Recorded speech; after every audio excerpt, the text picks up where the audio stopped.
Okay, all right, I'll find it. Then. All right. If you get a friend request from Michael Leopold Smith, that's me. Michael who? Leopold Smith. Hold on, let me see. Michael. All right, let me know if you guys get the notification. What's the last name? Smith. That's a Michael. Smith. Michael Smith.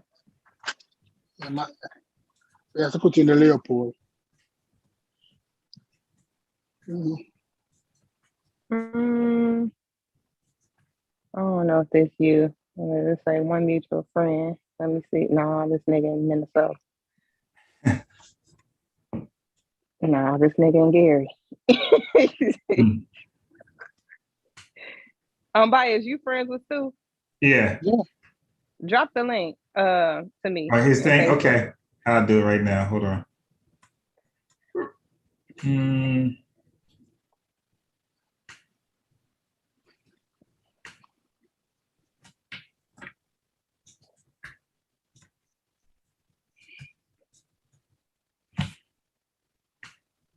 Okay.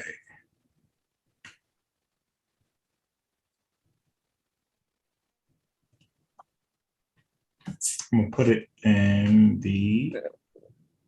I don't know if Centavo made it over yet, but I just want to say facts. He said you drunk YouTubing. I had a little something. You dig? All right. Now, so let me make my way over to the right chat now. Let me find one mutual friend, Rawborn. Okay. Yeah, that's probably the right one. All right. Let me see. Yeah, he has a yellow top. Do you see him? Yep, I see him. I'm about to say, who else name would be Leopold? Like that's some old. No, I that's the one I couldn't understand. He said Smith, so I didn't know it was Leopold Smith. Okay. We should have more than that in common because I'm friends with Marcus too. I don't know why you see one mutual friend. I see two. I gotta do all this over again. Oh my god! I gotta do all. I just sent the link to. Oh, so you must have found me before I found you because I'm sitting there looking for the send friend request. Yeah, but trust me. Let me see.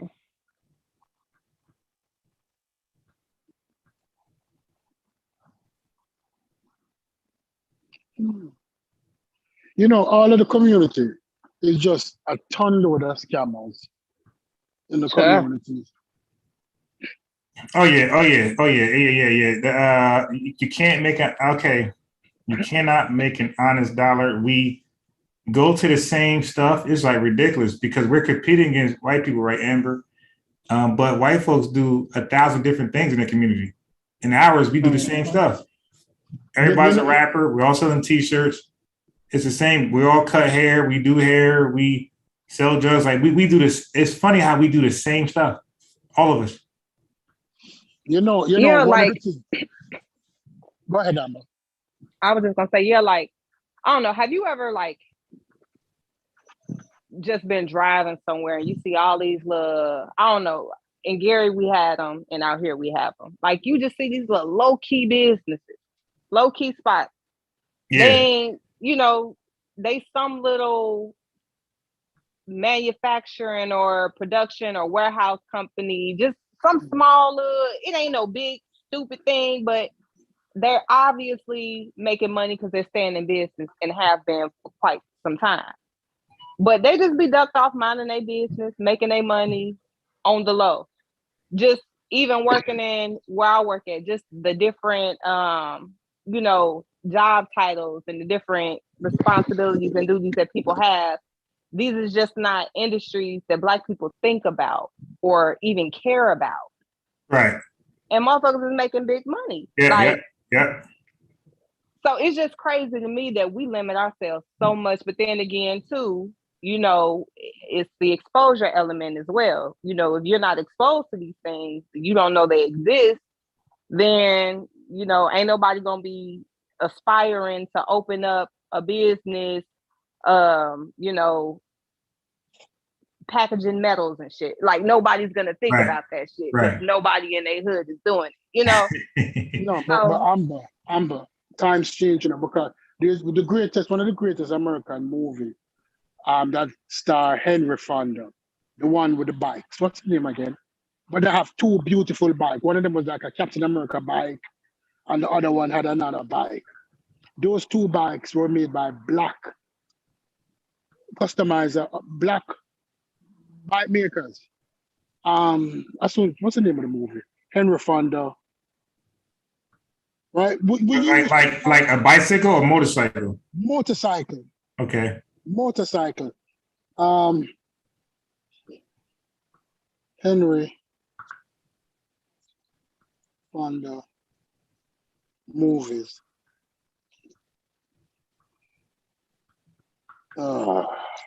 Listen, it's be Easy Rider. Easy Rider movie that start Okay. that exploded bike culture in America. Oh, they're like the Rough Rider stuff? I don't. Yeah. Okay. I think I know what you're talking about right now. Yeah. Easy Rider, those two motorcycles that the black people never get credited for. Yeah. Black men build those two motorcycles. Wait, so Customize them. what you mean they don't get credit? What you mean by that? Nobody knew that it was black men who did it. Henry Fonda never said it. He said Okay. it like one time in the conversation that he didn't even know their names. Oh, there was just two black guys who built the bike. And it's one of the most iconic motorcycles in American history. If you look it up, Easy Rider motorcycles. And it was black men who built that shit. Right? So black men have been doing stuff, but we moved away from it because we as a people prefer to work with our heads than with our hands. Am I lying? We want to work with our head. We want to use our head on people. Right. Yeah.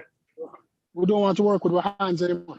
Yeah. And I was going there when Amber was saying like some of the odd jobs that we refuse to do. Amber, there was a black woman on like there's a show that's called like Odd Jobs Millionaires, something like that. Okay. But some black woman that took it upon herself to solve a problem like with waste.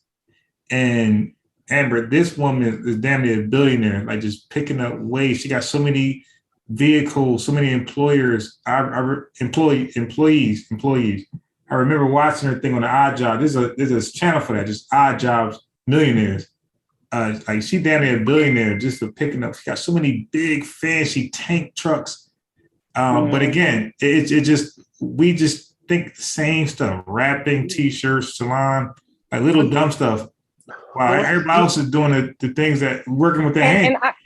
And honestly, I don't necessarily think that it's dumb stuff, but we just tend to oversaturate every market. If we see one person getting on making money, then everybody want to do that thing because we so thirsty to come up and be, wealthy or well off or just comfortable, So then everything that looks like a lick, motherfuckers jump in it like head first. Yeah. No, it's as Amber said earlier, I have to agree with her when I think about it. It's like a friend of mine was having a conversation. Growing up, we didn't see dudes who were successful as a result of going to school, coming back into the communities. We knew that dudes became lawyers and doctors, but they didn't come back into the communities and sit down with the people and say, listen, this is how much a month I'm making. I'm a lawyer and I'm making 25 grand a month. It might seem like it's hard, but if you put your head to the wheel, you can make 25 grand a month too.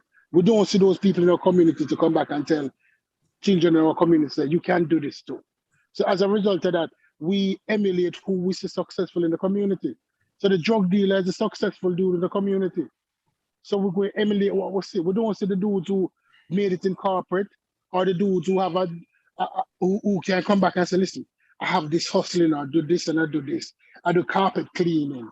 And then I start there, I clean 5 houses. Each Saturday, I make $1,000 easy. On a Sunday, I make another $1,000 easy. I'm raking in like 10 grand a month. We don't see dudes coming back in the community and say that. You ever have a carpet clean yet? Or our next dude would come back and say, I I have a power machine and I clean concrete driveways, and I charge $80 a pop. Right. It take me half an hour to do it. I do like 10 on a Saturday and 10 on a Sunday Mm-hmm. and 10 in the week. I'm making like $4,000 a week, easy. Mm-hmm. Yeah, because I'm gonna say right now, people talk about it before on my show, and I know firsthand now, right? Like there are certain videos, like if you go into like carpentry, construction management, construction, anything, you know, you're not going, and like they got, it's like how to remodel bathrooms, how to remodel kitchens, like, cause that's where I'm at now. I'm in the restructuring. I mean, that's a restructuring. I'm in the construction business now, and with the remodeling homes and all that type of stuff. All those videos get like gazillion views, and I ain't see one black one yet. Because I gotta learn all this stuff. So I've been binge watching at work. I actually just get paid, sit there and just watch like these videos on how to remodel homes. I gotta get the material list, and the material list is what materials they need to complete the job. Right. So I gotta remember also remodel basement, because they want to send me on consultations where when somebody inquire for a quote, I got to be the one to go there and give them a quote, assess the job, blah, blah, blah. So, but all these videos, I haven't seen really, one black person. You're in like that's like construction management. Exactly. Yeah. Exactly. No, but trust me. But the thing about it is that we tend to leave our communities, and so therefore we have a community that is lacking in role models. Whether we want to believe it or not, that's the situation. There's hardly any role models in our community. You know, another thing I think is problematic, and I realize, you know, even when people do come back and they talk, because, you know, we had the career days. Well, I know we did. We had the career days and people that come in and tell you certain things, or, you know, a child may have a professional person in their family or something. And they're like, oh, what you want to be? Oh, I want to be such and such. And we tend to tell kids, teens, oh, you got to be real smart to do that, or you got to be real smart to get in that field, and you got to be real, almost as if they're not intelligent enough to do the job. When truth be told, a lot of the times intelligence isn't really the determining factor. You have to be real disciplined. Yeah, you have to be smart. You understand? You don't have to be smart. Most of the people in our life not smart. Most of the professionals are not smart. They're disciplined. Yeah, I'm telling you that's a key factor. The discipline thing is real easy to be undisciplined. Amber, right? Yes, sorry to cut to Amber. Yeah, I was just saying that I've noticed even in my language and the way I talk that I'm like, you know what, that got to come out, because it ain't necessarily about intelligence. People can be intelligent all day long, but if they like discipline, they're not going to get anywhere. So the message needs to be that requires discipline. So you have to be disciplined. So Amber, when they say requires intelligence, what do you think they're saying? Normally I feel like I think what they're trying to say is it takes like commitment and focus on your studies, right? Like retaining and taking in the information and really studying, but intelligence can be perceived, or smart can be perceived in a different way, you know, especially for a child that don't. What I'm saying is this. So the way I'm asking it is, when they say it to a child, are they like kind of saying that intelligence is inherited? Like you either got it, you don't got it, or is that how that's being told? I don't think they're necessarily saying it. I'm saying it like that. I think a lot of times the message is supposed to be take school seriously and get good grades, and then you'll be able to do that. But that statement is so small and compact, it doesn't fully express that. So for a child that don't feel smart or may not be getting good grades, if you got to be smart and get good grades, if I'm not getting good grades, then I'm gonna correlate to that to well, maybe I'm just not smart, because you got to be smart and get good grades. So if I'm not getting good grades, then I'm probably not smart. versus, well, no, you just have to be disciplined. Anybody can learn. You Yeah, understand yeah, what I'm saying? yeah. So I say that because if you're not getting good grades and therefore I'm not smart, then that person can believe, well, I wasn't born smart. Right. But it's not about that, What I realize here, going to school here, doing classes here, um, is that if teachers here to me are not very good. A lot, I'm not. This is a generalized statement. A lot of the teachers here, the approach. If a child don't have help at home here, it's easy for the child to get lost. It's easy for the child to get lost here without help because it's this. Like at the college level, it's bam, bam, bam, bam, bam, bam, bam, bam, bam. It's like they're knocking out chapters. So if you don't have people within your surroundings who is able to interpret and speak the language, it's like how you're going to write a paper when all your life how you explain a situation is totally different than how the paper want you to put it or they want to put it black and white on paper. How you describe a situation. Like imagine somebody say a dog walking down the street. And to a black person, how they describe the dog walking down the street in their everyday language is totally different than how a white person describe the dog walking down the street in their language. And more than likely, how they want it presented is not in the vernacular of the black person. It's in the vernacular of the white person. So, sometimes it's just that. It's not, it don't have to do with smart. It has to do with even, all right. Growing up, I didn't speak broken English. But when I was about 10 or 11, we moved down to, because my father was a crackhead, we had to move from where we lived. We lived in a middle class neighborhood and we had to move down to a lower class neighborhood. But how I speak in that neighborhood wasn't readily acceptable.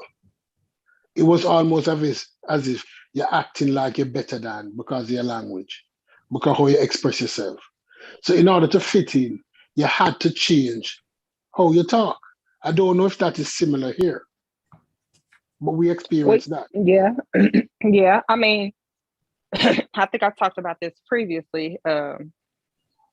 Coming from South Bend, there was a different vernacular for so Gary to South Bend was real diverse city. You around all types of people.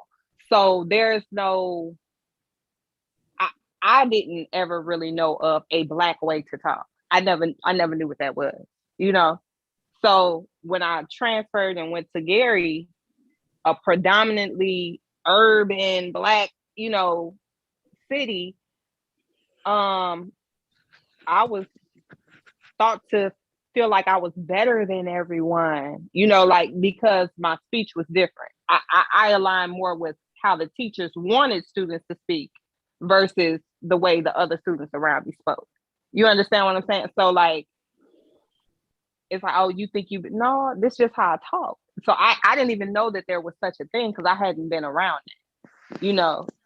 Even now, I feel like it's crazy because people assume that speaking a certain way is like a sign of intelligence. And I understand for white people that may be, but for black people to kind of internalize that, like, oh, you talk white or you talk this or you like, okay, let's dial it back a little bit. Like, what are you exactly saying about black people's speech if you feel like me speaking a certain way, I feel like I'm smarter than you? Or like, so are you saying that the way you speak is an indication that you're less intelligent? Well, I would say that to some degree, like black people think the black people who are more articulate are smarter, because I know a lot of friends that when they try to explain themselves, try to express themselves to me or to somebody neutral, they would be like, yo, you say it, like they'd be like they were even like phone calls. They'd be like, yo, they'll tell me to talk to the person. So like, they even feel like that. Well, yeah. I'll say this, and I don't think it's Ebonics or, the quote unquote black vernacular. I do find that some people just have a problem expressing themselves, period. Yeah. Because I can talk hood and you'll still be able to understand what the fuck I'm saying. You know what I'm saying? Or I could put on my, my quote unquote professional voice. Coon voice, yeah, come on. My Caucasian environment voice. Coon voice. and express myself as well. But there are some people that like, it's Black people. I'm like, and nigga, I'm hood. But I don't even know what you're saying because they can't adequately express what they're saying, regardless. Just it don't even matter. Like they just can't adequately express themselves. And I think that comes down to, as like Stu was saying, like writing and expressing themselves. And a lot of schools, well, I know Black schools, they're not even encouraging students to write anymore, or read out loud, or like all of these things that to me make you stronger, better. Now it's we don't want to embarrass the kids, and they're falling behind, or they're writing on this grade level. So instead of making them write more, they're not requiring them to write at all. So when it comes to written expression or being able to carry a conversation, they're not even forcing them to engage in discussion anymore. You understand what I'm saying? Like, you remember we used to have those participation points? You participate in the discussion, you get, like, they're not even forcing them to do that anymore. Wow. Yeah, and as a result of that, when you go to the college level, it's a situation. It's a situation because how you express yourself, how you write, the language, because how you speak is how you think sometimes. How you speak is how you think. And sometimes you're thinking, you overthink yourself, and I should, not necessarily, I'm wrong with that. In terms of how you speak is how you think. But how you speak can affect how you think.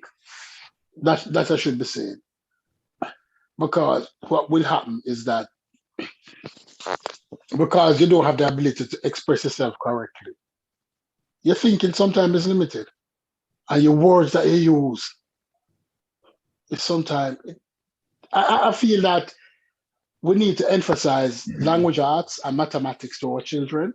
Because if you have language arts and your reading ability is good, there's no subject area that you cannot conquer. If your comprehension is good, you can conquer all subject areas given time. Because anything you read, you'll start to understand it.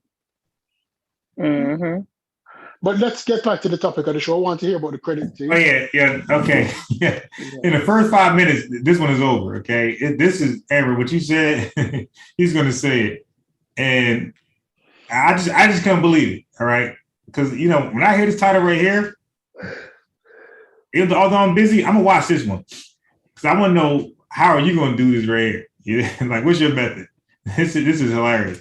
How to clean credit. How to take off everything, anything and everything. You heard him. Take off anything and everything. And you got to have a jury. Okay? You can't do it at the jury. Hey, I'm going to let you know how to edit the letters. I'm going to tell you how to finesse the credit bureaus. You know what I'm saying? Finesse the credit bureau, like you said, Amber. And the other guy was saying the same thing. Like, did they be admitting lying sometimes? Like, you got lie, and this is illegal. Now, what people probably unfamiliar with, that everything that's legal, that can be legally done, there's a government website to protect you from scams, right? Credit repair, buying homes, all this stuff. If you want home remodeling, there's a protection buyer beware thing for that. So everything you do, there's a government, people who hate the government so much, there's a government website protecting you from scammers. Even like Craigslist, believe it or not, there's a something protected from Craigslist ads, like how to spot scammers there. But we hate the government, but somehow the government find ways to protect you. So let's go. And to have things removed ASAP. So I'm gonna let y'all know exactly. In my videos on OnlyFans, I usually tell you that when I hire people, I hire professionals. The people that I have working for Bandman Kevo is gonna tell you exactly. So we're gonna do Forex, we're gonna do Bitcoin, we're gonna do. Yeah, I want to hear the Forex shit. All right. let me just get past a little bit. So if he hires you, you official, because he said so. When you go into Credit Repair Cloud, it'll have a section where you can import the letters, right? And then it'll have a section below it where you can specifically pick certain codes to add to the letters. That way you don't have to always copy. Now, listen, with this letter stuff, when you start hearing that, just exit out the video. The letter stuff. It's your name, your address, and your social each time you generate a letter. Okay. Also, it'll have a piece of coding in there that now mind you, Stu Peas, this letter works. If you owe that note on that Tesla you just bought, that 2018 Tesla, you dig, get this letter, and that's off your credit. You can just stick right in the letter that will take the negative items from your credit report and then add it directly to the letter for you. All right, so real fast, Amber. No, well, me going for that way. You takes an hour worth of work, condenses it down to a matter of seconds, so you can rapidly get things done. Okay, that makes sense. So after they get it coded, the letters uploaded on there, they put their name. 585,000 views. Okay. They address, they social. So in other words, the letters are template. They social. Right. Yeah, you go. There you go. So look, and it's a template, right? So you just swap it, put your stuff there, and he says social security, because we keep hearing you need it, you don't need it. You need it, you don't need it. So I guess the consensus is nowadays you need it. All right. They write to the credit bureaus, correct? Right, they write to the credit bureaus. This is how it looks. This is how the letter looks. So now nobody from the credit bureau is watching this video. They just oblivious. Right. It will basically show your name, address, social, Equifax, their address, and then why would they have to? Well, so on the letter that's already coded, this is all the information that it's going to show, according to the Fair Credit Reporting. So all this is going to be in the letter, right? Right. It's going to the whole letter is going to already be written and wrote for you. Okay. So it's going to written and wrote for you. Okay. But this is the expert. Do all the I'm bothered by the blue font. Huh? The blue. I'm bothered by the bright blue font. Oh, now you need that. You need that to trick the system. Yeah. Now all that's what they say is purposely done. It can't be any other font already. So they don't got to do nothing but just put their name and social. After a couple clicks, it's done basically. Okay, perfect. Yeah. Now, a lot of people that's probably bought this course, they might just be wanting to remove an inquiry. Mm-hmm. What letter? Inquiry, what he means. Negative inquiry. Do you recommend for an inquiry? So you have inquiry removal letters as well that's installed inside. I have my own specific ones that. When you say inquiry again, that means a negative inquiry. That means a phone bill, a hospital bill, or your credit card. You didn't pay it off and put it in collections. That's what negative inquiry is. But you don't really explain that. Give to you, and Kevin has his own as well.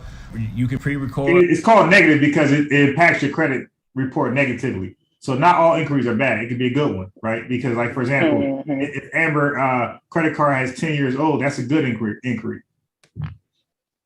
Or you can import the letters into the system and use those to get removed. Amber, look at this. This is still here, right? This is right here. I never let it go. This is still here, right? Where the guy with the DBA, it's still here, by the way. I never had to collect. Because I want to tackle that too. I'm still mad. I still want to tackle that too. Well, okay. So bankruptcies, student loans. There's a lot of people on here. I'm pretty sure. Okay, bankruptcies. Hold on. Unbiased. Yeah. Is he a rapper? I don't know what the hell to do is. Yeah, somebody sent me him some minute ago about real estate, something like that, and I've been watching him because Amber, I like to believe we're winning, so I follow people like this, and then it let me down with something like this. But I don't know what the hell he is. I have no idea, Stupid. How many rings he has on? They a bunch, and they all like 100-something grand a piece, supposedly. Allegedly, but that's that. I don't know. That chain was clanking kind of loud a moment ago. I wanted to stop the video and say something. I'm like, that chain loud in the motherfucker. Hey, yeah. Now look, before he talks about getting rid of old stuff, right? Student loans and bankruptcy. Amber, Stu Peas, you guys have a business together, okay? let's say if you give small loans to people, right? And we got to pay back. You are what they call it. You're an investor, but it's a better term they use. You're a small lender, right? It's something like that, small lender. You got big lender, small. You're a small lender. So you rent to people who want 5,000, 30,000, anything bigger than that, you need a bigger lender. But it's a more professional term out there. Okay, so Stu Pease, Amber, you loan me 10 grand. I'm trying to get my small business up. I get it up and running. You know, a year's time is up. I need to make payments. Amber and Stu Pease, we're all black. I say, I ain't gonna pay you. I'm gonna pay this nigga right here $65. So like, y'all trying to take me to court, okay? I ain't even worried because I'm paying him $65. Right now, he erases it. What do you guys have as evidence in court? Ain't nothing there. So if you do get a judgment, well, guess what? That judgment is off my record because this guy right here, he got it off, or his boy. So there's no, okay, so the judge said you're correct. I owe you, there's a judgment in your favor. I owe this. It impacts my credit report, right? My credit score. I hire this guy and his boy. They take it off. I'm laughing at you guys. Like, hey, man, I'm clean. And I do it against my dad. That's what they're proposing. No, you're not laughing. You're not sitting back laughing at how you fucked me out of the loan that I loaned you. 10 grand, Stu Pease. 5 grand your money, 5 grand Amber money. You're in business together. Listen. I wiped it clean, bro. I wiped it clean. I don't know why people think that. First of all, if companies have the money to lend you, the fuck make you think they letting you run off with their coin? Over Nick, like what make you think that? And truth be told, if I'm as a lender, I really don't care who I get my money from, long as I get my motherfucking money. Can I say that? Can I say that? Say that again. I say if I'm a lender, I really don't care who I get my money from, as long as I get my money. Right? Can I say that? Yeah. Right. So at the end of the day, people can say whatever they want to, but yeah, you don't see it on your side. But guess what? Only thing that happens when they remove that off of your report is they then go back and verify with the person who issued the debt, right, what paperwork they have to substantiate that this is your debt. Guess what? Me, the lender, I got the paperwork. Here it is. Here it is. So guess what? I don't give a damn what your Credit Karma or nigga with the chain on say. I can show the judge, no, this person borrowed money from me on this date. Here's their signature. Here's the amount that's due. Here's the amount they're past due. And I'm gonna get my motherfucking coin. I don't give a damn what your little piece of paper say or what your screen say. Can I ask a question? Yes. If this hustle, because this is a hustle, if this hustle was true, why more people not doing it? Wait, they are, but hold on. Not in the black community. In terms of, all right, because these people can get their 800 credit score, right? Right. Of course they can. So with an 800 credit score, when I apply for a credit card, I'm getting that shit like right away. Right. You know? Yes, of course. Then why I don't just apply for credit cards? Right. With an 800 score, get $20,000 worth of credit, cash advance 10, and don't pay the shit, and then get it removed and do it again and again and again. Yeah, I got you saying. Right. So you have a house full of luxury items. Yeah, open a store, buy some Birkin bag and sell them back. Now, Amber, remember the last guy? He said, yeah, you might get a judgment. Now, look what my tab said right here, Amber. It says collecting on a judgment. That's why I never got rid of it. The last guy said, Amber, so remember, his argument was, so what that the judge says you win. He said you still can't collect. And it is a long process to collect. That's why I let these here, because I want to educate another live on how to actually collect on the judgment that the judge rendered in your favor. It's still a long process to actually collect. It's a lot of court. Okay. So, but Amber, what he's saying is this. They're not even arguing that. They're saying, go win. I ain't even showing up. I'm not even showing up in court. Go win. I'll get my letter saying you won. And when I get my letter saying you won, I'm going to this fool right here and his boy, and I'm gonna write that letter. Look, you got your paperwork. Well, guess what? I got mine too. It's right here. Hold on. You got your paperwork? Well, I got mine. It's right here. Oh, like according to the That's mine. Okay. And I'm gonna submit mine, and mine's gonna override yours, and I ain't paying you shit. Baby. Listen. You ain't getting paid nothing, okay? Because guys like experts like this guy right here, and the other guy we all know. Okay, they're gonna make sure you don't get paid nothing. All right. And look, even Polite, he said it. Get rid of debt. Build your credit, get rid of debt. Get rid of Amber's debt, her judgment. Get that out the way. Okay, now what, Amber? Now what? It's blowing me because I don't know why people is taking all these chances with credit card fraud and going to jail. They've mastered how to steal people's credit card information, but they ain't mastered how to get clean credit using this means. I don't understand. Like, I guess a genius is born every day. I don't know how these niggas finding all of these solutions to these, age-old problems overnight. But what's really, and this is a sidebar, what's really crazy to me is somebody actually took their time. And I mean, if I was into scamming and getting over on people, maybe I would too. But somebody actually took their time to put this shit together and make an actual course and application where you can input information, different codes. Somebody took their time on this shit. It's bananas to me, but I digress. Amber, they got customized software. They invested that much in. They got their software customized to fit their program. They're that confident that 100,000 fools is going to inquire. Now, you know what else is really interesting? The fact that you can download Credit Karma and do this same shit for free. Right. They'll dispute items if you want something disputed on your credit. You'll go through a little list. Why are you disputing this? Blah, blah, blah, blah, blah, et cetera, et cetera. Submit, and they'll submit it on your behalf. Now, for free, but But they got a reason. Okay, but if all of these guys are prepared for that solution, and they're going to tell you why that's not a viable option. Okay. So they're all prepared for that one. And they're going to say, they're going to wait till you're done and say, really? And they're going to go in. They all got a response to that. But let me go back and let him dig his hole, because he's old Amber. Look, this is an hour, this video is 37 minutes. We don't got to wait that long. He's done right now. His own text, look, his own words. He's done. Watch this.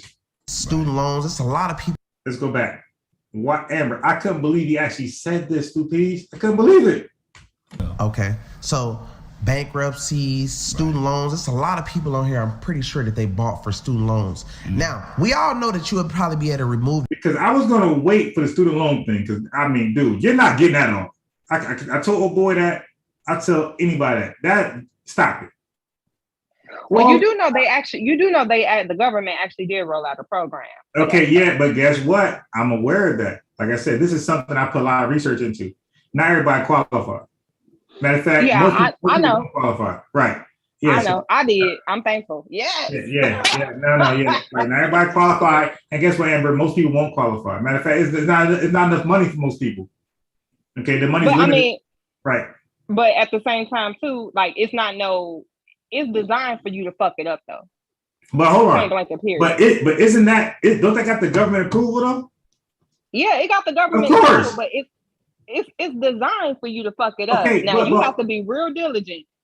Right, but hold on. But my thing is this: what they're doing do not have the government approval. Stupides. The government says that's bullshit. The government says what he's doing is bullshit on their own website, on this whole credit stuff, on the credit repair website. or whatever credit thing website on a government website, it says what he's saying is bullshit. It says student loans can't come off.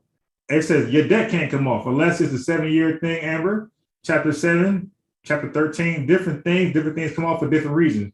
But it's saying if you go and hire him and his boy and they dispute it, the agency's going to contact the collector, the original collector. If they verify that's a real debt, you're paying.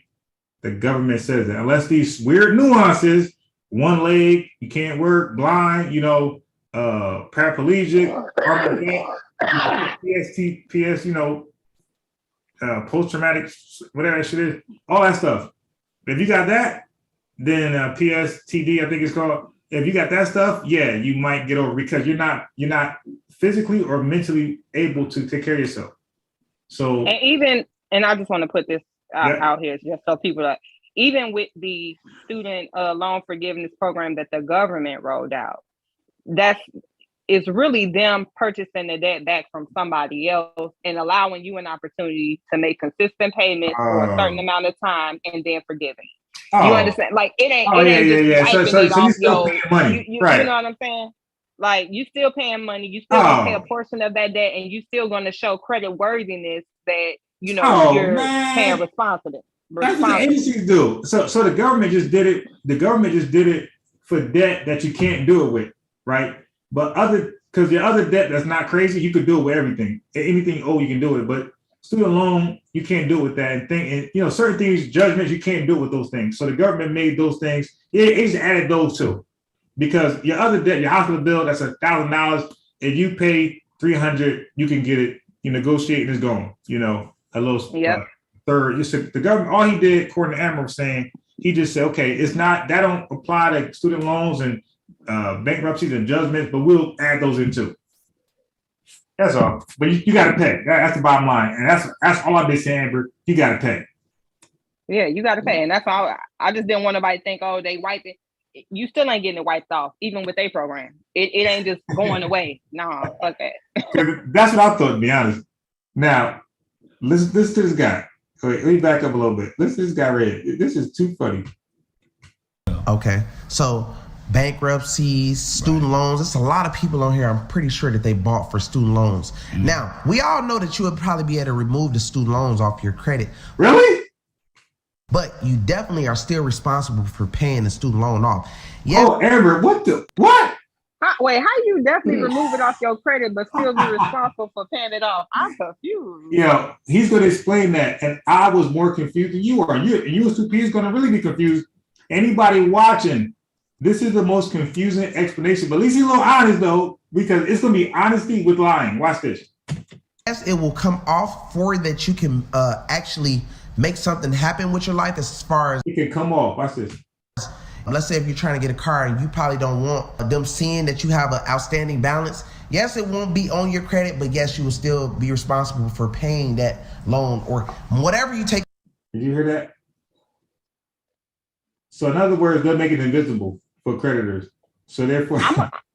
I'm going to be honest though, like, I don't know about nobody else. I can only speak for myself, but I have a lot of student loan debt, and my student loan debt isn't even the harmful, student loan debt typically don't affect your credit. Like it's irritating to look at. Right. Damn, I got all this debt to pay. But it does not substantially affect your score like that. Like you could still have a good score with student loan debt because they know that's a long-term debt. You understand what I'm saying? Right. Like it's a long-term debt. Now, are you talking about defaulted student loan or? No, I'm talking about student loans that you've been making payments on. Okay, no, yeah, it actually might not affect you at all because, I mean, I'm sure it would, but like you said, because it's a large amount, they kind of break it down. It's more of a science. No. Actually, when I went to school, when you just starting to school, you have a meeting, especially if you're going to take out student loan, and they said that if you're paying your student loan on time, it's actually positively affect your credit. Right. Okay. Well, student loan debt, if it's being paid, positively affect your credit, not negatively. Something to work out. So people are paying the student loan that it's not a detriment to their credit. Right now, I will say for most people, the payment is like a car note. You know what I'm saying? If you got a good amount of debt, the payment is like a car note, and that's the strain. You know, having to pay it. Yeah, my wife's having to pay it. Yeah. But if you're able to get into any type of program where you're able to get your amount reduced, or where you're able to consolidate your loans and maybe get like a lower interest rate or something like that, then it's not as bad. But at the end of the day, if you're paying, and truth be told, even if you're paying something, even if you ain't paying the full amount and you're paying something, it still doesn't affect your credit like how people try to make it. You know what I'm saying? Like, if you have a $300 payment and all you could do is $50, you better off sending the $50. Yeah. You know what I'm saying? Versus not paying nothing. Yeah, and that is so true. That is so true. But continue. I want to hear more. Continue. Listen to this peekaboo stuff with your credit. It's off. You ain't got to pay it, but then you got to pay it. I was totally confused. Okay, so bankruptcies, student loans. There's a lot of people on here, I'm pretty sure, that they bought for student loans. Now, we all know that you would probably be able to remove the student loans off your credit, but you definitely are still responsible for paying the student loan off. Yes, it will come off for that you can actually make something happen with your life, as far as, let's say if you're trying to get a car and you probably don't want them seeing that you have an outstanding balance. Yes, it won't be on your credit, but yes, you will still be responsible for paying that loan or whatever you take off. Yes, you will still be responsible for paying these companies back. Yes, they still want their money, but it won't be on your credit. You will still be able to make something happen with yourself as far as getting. Wait, he just said what you guys said. He just said basically just make a payment. Just make a payment. So you don't need that guy right there. Yeah, when you go on Credit Karma, I'm thoroughly confused what he just said. I'm like, what? So when you go to Credit Karma, right, or anything else, credit wise, and you look up what you owe, there's a number right there. Just call that number. And look, for those that may be in that situation, I will advise this: call that number. You don't got to pay anything on the phone because, of course, Stupid and Amber, they want the largest payment possible on the phone. Mm-hmm. What I would suggest is this: I will only take serious the companies that have a website where I make my own payment when I feel like it and how much I want to make. If you don't have a website, I'm begging on you. All right. So send me the website. I'll look at my debt that's there. And Stupid and Amber, you could pay $4, $5, $100, whatever you got, whenever you feel like it, and that thing will reduce. Your debt will reduce until you feel like paying it off. And that's what I would suggest if you won't have like the whole amount. But if you have come across some tax income or a bonus or a bet and you gamble, play CeeLo, dice, whatever, craps, you have a large amount, you can negotiate. So $1,000 debt can be paid off $500, $550. Probably not $300. That ain't happening. But somewhere close to the amount of debt, you will get a large reduction. And Amber, Stupies, when I paid off one, they always calling me, "Hey, well, you owe $600 here. Just give us $250." Oh, child, listen. Don't they get on you? I'm paying off everybody. All right. Bitch, you got a windfall. I see. I remember. This happened to me like 7 years ago. I bought a tablet from T-Mobile. I didn't realize it was a tablet. What the tablet cost $300, but at the time they also gave me a $200 credit card, $200 gift card because I signed up. Right after 2 months, I threw down the tablet, stopped using it. Says fuck the tablet. I wasn't paying the bill for like 4 months. I heard collections call me. And collections called me and said, "Shit, you owe T-Mobile." And I said, "Seriously, how much I owe them?" And they said like $300. They didn't mention the $200 gift card. The tablet cost $300. I said, "I don't have $300." The man said, "All right." Yes. The man said, "All right, give me $150 and we close it."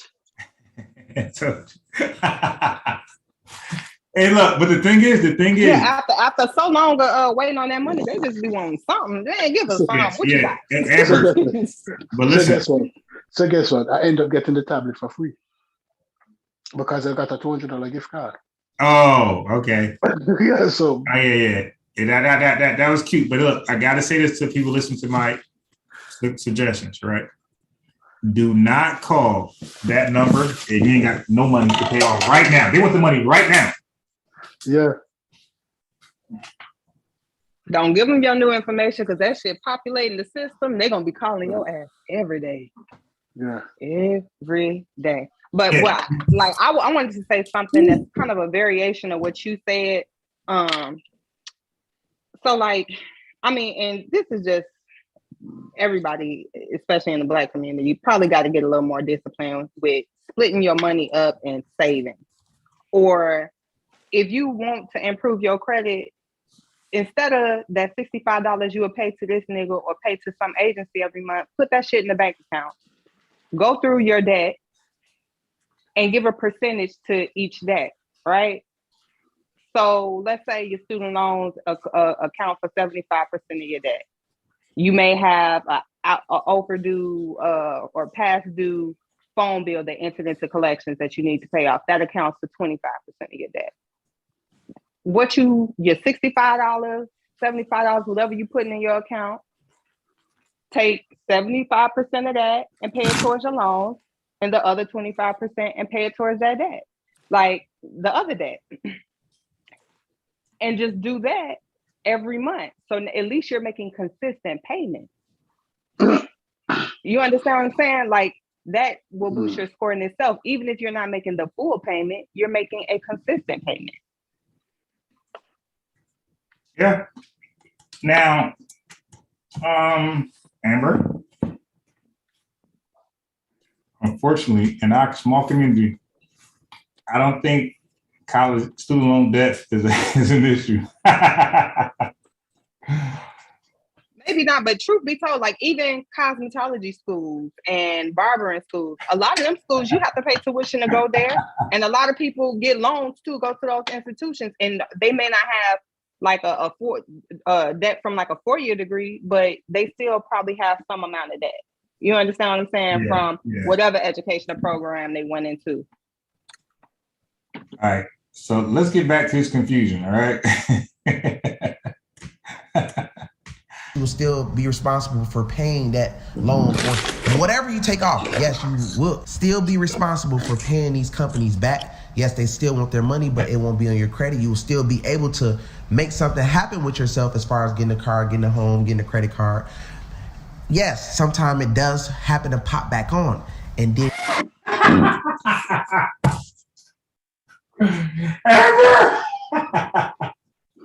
Replay it. I missed it. I wasn't in the Zoom. I don't know why my sound only works when I'm in the Zoom. Please listen, Amber. I'm gonna go back. Please.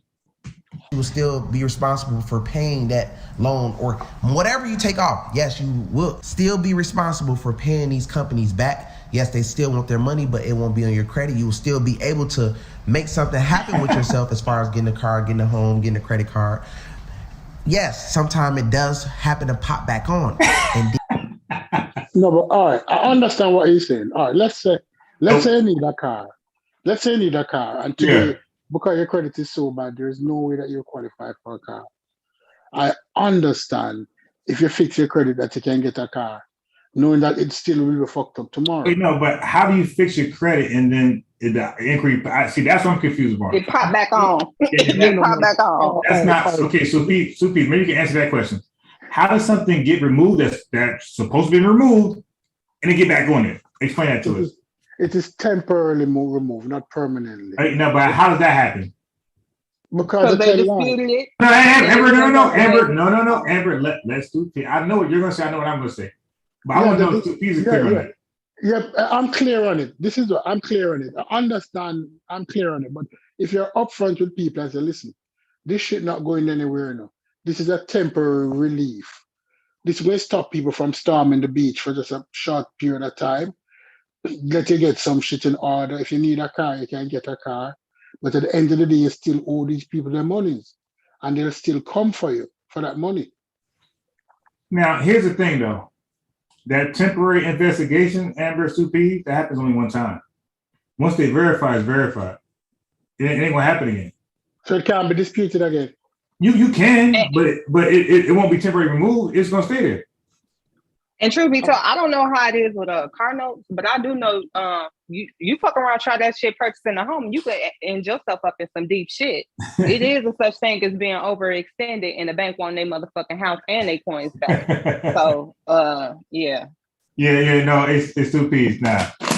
Like, and that's what they would try to say, scammers. You keep disputing. Now that's not how that works. And that's like your bank card, right?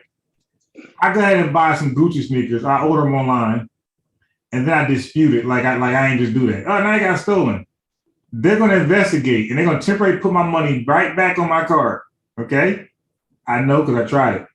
They will put it back in my card. You gonna think you got it all? Like, yeah, go ahead and spend that money if you want. After the investigation, because you are insured, right? So which FDIC. But again, you have to be responsible because they're going to ask you who else have access to your car, who lives with you. They're going to ask you all those questions. Okay. And Amber got kids, grown. So they're going to be like, hey, well, he might have took it. And if he took it, that's your ass. We cover that. So you got to be completely no fault at all on you. Can't be no uncle, no older mom, none of that stuff, or they ain't paying shit back. That's your problem. You go after him. You go after your son, Amber. That's what they're gonna say. Okay, so now let's say if it wasn't your fault, 2 P's, you are insured. They'll put it back there. Like you got scammed legitimately. That happened. I got scammed. I got my bank account got swiped twice, TD Bank and Wells Fargo. Okay, and I got the money back. But the problem is those two different banks. They're not going to keep insuring. It's on your defined print. They're not going to keep restoring your stuff 100%. The first time, maybe, if it falls into their agreement. Second time, 65% it restore. You see, it gets less and less and less because at some point they're going to say you're irresponsible. So you can't keep doing the same thing expecting the same result. The question I'm asking now, between you and Amber, because I don't understand this credit repair. Like how much credit we're talking about? So let's say I take my which card? Let's say I take my Amazon card. Yeah. And I run it up to $7,000. Okay. And then I don't pay. Right. Okay. It has to go to collections. So it went to collections. Okay. They're calling me. Yep. We want our money. We want our money. We want our money. Yep. I can say to them, say, shit, I don't have it. You can say that, or you want. They're gonna be like, all right, we'll go get it. Like, we'll call back when. Well, truth be told, it don't have to be in collections. Certain stuff appears on your credit report. They report monthly anyway. So like your credit cards, they report that monthly. Yeah, but so if you miss a payment this month. The thing about the credit card is that because it's active, like you actually can pay it off and it goes away. Collections, you can't do that. So the question. Right, but it still affects your score though. Yeah. But that's temporal because it affects you now. But next month you pay a large balance and it's back good again. But what I'm saying is even with what's on your report though, if you just pay the shit off, then that'll go away too. Now you may have to go through a few extra hoops because it's not active. You may have to let them know, hey, I actually paid this off. Yeah. I submitted the payment on this day. And it may take them a little time to go ahead and remove it, but the process is the same. If you pay it off, you pay it off. Like, that shit got to come off. That's not the question, man. What you mean by credit repair? Explain to me now. Okay. Bad credit repair. What is bad credit first? What is bad credit? Okay, I would say, to me, bad credit is people that have a lot of debt, mostly in collections. And they have not established a way to make payments or arrangements or resolve the issue, and it's outstanding on their report and negatively impacting their score. That's what I would say as far as what they're calling themselves repairing right now. What I don't hear them talking about. What kind of debt we're talking about? Credit card. Hold on. Now for me, considering the community that we're in, like Bias said, I don't see a whole lot of this debt being home loans because we know our home ownership rates are low. I don't see a lot of this debt being student loans, although we do have some decent numbers, but I don't see that being the debt. To me, a lot of the bad debt comes from bullshit purchases anyway. $800 phone bills, iPhones that motherfuckers never paid off, car notes from, shit they got repossessed and the motherfucker knew they couldn't afford anyway, didn't have insurance, it got totaled, they got stuck with the bill, stupid shit. So for me... Hold on, Amber. I don't want to go ahead, Dami. I just want to understand. Let's say I bought a car and I was unable to pay for the car, and they come and repossess the car. Do I still owe them money on that car? Yeah.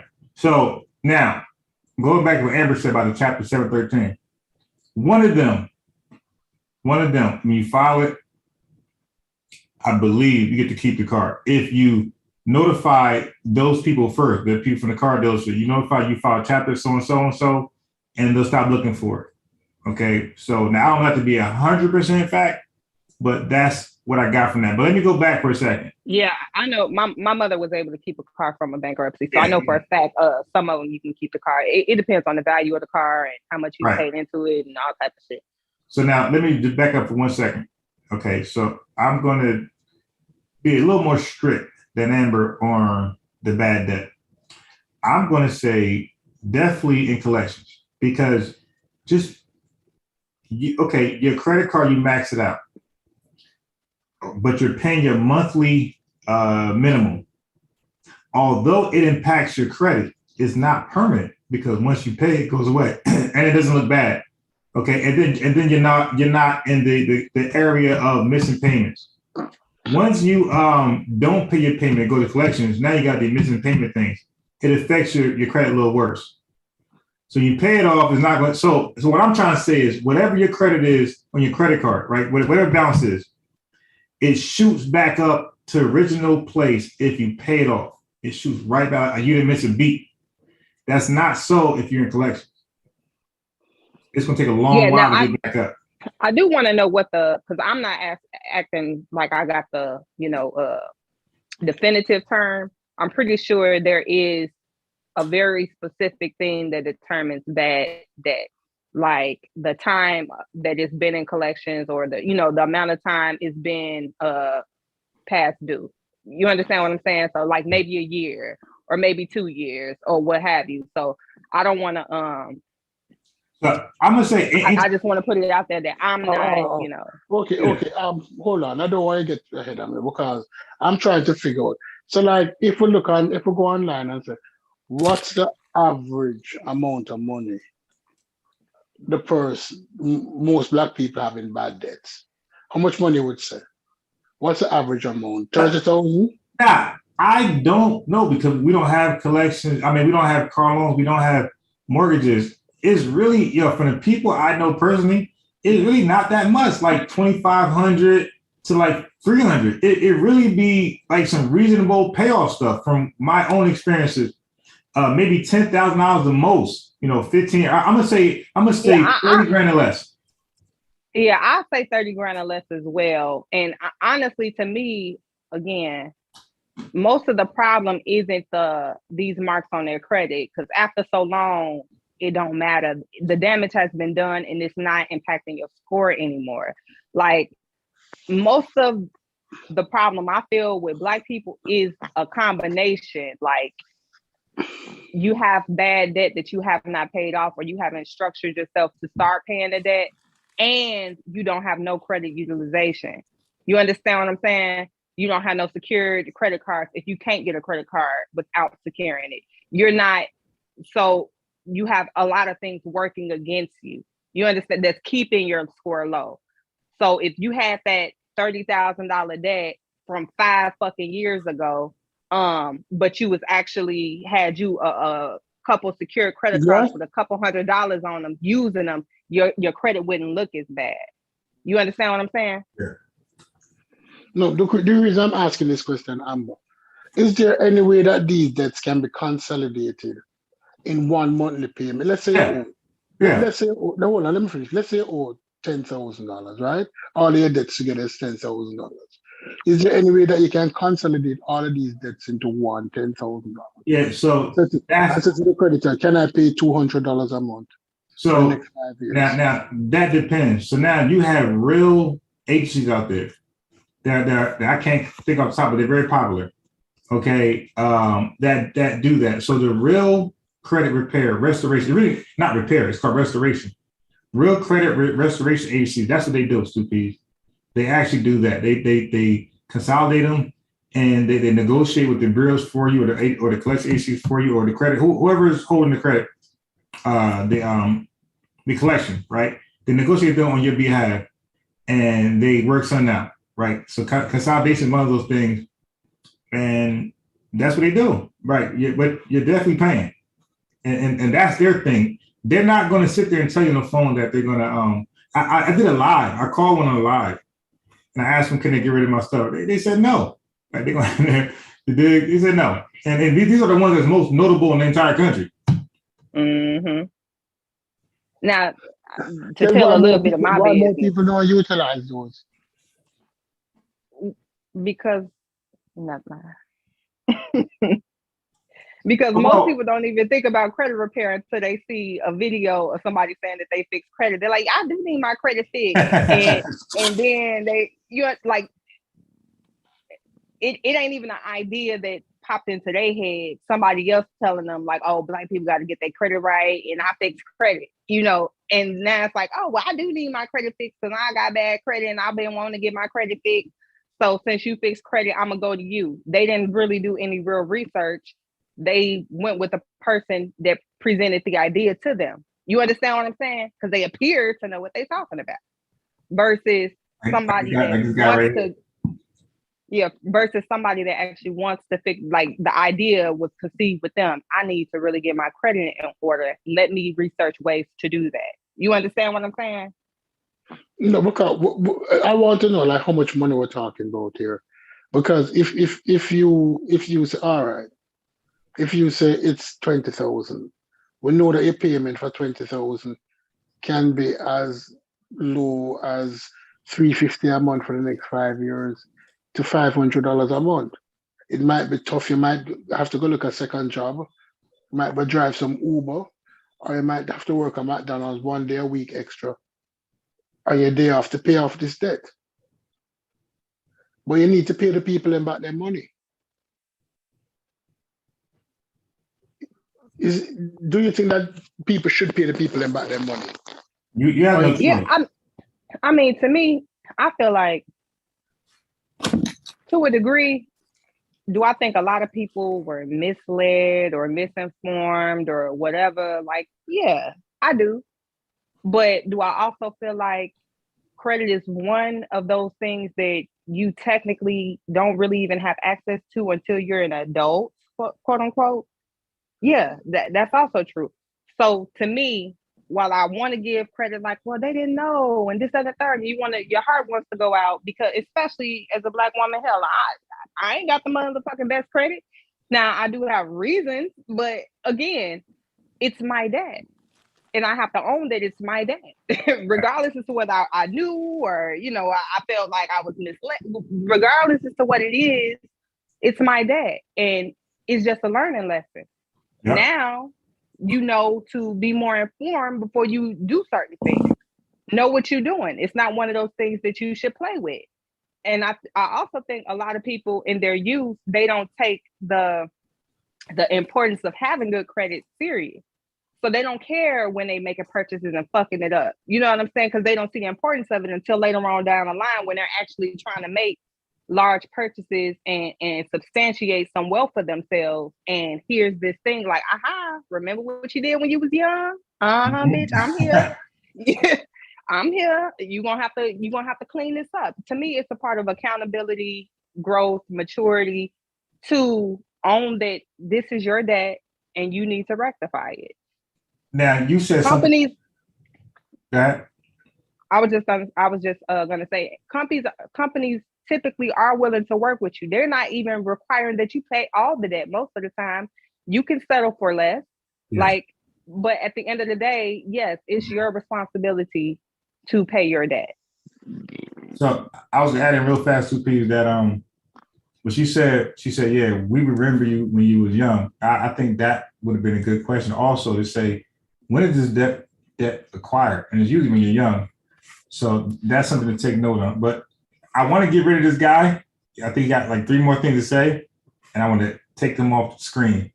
So let me just let him say what he's gonna say when he's off the screen, because he like really buried himself right here. Like with it comes back on. I stopped watching it after a while because I heard enough. Able to make something happen with yourself as far as getting a car, getting a home, getting a credit card. Yes, sometimes it does happen to pop back on. And then yes, you will still have to use these steps to take it back off. But I'm just take it back off. So you gotta keep it really showing you guys basically how to remove things, you know what I'm saying, the secret formulas and stuff like that. Yes, my course is going to be a little bit different from the average person courses, yes, but you will know step by step how to do something, step by step. Let's go.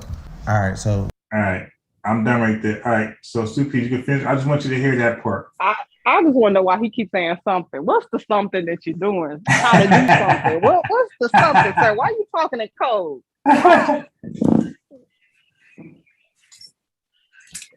So, no, my question to you and to the audience who listening. So, all right, we know that we're fucked up as we're fucked up. Even as adults, we're fucked up. Dude buy that car that he shouldn't have bought, and shit hit the fan. Collections came and took the car, but you still have some outstanding payments on the car, because what the car value now is not what you borrowed for the car. So let's say you bought the car for $40,000, but when they repossess the car, the true value of the car now is $28,000. You still owe them $12,000, correct?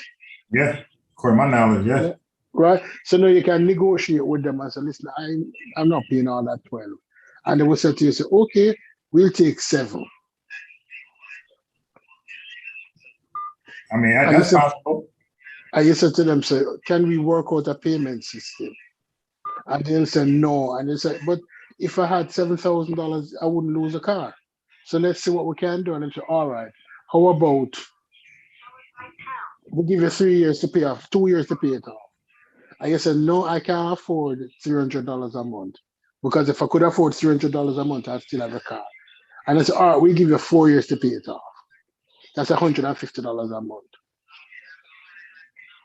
You'd get that debt off you. You know that you shouldn't have bought the car in the first place, but it's going to cost you. Right? Yeah. That's my thing with it, is that, you know, I see people driving these shitty overpriced BMWs and Mercedes Benz. And you say, why? Why are we putting ourselves in this position? Why are you going to buy a Hellcat for $80,000 with car payments of $1,600 a month? Why you put yourself in that position? And Stupid, I just want to say this, like I hear what you're saying, but me as the lender, if you coming to me, I don't want to hear that. If I was the lender, you're not gonna tell me, oh, I can't do this in 2 years, or I can't do $300 a month, because you was willing to do $700 a month when you had that thing to floss. So you're not gonna tell me that you can't do the 3. This half of what you was supposed to be paying when you came in here and got that.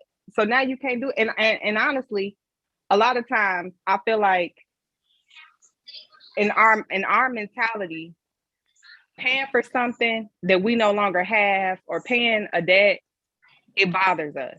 Like, well, why I'm paying this when I don't even got the car no more?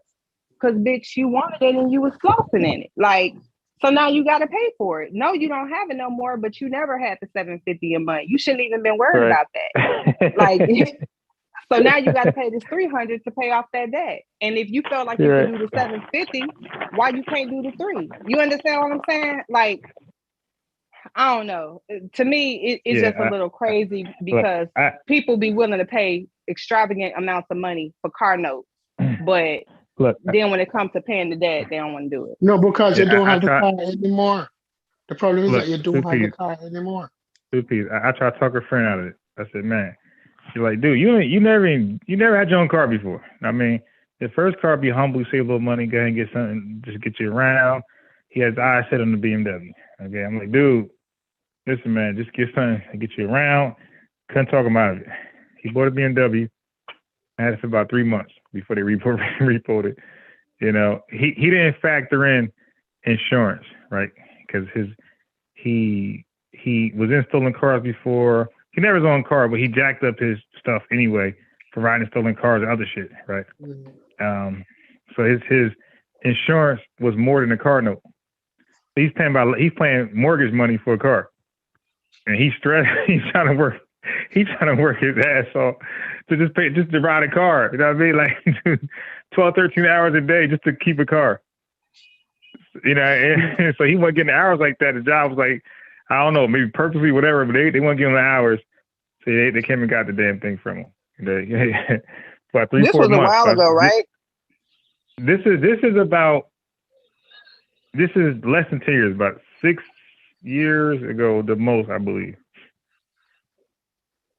Yeah, now I feel like in that time frame, like now you can get quotes online for your state, but your make, model, your vehicle, like around about how much your insurance gonna be. Like, I don't know, certain stuff I just feel like people just be jumping out there doing whatever and they don't factor Amber, in I the said, important why you information. ain't call? Like, they would tell you how much the insurance gonna be. You call them. I said, why don't you ask them how much the payments would be before you even put money in the car? They will tell you, like, yeah, what you looking for? So. How much are my payments? You know, for insurance, my insurance payments. They'll tell you. No, but if it's insurance payment, what is that high for a BMW? That means that he fucked up some car in the past. Although he didn't have a Of car, course. he must have done shit in the past with cars. So no, what Because he there's did no way was on earth. he was in a stolen car, and you know your license was tied to that. You know, and they're gonna fuck your license. They'll give you so many points, things like that. So he had about like 6 points, 6, 7 points going in. So he should have bought a jalopy, old Toyota Corolla, a Toyota Camry, But a see, 5-year-old Camry. Stupies, that's like, for me, I've never had a car note. And low key, I never want one. It's such a stupid expense to me. Like, It is again, annoying. like, I can understand if you're in a situation where you need a reliable vehicle, you ain't got the money to invest in like a little fixer upper or whatever. Like, you ain't got the large amount. Like, I understand situations where it makes more sense, right? But a lot of people just be doing it for the flex, and I don't get it. Like, I do not get it. Like, why are you getting this high ass car note? Then you got to pay insurance.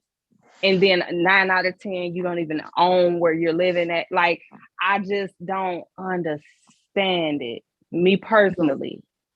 Because people don't do it this way. When you go into the car dealership and you see that car, let's say now a young man going to the car dealership and he sees a car, right? There's 3 tier levels of car. You have entry level, mid level, and high level, whichever dealership it is. So let's say he goes to the Honda dealership, which starting cheap, and he sees the entry level, the Civics, they start at 21 and they go as high as 27. And he said, no, don't want the Civic.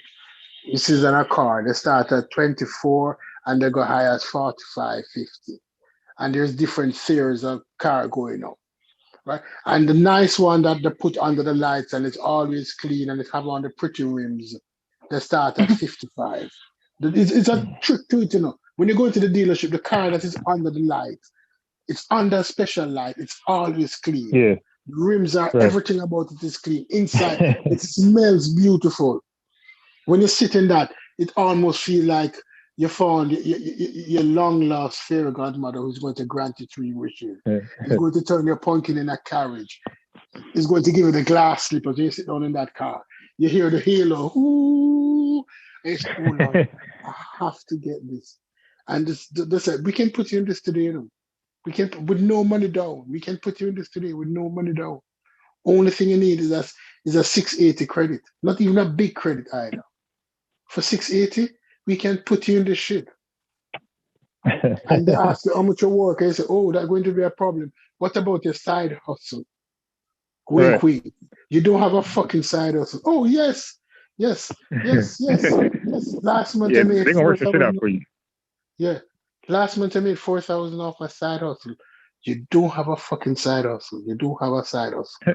But you make up a side hustle on the spot, right? And you're off, and into the okay, this payment is just $850 a month. And you with your dumbass self say, okay, I'll take that car. The dealership don't give a fuck if 1 month your grandmother dies. The Nah, they lenders, don't care. they don't care if your grandmother died last month. Nah. They don't care about shit. Right? You may be able to call them, but if you don't call them, and they may be able to delay the payment, but interest is going on that shit. Right? Yeah, that's another thing I never like. People get excited about not having to put money down. To me, that's scary. You know, you paying that money on the back end. Like they getting their fucking money. I would rather pay Right. it off and bring down that price so I have a lower balance accruing interest. I don't know. Give me some money because down. Fuck that. for every $1,000 you pay down, it's $20 on your payment. For every $1,000 you pay down, it's $20 on your payment on average, if it's for 5 years. Right? It's work out approximately $20 on your payment. So let's say you go into the dealership and you have $5,000. You're going to pay $100 less a month on that car. It might look silly on the front end, but can you afford the $500 a month for the car, or can you afford $400 a month for the car? And this is not including the insurance, because insurance is higher when you don't own the car. You know that, right? Mm-hmm. If you're not, if you Yeah, don't because own the car, well, for one, because you gotta get full custody. I mean, I said full custody. You gotta get full coverage. right? But Yeah. even full coverage is higher when you don't own the car. When you own the car, the insurance is low. Because what happens is that when you don't own the car, the amount of money the insurance company is going to settle with the dealers or the lenders is different than how much it will settle with you. Because when they come out and value your car after you pay for the car, you're not getting shit for your car during an accident. You know that, right? You're going to say, oh, this is a railway car. But once it's the dealership said, we still have $15,000 on this car list. The car is upside down. But because you had insurance, the $15,000, the company have to pay it. Because remember, the instant you drive out, your car upside down. And that's why they tell you, get the gap insurance, get the gap, just in case something happens to the car. Yeah. Right? But people want the BMW, people want the Tesla. You're going to buy an $80,000 Tesla, and you don't even have a house to plug it into the charger. You don't have your own charger. Now let's back up. Let's back up for 1 second, because when you said they're telling you side hustle, wink, wink. Now this is they're sticking to their word about the payments. Okay, so anybody who's going to get a car right anytime soon, like they're selling horror stories, but nah, listen. Just because they say you're paying $850 doesn't mean you're paying $850. You gotta sign that. Make sure they got it in writing on a piece of. I was got. Make sure, because what they're gonna do is say, yeah, $850.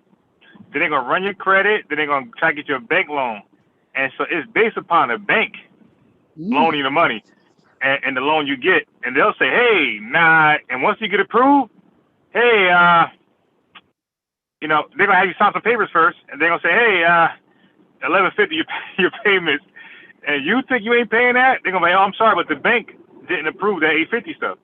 Because your credit's so low that we had to do this and this interest rate. They got like little things they do to get you. Like, yeah, they're gonna get you approved, and they're gonna whatever works against your favor, they're gonna get you approved. That's the whole thing. Get you approved, but your payments might be 11. But see, the bank decides. From what I know, I could be wrong. Somebody correct me.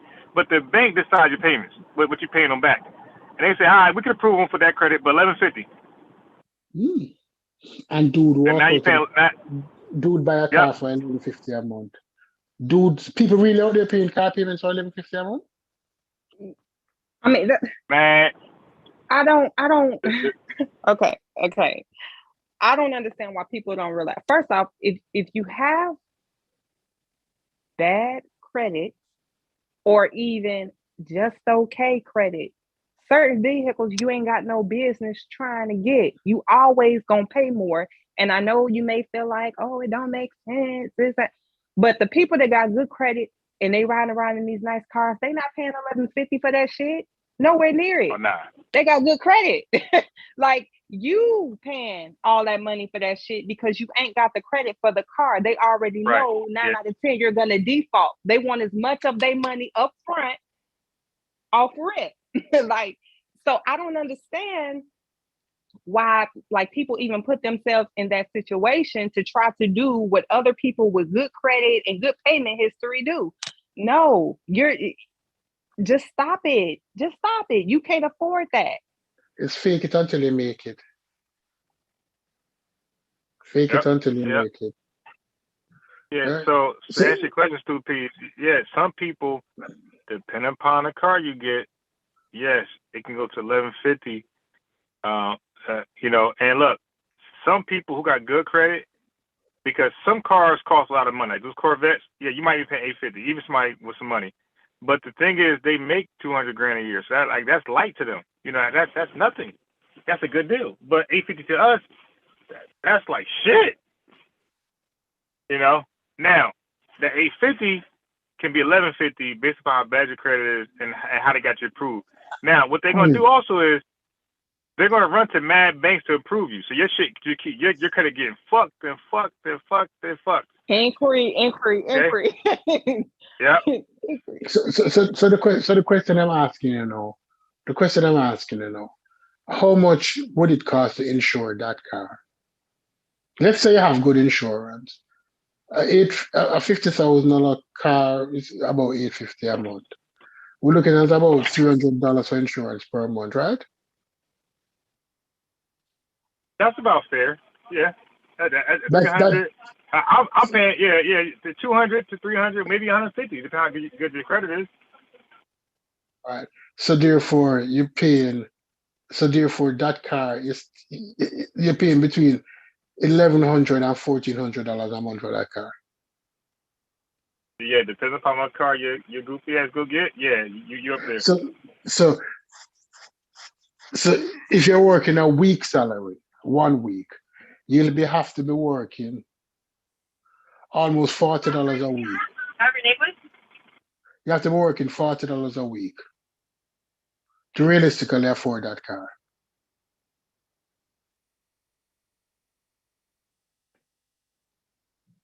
One second. What do you say that? $40 to $45 a week. Because $40 a week is $1,600. $40 an hour is $1,600 a week. So you'd have to be working about $40 an hour to realistically afford that car. Right. And I still think that's crazy because hell, that's a quarter of your income. Right? So we're looking at $40 a week. We're looking at 40, 1,600, $96,000 a year. That's your salary.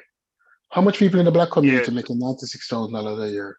That is not that ain't happening. Like your household ain't making that. Hey, So we're driving around. We're driving around in cars that farly outweigh with income. Then. Yeah. Oh yeah. And well, this is why you say, you know. And you ain't even factored in no maintenance.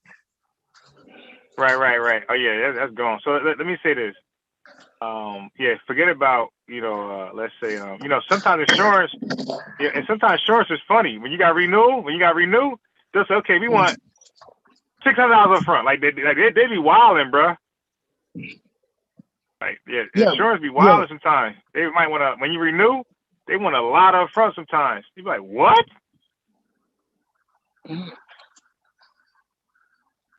No, that's my thing, because what I realize, you cannot be slave to something as simple as a car. I understand if you're slave for a house, but a car is temporary. After 5 years, that car is a piece of shit. No matter which car you buy. Because most of us not buying Bugattis and and And Ferraris after and 2 years, I Lamborghinis. mean, but let's be honest, after 2 years in the black community, your car don't mean shit. You're like, Yeah. even if you get the brand new popping car, you gonna be lit for a year and a half, maybe. But year 2, some new shit then came out. Some new nigga got a better car. Like it don't mean nothing no more. You understand what I'm saying? Like, Right. Yeah. Right. Like you said, after 2 years, you just. But look, let me say this though.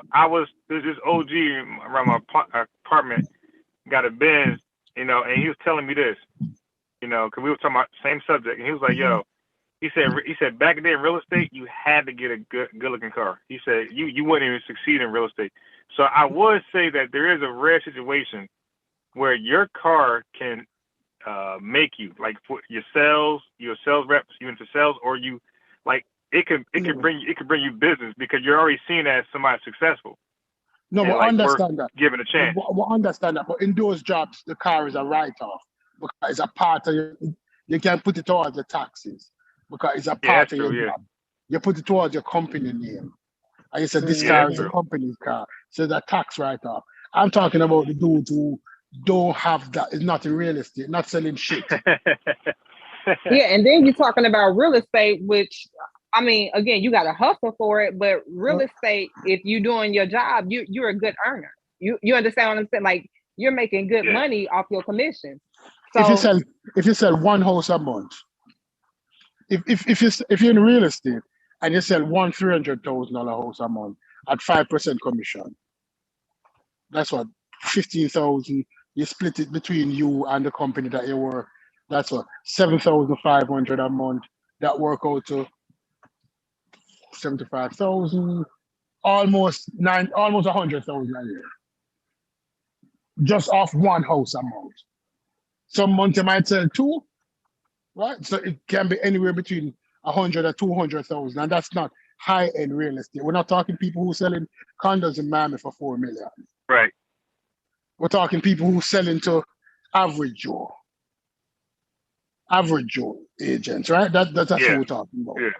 Right? So we understand that you need a nice car because people impressed by because this dude must know what he's talking about. He looks successful. We understand that.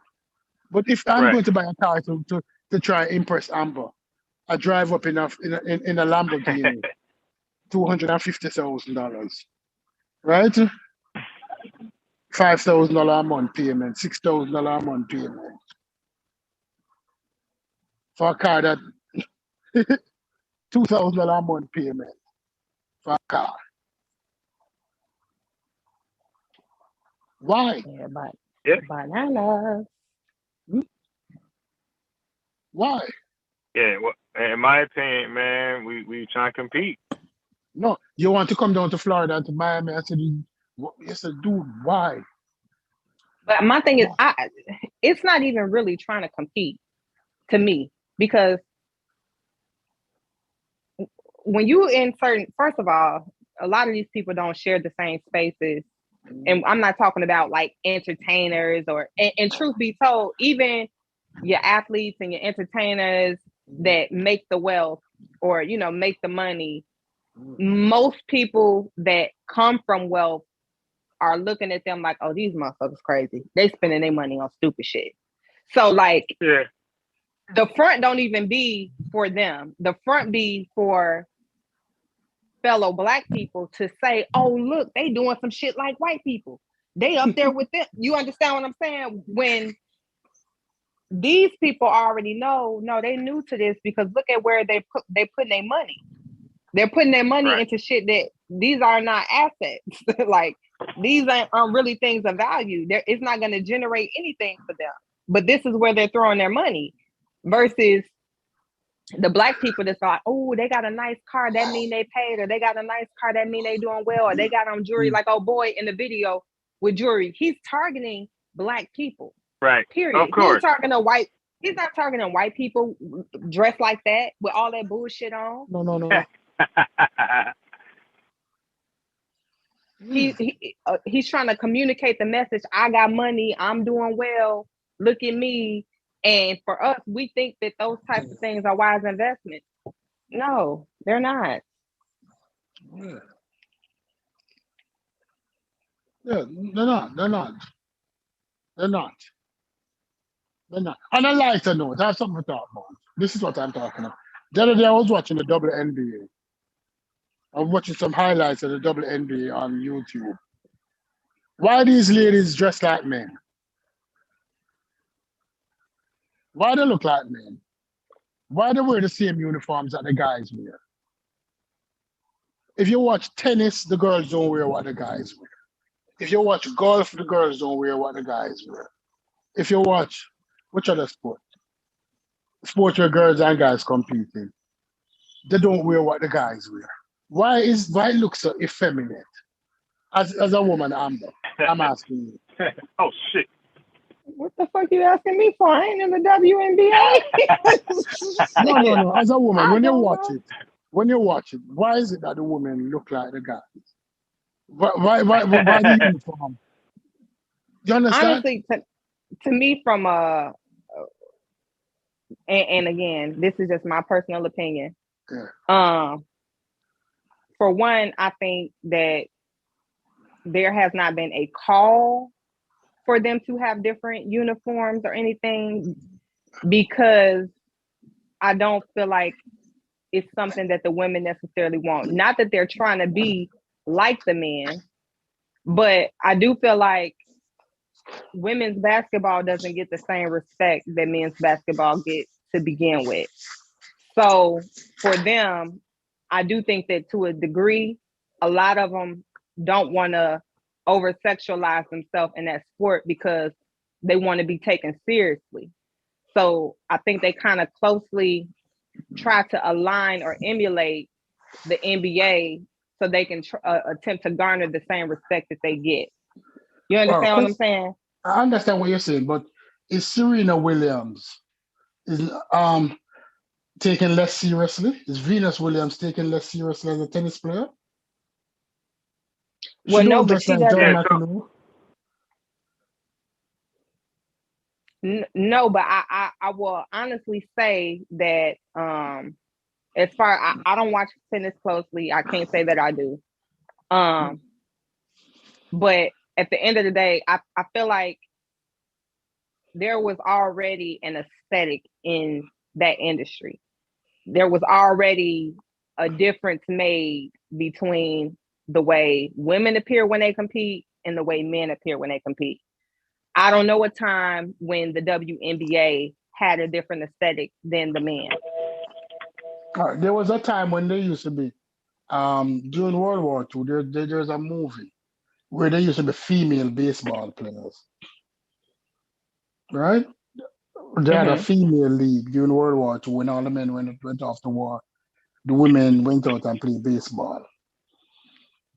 And the women didn't dress like the guys. The uniform didn't look like the guys' uniform. Huh? But you talking about back in the day. All right, but even If I can add something real quick, yeah, I'm going to say black people are in a peculiar situation, and it's unfortunate. Okay, and women too. You know, anybody who's marginalized, discriminated against, they have to fit the stereotype. You want to make it in this country right now, you got to fit your stereotype. So I'm gonna go to your basketball thing in a second. Okay, boxing. Go ahead and be a boxer, right? And don't talk. And get there. How you can win 100 fights in a row. You'll be a nobody in boxing. You got to fit the stereotype. You got to run your goddamn mouth. Okay, that's boxing history. If you don't talk, you ain't shit in boxing. Nobody will ever know who you are. You got to fit the stereotype. Women, right now, unfortunately, if they want to get the same recognition, the same pay as NBA players, they got to do what Stu P is saying. For this, in the current climate we're in now, there's women football, right? They tackle each other. They're wearing like nothing. No, I bet you they get paid more. I bet you they get paid more than NBA players, huh? That's a WNBA players, yeah. right? Hammer, they wear nothing, and they get hella views. So it's like, yeah, you would like it to be this way, and like even certain black CEOs and blah blah blah, you would love to. It's just not there. And well, honestly, go ahead. I see football being a little different, especially in the way that the game is actually played and engaged. I don't see, and I guess maybe men would be enticed by women in skimpy shorts and little tanks trying to play basketball. No, But no, I'm not talking about I'll skinny watch it. shorts. All right, I'll watch it. Mariah Carey. There are these dresses that reach halfway below the knee. You can't have on tights under that. There's these basketball T-shirts that look like dresses. Mariah Carey wore one when she went to the All-Star game one year. Yeah, I Let me think I see if I remember can that. right. Let me see if I can see that shirt on the screen. Let me see. I don't think you really have to. Me being me, Yeah. I could see maybe a shorts outfit or something, but yeah, I wouldn't want to play basketball in a motherfucking dress. I don't care if I got something under it or not. I wouldn't want to play A basketball in nightgown. a dress. A nightgown like dress. right. To me that's just uncomfortable. But I do want to know No, but though. they're not. They make out the same jersey material. I'm not talking the long jersey now. I'm talking about the one that she wore because these women are fit, so they would look like her in basketball shoes. They would look like her. Let me see if I can screen share. All I right. want to know though, Stoopies, what's the significance with what they have on versus their ability on the court? I want to know what the significance is. They look Why too does that even manly. matter? Women look like women. Men look like men. There's a So, but distinction. my question is, are you watching the sport to watch the sport, or are you watching the sport because you feel like you need to be, visually Entertained. stimulated? Of course. Look. This might sound. This is not gay. When we look at people playing, when we look at men, anybody playing, you emulate that person. Children emulate that person. I want to be like Mike, right? We emulate that person for years. We want to be like them. We want to look like them. Like sometimes they become the trendsetter. They say trends. The look means something. What I'm saying is, I think y'all failing to realize it's not them that's setting the trend. It's the boys that they play against every day at the park that's setting the trend. I've seen, like I said, I told you I used to take my son to the court every day, sit there. It'll be little girls come up there and they can ball, they can hoop. But if they come up there dressed up cute to play, oh, you too cute to be playing basketball, they're not taken seriously. Yeah. So they have to adjust, because if I want to play with the boys, I gotta look like one of the boys, or they're not gonna take me seriously. You understand what I'm saying? No, but all right. So the outfit there, put it on. Put on some sneakers with that little skirt. Every team like this one is a Chicago boy.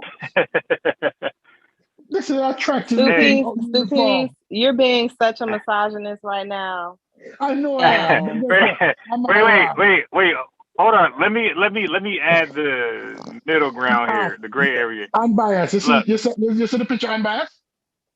Yeah. No, I'm saying, unfortunately, that is the case in this country. Like where we at today. Like, that's why I said for black people to be entertaining in certain things, we got to look a certain way, we got to act a certain way, or we won't be successful in this country.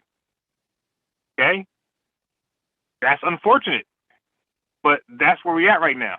Right, we're light years from where we were before, but this is the current climate now. WNBA. But you saying this is where we at right now? I feel like that's been where we at, and we should be trying to get away from that. We've been having to look and behave. Hold on 1 second. I think we're getting. I think we're better now than we ever were. I think we're getting a little more respect. Like for example, I never thought WNBA basketball was entertaining for me until Cynthia Cooper. She really put in her back, and I think she was the best ever then. She's the best ever now. You know, she's like the Michael Jordan. I think she'd have actually competed in the NBA on some Allen Iverson shit. Like she was that good. But I would love somebody to do some research. I bet you they had the best ratings during that time when she was playing. But she was definitely on some Michael Jordan shit. She should probably beat the average bench player NBA player. You know what I mean? She's very, very good. But for other women that's not as talented as I haven't seen a talent like her since. So for other women who's not as talented as her, it's all about views and getting paid, right? Well, I'm sorry, it's all about getting paid. You need the views. The NBA players, they make a certain amount of money. Rap artists make a certain amount of money. Comedians, and they make money by viewership, right? So to get views, you need to do something with yourselves, and your organization need to do something to get views there. Like, I hardly ever know they're playing. I might watch a game or two. I don't even know they're playing. So I think that there's a lot involved. And what Stu Pease is saying, I'm saying, unfortunately, some of that stuff is true. If you want to get paid somewhere near the guys. All right. Look at this picture. I just put up now. Look at this picture. Do these ladies look like ladies or they look like dudes?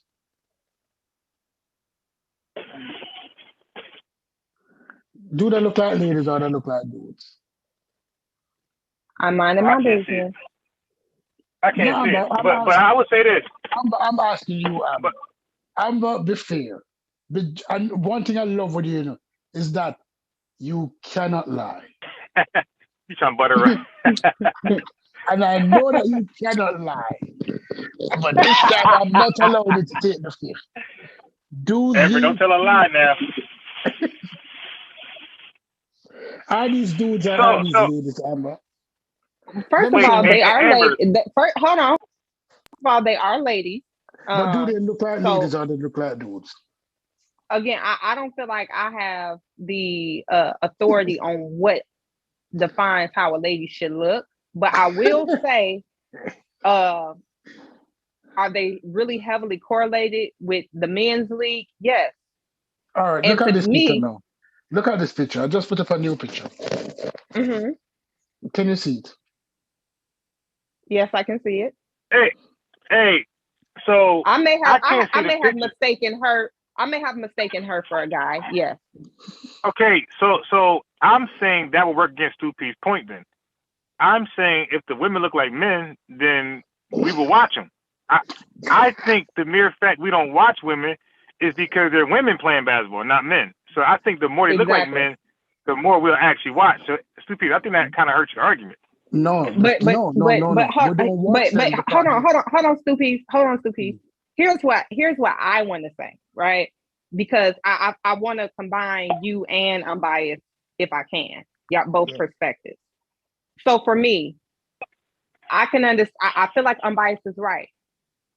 You do not watch them predominantly because they are women, but I also feel like you feel like if I'm going to watch women who quote unquote look like men, I might as well watch the men. But honestly, I don't think hold on. I don't think it's just because of their aesthetic. Hear me out. If we're being honest, to me, I've attempted to watch a WNBA basketball game. I've attempted to watch one. It's not as competitive, in my opinion, as the men's league. To me, I don't care how they look. I care about the level they're competing at. To be professional basketball players, the level of competition is not that great to me. But I feel like money is not invested in the women's league because of viewership. So it all kind of feeds on each other. People aren't watching because it's not as competitive. There may be some people that feel like, okay, well, if it ain't going to be competitive, at least let them be visually stimulating. You wouldn't care about what they lack because at least I got something cute to look at, right? But I'm saying, regardless of if you have something cute to look at, if they were competing on the same level, I believe people would tune in. But they don't get the same investment that men's basketball teams get because of people not viewing them initially because they're women. I think it's just a cultural thing. You understand what I'm saying? Culturally, they've never gotten the support. and they won't.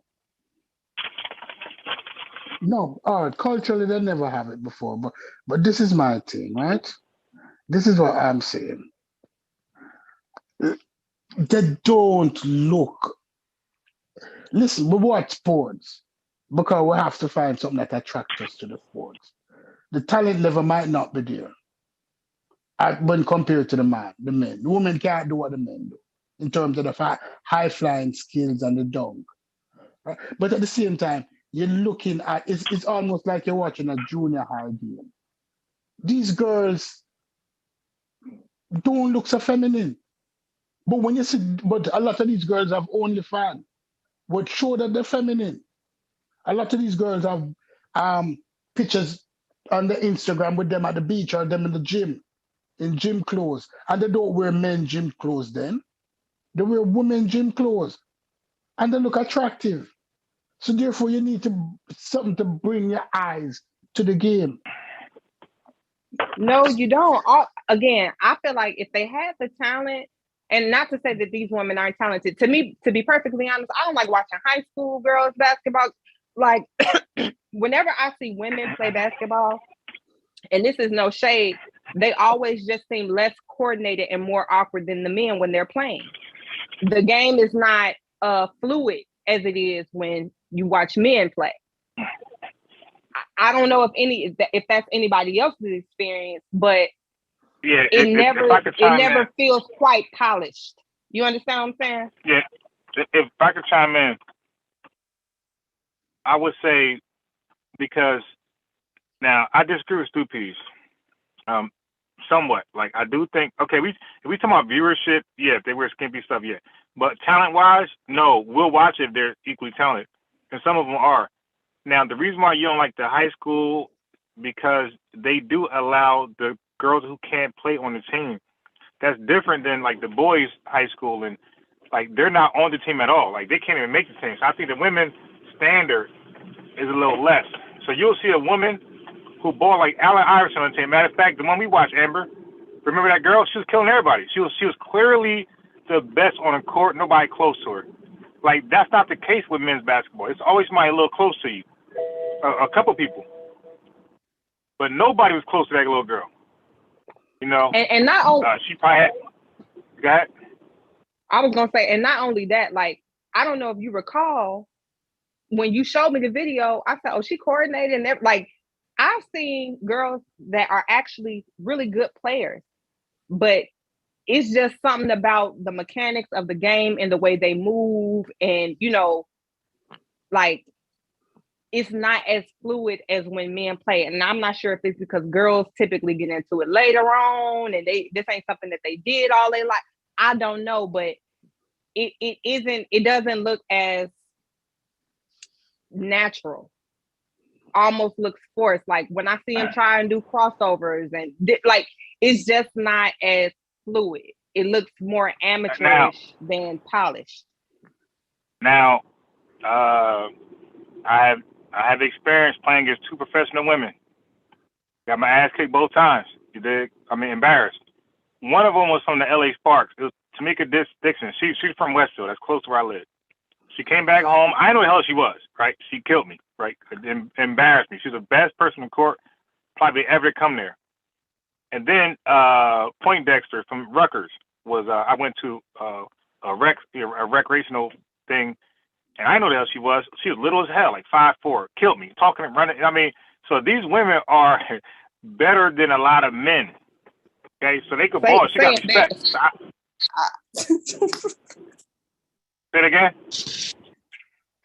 Say embarrassed again.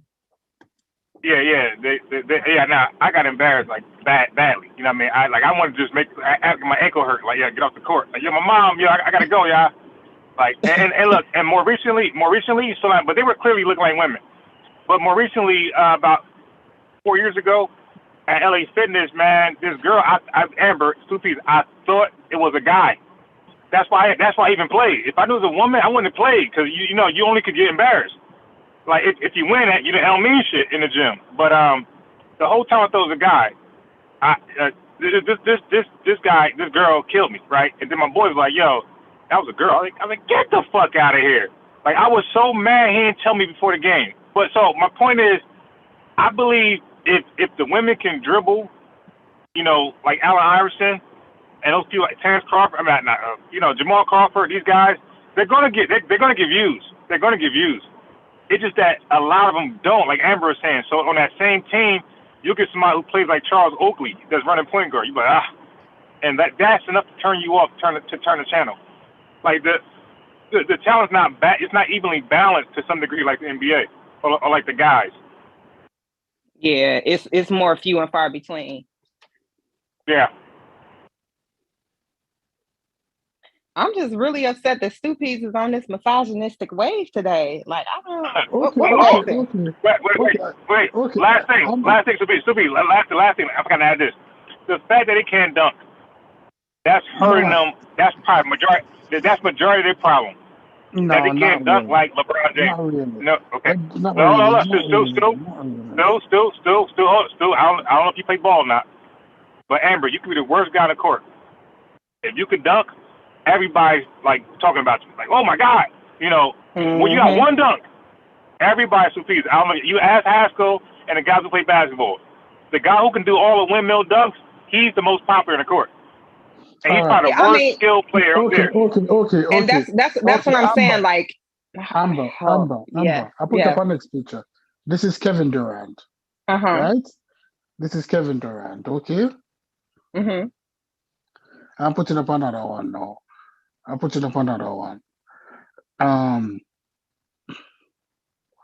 don't know who she is.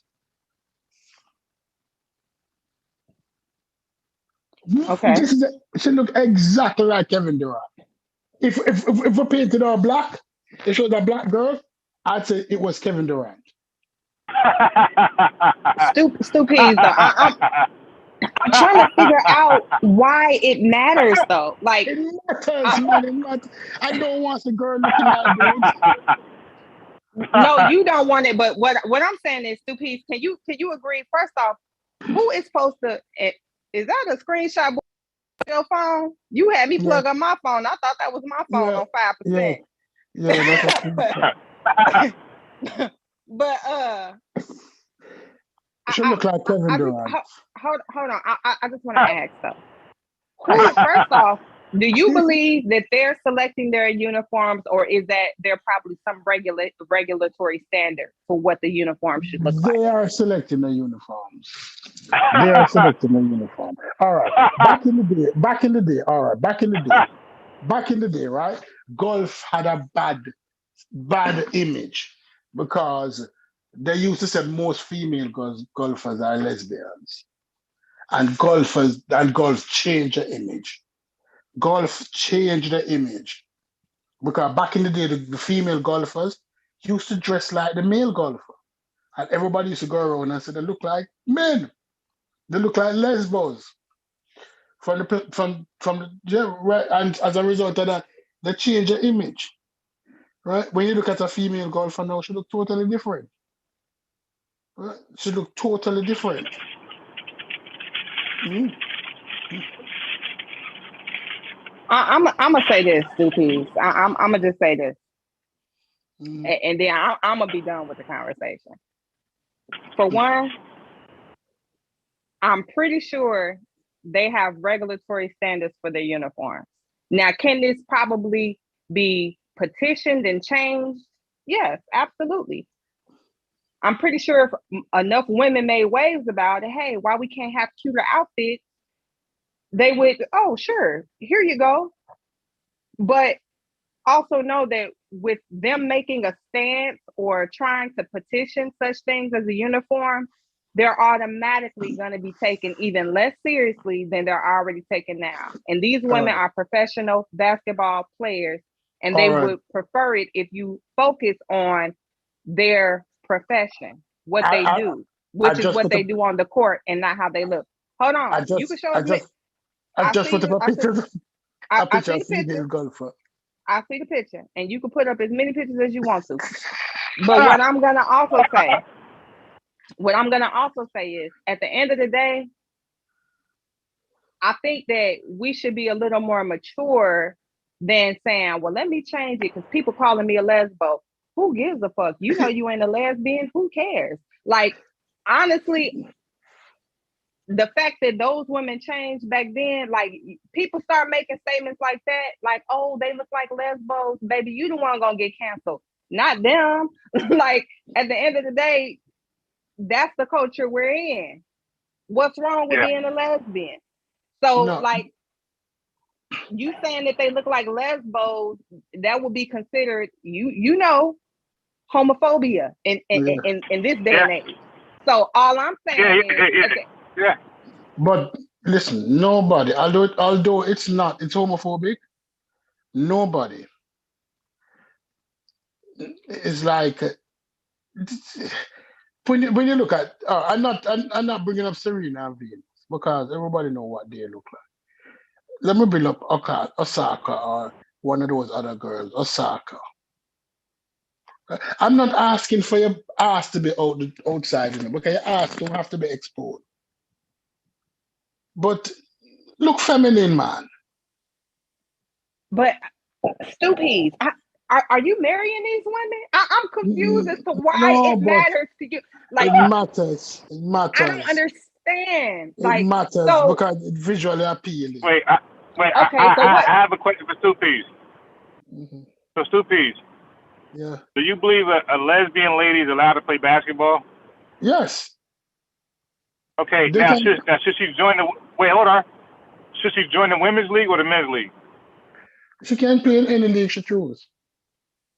Okay, if she joins the women's league, does she have to wear the sexy shit or some regular? It Shit, is not like the men wear. sexy. It is feminine. Huh? But she has to wear the feminine shit. Wait, or the masculine hold on. shit. But she's not feminine. She's masculine. Like, so what should she wear? She's in a league with females who are supposed to be feminine. So she should wear the feminine shit. But see, again, Dudes not on the basketball court wearing dresses. Dudes we- not can on we- the NBA court wearing dresses. They're in the So- masculine league, so they wear the masculine shit. You wear the Stupid. uniform of the league that you're in. Stupid, you're having an issue with your perception of the way things ought to be. No, There's a disconnect. There's a disconnect between the way you perceive things ought to be and reality. That's the problem you're having. The problem I'm having, honestly, it's not a problem. It's just the problem I'm having is Yes, that Stu Peas he's saying the good old days. I'm not saying the good That old was days. Stu Peas. Look at all right. Hey, See, yeah. I put up Osaka. Right? This is a tennis player. She's not dressing like the males. There's a distinction. The female tennis game is not as good as the male tennis Okay, game. it's Stu Peas. Next Yeah. question is, what is the male's dress code that's only for men? Okay, or males? Can you tell me that? What's the dress code? Shorts? Everybody wears shorts. Everybody wears sneakers. Everybody wears jersey. So But like, they're not so wearing skirts. what is so? They're not wearing kilts or skirts. They're not wearing skirts on the court. No. But No, hold on, no. I'm trying. And skirts. Wait a And minute. skirts will be more comfortable because imagine all of that air coming up. You know, your ball is well cool because there's no constructing air preventing your balls from getting cool if you're in a skirt. But I'm trying to figure out what is so super feminine about what she has on. What the other women have. Osaka? It Yes. looks like a girl. It looks like a girl. If you say so, I guess. I mean, I'm not being serious. no, I mean, honestly, I don't see anything uber feminine about what she has on. Like, I don't understand what you're saying. That's what I'm They saying. are athletes and they're I'm dressed not for there. their sport. And they're dressed for their sport. And they're doing jump, run, skip, splits, everything. And they're dressed like this. So there's nothing wrong with wearing something that look feminine. Okay. But you're saying it looks feminine just because she has on a skirt, but the skirt is loose. It's not form fitting. Hell, if she had on some shorts, all she needs is for them to stitch it down the middle, and it looked like the basketball shorts that the women had on. So you want them to take their crotch stitches out? That's what you want them to do? Amber, you're saying that. Amber, you're being unfair now. You're saying that what Osaka had on. What Osaka had on. Are you saying that looked like this? Is that what you're saying, Amber? Are you saying that what Osaka had on look like this? Yes, I am. I Okay. am. All right, you win. I submit. I Wait, submit. so Amber, I have something for you. I mean, I have actually, something they're you can showing respond to. more leg than she is. The only But then, only difference is their top isn't as form fitting. But I mean, to be perfectly honest, they're showing the same amount of shoulder. They're showing the same amount of leg, if not more. I don't understand. Like, Amber, it's a little confusing to I, me. I, have some- I have something for Amber. Okay. So now the issue that can be complexing for women is that okay, so you said, Amber, you said the women want to be taken more seriously, right? So you felt like they should wear what they're wearing rather than something revealing, right? I feel like they should wear whatever they're comfortable wearing. That's what I feel. Like, Right. So, but if there's no mass so, push but, for them to change the uniforms, I have to assume they're comfortable in the uniform that they're playing in. right. But you said that they would be taken serious, less serious. Right? Do you stand by that one, or you want to, adjust that one? That they would be taken serious if there was a mass push for them to get cuter uniforms? Or less serious, because I believe you said less. No, that's what I'm saying. I said, so you're saying that, do I want to stick to my point that they would be taken less serious if there was a mass push in the WNBA to get cuter uniforms, cuter more for? Right. Yes, I stand by that. Okay. So when these same women, dress like that on a regular basis, that more feminine, more cuter thing, or in the corporate world, do you think that they are hurting their brand? They're being taken less serious because they're looking more cuter, more feminine, when they can look more, I don't know, a different look. You think that applied there too? In what world? No, any world, corporate, anything they do in life. Like I'm saying, like if women have a choice to dress, more like loose, or form fitting, more cuter. Like, do you, they can, a job interview or whatever else they're doing in life. Just being an American citizen, just a neighbor, a part of the neighborhood, like, or a speaker. Are they also hurting their brand by being taken less serious because they're wearing those outfits then too? Amber, I think it. Hold Amber, on, Stu. Hold on, Stu. Let me answer his question right quick. Me personally, I think it depends on the industry, the profession, what's gonna do what. For certain industries, like you in construction industry, right? In the construction industry, I think women who are always cute to the nines, nails done, lashes, they're gonna look out of sync with the industry. So in that particular industry, they actually may be taken less serious the more feminine they appear, right? Versus, let's say, someone who is a real estate agent, they're going to be taken more serious the more polished, feminine, and put together they are. You understand what I'm saying? Yeah. So I do feel like it depends on the industry and what the typical culture is for that industry on how you present yourself. So what about a speaker? Honestly, the speaker is 9 out of 10 going to tailor themselves and their look to their audience. You understand what I'm saying? So you can have a speaker that, let's say, like a Teen Summit back in the day, right? You may have a speaker that's on Teen Summit, and yeah, they can be in a urban wear or whatever, because a 3-piece suit ain't gonna fit with the demographic that they're speaking to. Versus someone who may be doing a seminar on AI, they may appear a little more polished, put together, not necessarily the 3-piece suit joint, but they may have a shirt, you know, a nice little collared shirt, tie, some slacks, and they may be presenting or speaking in that. So again, it depends on the audience you expect to be listening to you, how you're going to present yourself. So in other words, sometimes dressing sexy can, like, they're in jeopardy of being taken less serious. Yes. All right. All right. I post one last picture. This is the last one, I promise. These are female netball players. Netball. Netball is a sport that's similar to basketball. These are female netball players. Right? Okay. And the reason why I post a picture is to say, this is it, right? When we look sometimes, how you sell yourself, that is, it's about marketing. It's about what foot you put forward. Right? And honestly, I don't find nothing attractive looking more at the game. When I see the game, I'm distracted by it, honestly. I'm distracted. I'm saying that why these women have to look like men?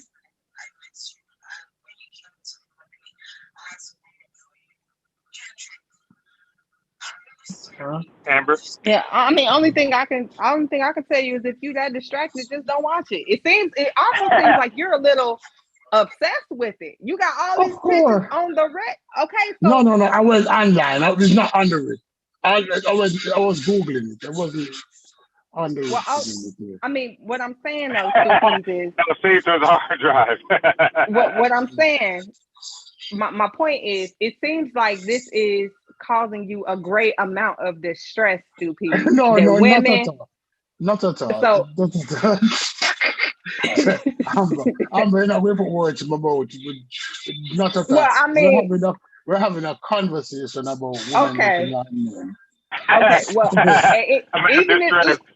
if it's causing you a little bit of distress, all I can say is tune out. Just don't even watch it because you don't like it. Okay, just don't watch it because it don't fit right in your spirit. Mm-hmm.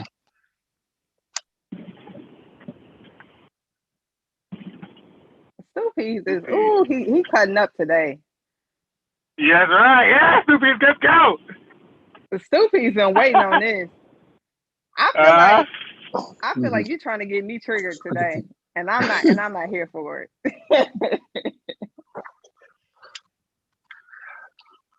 Now, switching off of this, I did want to ask, and I guess I'm gonna have to tune into the chat. Did you get a chance to catch the video on by here? No, I came right after class. I had right on live because I didn't want to, like, the minute I think about something else, I wasn't going to go live. So I said, let me just get on live real quick. Okay. I haven't had a chance. Yeah, I haven't had a chance. I mean, I can look at it right now. Stupies, have you heard, and anybody in the chat, have you all heard of the incident with Tommy Sotomayor? Yes, I did. Wait, did you send me that video? No, I never sent it to you. Hold on. I watched it. Okay. Do you want my opinion? I told you you could just look into YouTube. It'll come up, child. Let me see. Tommy.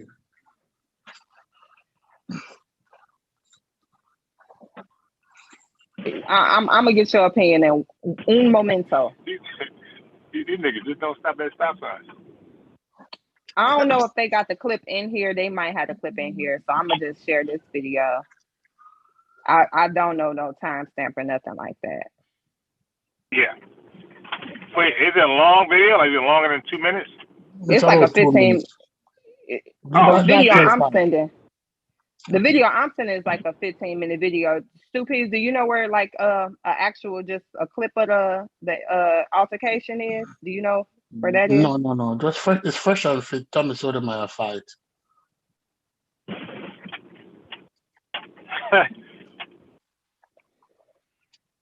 So yeah, Stupies, I would like your opinion on it. Go ahead. My opinion. Let's go.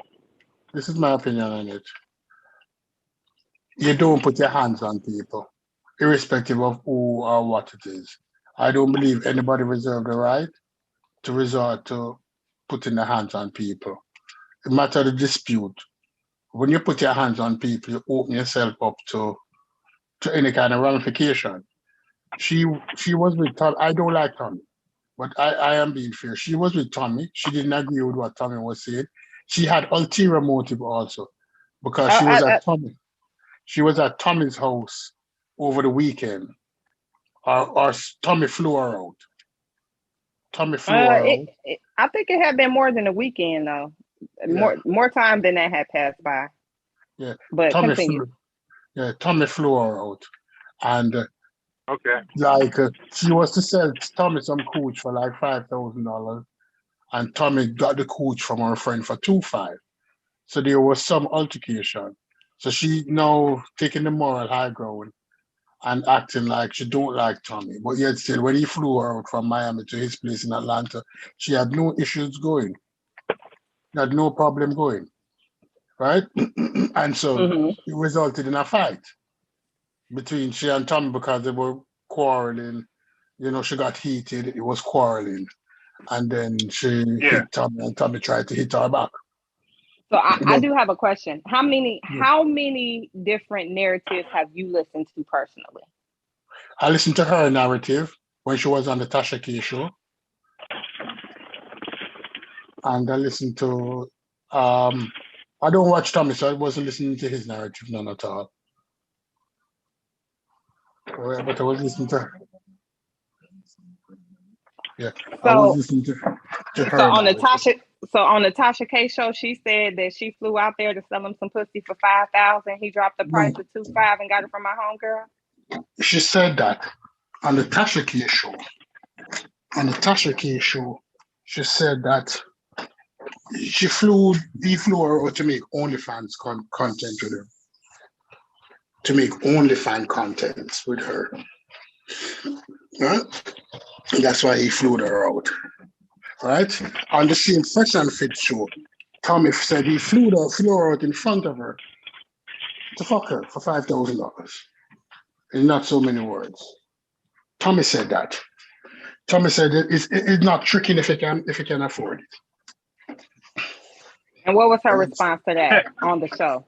No, she got more. To me, she got more. If you listen to her, like she didn't want anybody to know her business that she was selling pussy for $5,000. So she get all up in his face. Now hold on. I'm gonna split the baby. I'm gonna split the baby because I agree with you that nobody has the right to put their hands on anyone. I absolutely agree there. I also agree that I'm not convinced that she did not know fully who he was. Now, I do believe she heard his name, right? Knew that he was somebody of some type of something, but may not have known entirely his messaging. And I don't believe she particularly cared. She thought she was going to come up and they're going to want to fly her out. She asked to bring her homegirl, right? Right. So, to me, I don't know what kind of content they were going to create on the OnlyFans. I don't know what kind of content he provides on the OnlyFans. I do know that she provides content on the OnlyFans. She has an OnlyFans where she provides content, and she said that she does not perform any sexual acts. She do sexy shit, but she don't perform sexual acts. So again, I'm not. She don't use a dildo. It's on dildo. No, she says she do sexy like little teasers, but she's not performing any sexual acts on her OnlyFans. That's according to her. I'm not subscribed. Hold on, I'm not. I'm not subscribed, so I don't know. Right? What's her name? What's her name? I'll subscribe right now. What's her name? I'll check it out. Her name is Shay something. Go to Tasha K's. Hold on. Yeah. I got a little extra money. Hold on. Okay. Now, I did want to finish my little spiel before finish. Okay. Now, in my opinion, I do believe that she was set up to come on that show, the Fresh and Fit. I don't believe that it was the intention for it to escalate in the manner it did. But I do believe that she was intentionally set up to come on that show with Tommy, unbeknownst to her. She didn't know he was going to be on the show, to embarrass her publicly for her declining his advances privately. I do believe that. Now, in my opinion, she was told that she needed to leave when they started, ask like, oh, go get some air, whatever. Initially, I don't blame Tommy for standing up when he seen that mic in her hand, because for me, ain't nobody finna stand up over me. I would have had the same response. Also, I also know if I get to standing up, even if I'm on my way out the door, for me, yeah, I'm like that. You get too close to me and I feel threatened, I'm gonna swing. So I don't blame him for standing up. I also don't blame her for feeling threatened. Now, I don't know if you heard it, but in her Tasha K interview, she asserts that they, because they were arguing, he did push the guy that was holding her. He pushed the guy and the guy hit her and she responded by swinging. No, that's not on it. Go and look. That's not on it. You said That's what? not on it. Go and look on the video. That didn't happen. Yeah, that did happen. I watched it. On the Fresh and Fit? Yeah, that did happen. So they were holding her back. No, and Tommy that's before she swung or after she swung? No, that was before she swung. He pushed the dude, like the dude was holding her, and he like pushed the back of the dude, but the dude is holding her. Let's look. Let's look.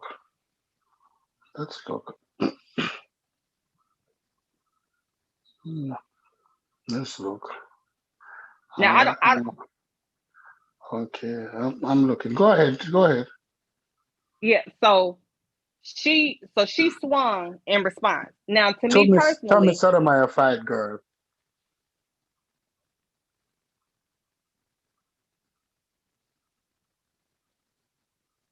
Now, to me personally, I feel like when you in an altercation, tensions high, somebody standing up in your face, you feel threatened, you already on edge. Like, to me, it's a situation where I don't see any victims.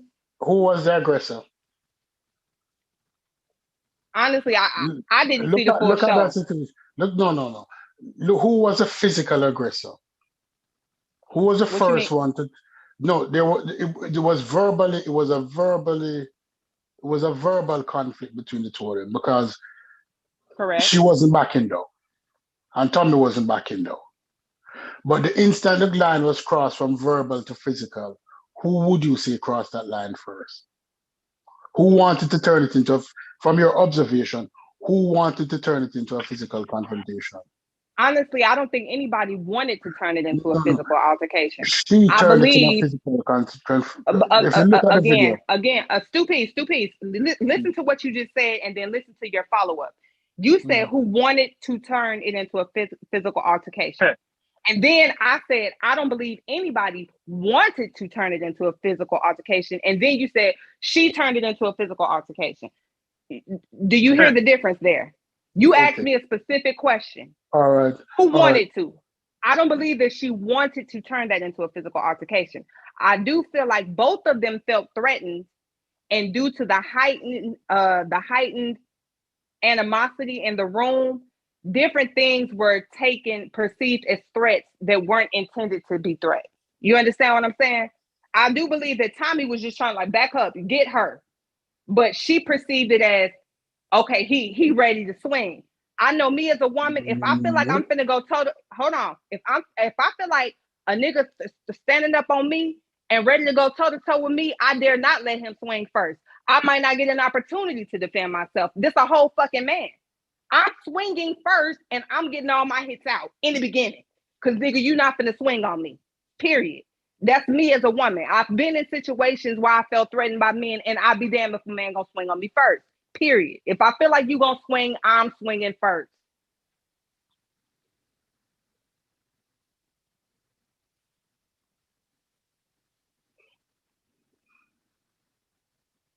Hello? Yeah. Steve? Any response? All right. I was trying to show the video, but I can't. All right. But I'm looking at the video now. Let's look at the video again. I'm looking at the video now. Let's look at the video again. Where am I looking at the video? I want to get a good look at the video. Right.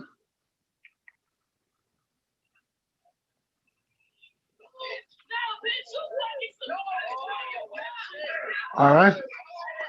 If we watch the video, when the guy came to separate them, if you look at the video, Are you going to show it on the screen? I can't show it. I can't show it. I don't know how to show it. If you watch the video, I'm gonna try to find this clip because I feel like Tommy Sotomayor, if you watch the video, the guy came. Tommy was sitting down. She standing up. The guy was proceeded to hold her hand and back her back down, but she, at all time, was being the aggressor. Even when the guy came between her and was holding her hand, that was while Tommy was sitting down. Right? She got up first. When she got up, right? Hold Both on, of them I'm were gonna sitting. try to find. Bias, you got an opportunity to watch it yet?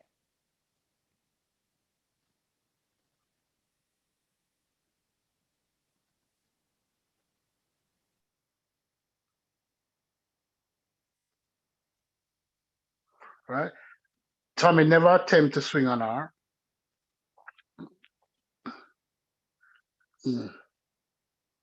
Right? She was embarrassed that Tommy exposed her that he flew her out to buy some pussy. She said $5,000. Tommy said no. Her girlfriend settled for $2,500. And she's in her feelings.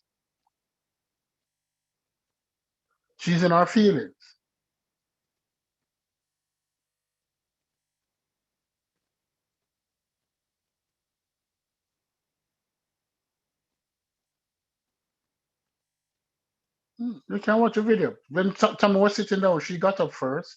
The guy came in between them. She had the mic in one hand. The guy proceeded to hold both of her hands, but she was still pressing towards Tommy. Look at the video.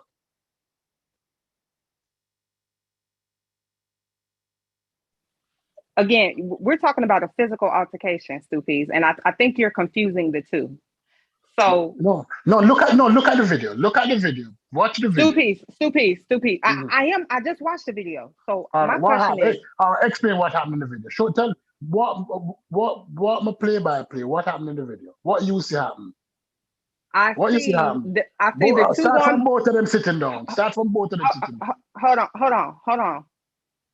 I see the two of them going back and forth in an argument. Right. I see her getting in his face, arguing, right? Ain't nobody swung though. She got a whole mic in her hand. She ain't try to hit him with it. She ain't swinging at him. They're arguing back and forth. She's talking into the mic very aggressively, right? Mm-hmm. He stands up. He's speaking back just as aggressive because they're in a heated argument. You're not watching the video then. Because the guy who stand up is not Tommy. The first guy, you didn't see the guy come between. No. I did see the guy come in between. Hold on. Hold the fuck on. So you mean to tell me that because the guy come in, that means something? She hadn't swung on him. So again, the guy stepping in means what? No.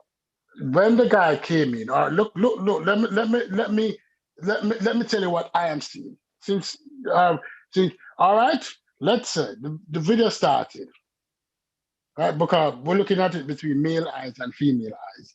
This is what my male eyes. No. It has nothing to do with male eyes and female eyes. Okay, you're looking at it with male eyes and female eyes. You're saying that she was talking too spicy. They're in a fucking argument. I did not say that. I have no problem with people talking. People can talk any spicy or unspicy they want to talk. I have no problem with. What makes her the aggressor? What makes her the aggressor? What makes her the aggressor is that when she proceeded to get up and have the mic in one hand, and somebody had to be physically trying to separate her from Tommy. And even when the person Hold on, hold on. Again, Stupies, here you go. You're saying somebody had to physically separate her from Tommy.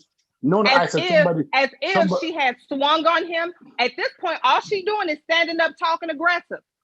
Right, that's all she's doing at this point. But somebody tried to separate you. And again, what does that mean? What does that mean? That when the person tried to separate her, even when the person tried to separate her, she was resisting the separation from the person and still trying to get at Tommy at that time. Okay. Look at it. Watch it. No, watch it. I understand what. Stupies, are you listening? Stupies, are you listening? Mm-hmm. Did you hear the Tasha K? Because you said you watched the Tasha K interview. So prior to that clip of them fighting, she had already been asked to get up and leave the conversation because it was getting heated. Tommy had already said something about her deceased father and all types of shit. So she was very pissed off when she stood up, but she was standing up to leave. So you pushing me into a corner of other people? No, I'm supposed to be leaving. So her going that direction isn't an issue because that's what the fuck they asked her to do to begin with. So my question is, what makes him have to come separate her? Why do you feel like the dude came to separate her? Because they asked, you said it earlier, they asked her to leave and she wasn't leaving. It wasn't that she wasn't leaving. She stood up to leave. So what are we talking about? She did not stand up to leave because if she stand up to leave when the guy came, she would have walked away. She did not stand up to leave. Wait a minute. So Stupies, did not stand up to leave. Hold on, Stupies. So you be in a heated argument, full-fledged, pissed off, going back and forth, and you still arguing back and forth. They still talking shit, you still talking shit. Then a person come and you say, all right, I'm out. I'm done talking shit. Have you ever been in an argument before? I've been stabbed twice. You've been shot up twice. Again, so when the person hold on, Stupies. So when the person comes say stop arguing, because we don't even do that shit on this channel. I'm trying to figure out, and where in this magical world do somebody say y'all stop this and motherfuckers just stop? Where does that happen in America? It does not happen. But at the same time, although it do happen, we cannot negate the fact that she was the aggressor. Okay, so if we're talking, hold on. We cannot negate the fact that she was the aggressor. And if you watch the video, she lied and said Tommy pushed the guy in her back because I watched it. Nope, he didn't. He didn't push the guy. Watch it and watch it. You watch it. I'm watching it in 25. Now, I am watching it. You don't see him. Not only did he used both hands to push the guy. It wasn't no hard push. Now he never pushed the guy. Embrace himself. Embrace himself from the guy. He never pushed the guy. He never look at him, man. At no time did he. His hands was up on the guy. At no time did he push the guy forward. Look at what you call a push. At no time did Tommy push the guy forward. He had his hands on the guy back. Again. Hold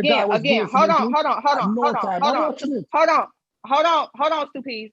So now you're saying he didn't push the guy forward. Did not push the guy forward. Hold on. I never argued how hard he pushed him. I just say he pushed the guy into the girl. Nope. And he did. He did not. Look at the video. Watch the video. Watch at the time when that happened. Look. She actually pushed the guy into Tommy. She was the one who pushed the guy into Tommy, causing him to raise his hands up. Look at where the guy was. Look at where Tommy was. And look at where the guy is after she pushed the guy into Tommy when Tommy raised his hands up. Look at it. She was the one who pushed the guy into Tommy. Look at it. She was the one who pushed the guy. I'm watching it now. All right, look at where Tommy was. I'm watching it now.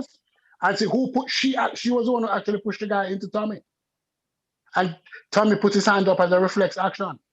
Watch it. I'm watching it now. Yeah, she was the one who pushed the guy into Tommy. If you watch it, you'll see it.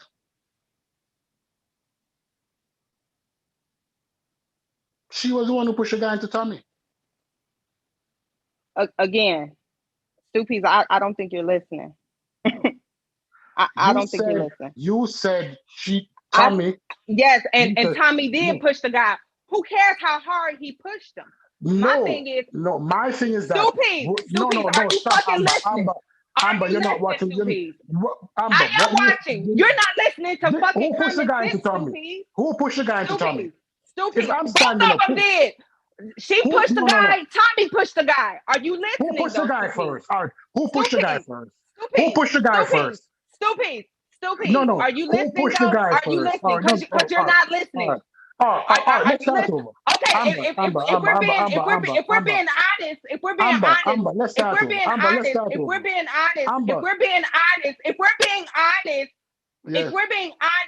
have you ever been in a situation where a motherfucker touch you, another motherfucker standing up, like it be so much going on when people are going back and forth. Again, you ain't even listening to my whole point, Stupies.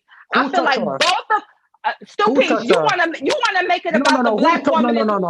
No. I did not. Don't put words in my mouth, Amber. No, Amber. Amber, don't put words in my mouth. Stupies. Amber, No, all right. yeah, you do. Amber, You all right. want to Amber, make it let's the start black over. woman is the aggressor. You want to make it the black Amber, woman is the I said aggressor. she was They the were aggressor. both wrong. They were both wrong. No, wrong They don't were work both, like that. yes. Amber, They don't were both wrong. They were both wrong. Point blank, period. They shouldn't have been sat next to each other. They shouldn't have been allowed to Amber, go on for that long, let's start arguing over. back and Let's forth. start Because, over. no, it Probably ain't I'm no not seeing start what over. you see. It ain't no start What over. did you It see? ain't no start What over. did you It see? ain't no What start did you over. see, Amber? Amber, What what I did you see? see, what I see is two people in a heated argument, and people are misreading certain things as a perceived threat, and tensions is getting increasingly heightened, and motherfuckers end up swinging. You ain't ever been in a situation where you feel like, oh damn, this shit finna go down. Like you end up fighting over a miscommunication or a misinterpretation. I don't believe that it was that woman's goal to ever attempt to fight him, especially on fucking camera. Are you listening to yourself? Like at the end of the day, I don't believe that was her goal. I believe in that moment she felt threatened. I believe in that moment he felt threatened, and shit went left. Point blank, period. It ain't about no being. They were both arguing aggressively. Yeah, she stood up first. I said early on, I would have felt threatened if a motherfucker would have stood up over me like that. Yeah, it's finna go down because I feel like you finna try me. Whether or not she intended that to be the message or not, because she's in a heated discussion, she's trying to prove her point. That's the message that her body language communicated. Therefore, he stood up. Like at the end of the day, you're not listening to what I'm saying. I'm not saying she's innocent. I'm not saying he's innocent. I don't feel like there are no victims in this situation.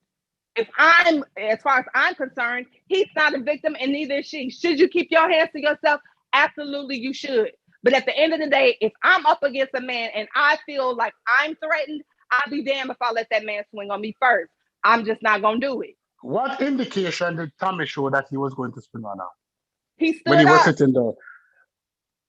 So because he stood up after she stood up over him, I was gesturing rapidly with her hands and the mic in the other hand. He was the one who indicated that he was looking. Stupid.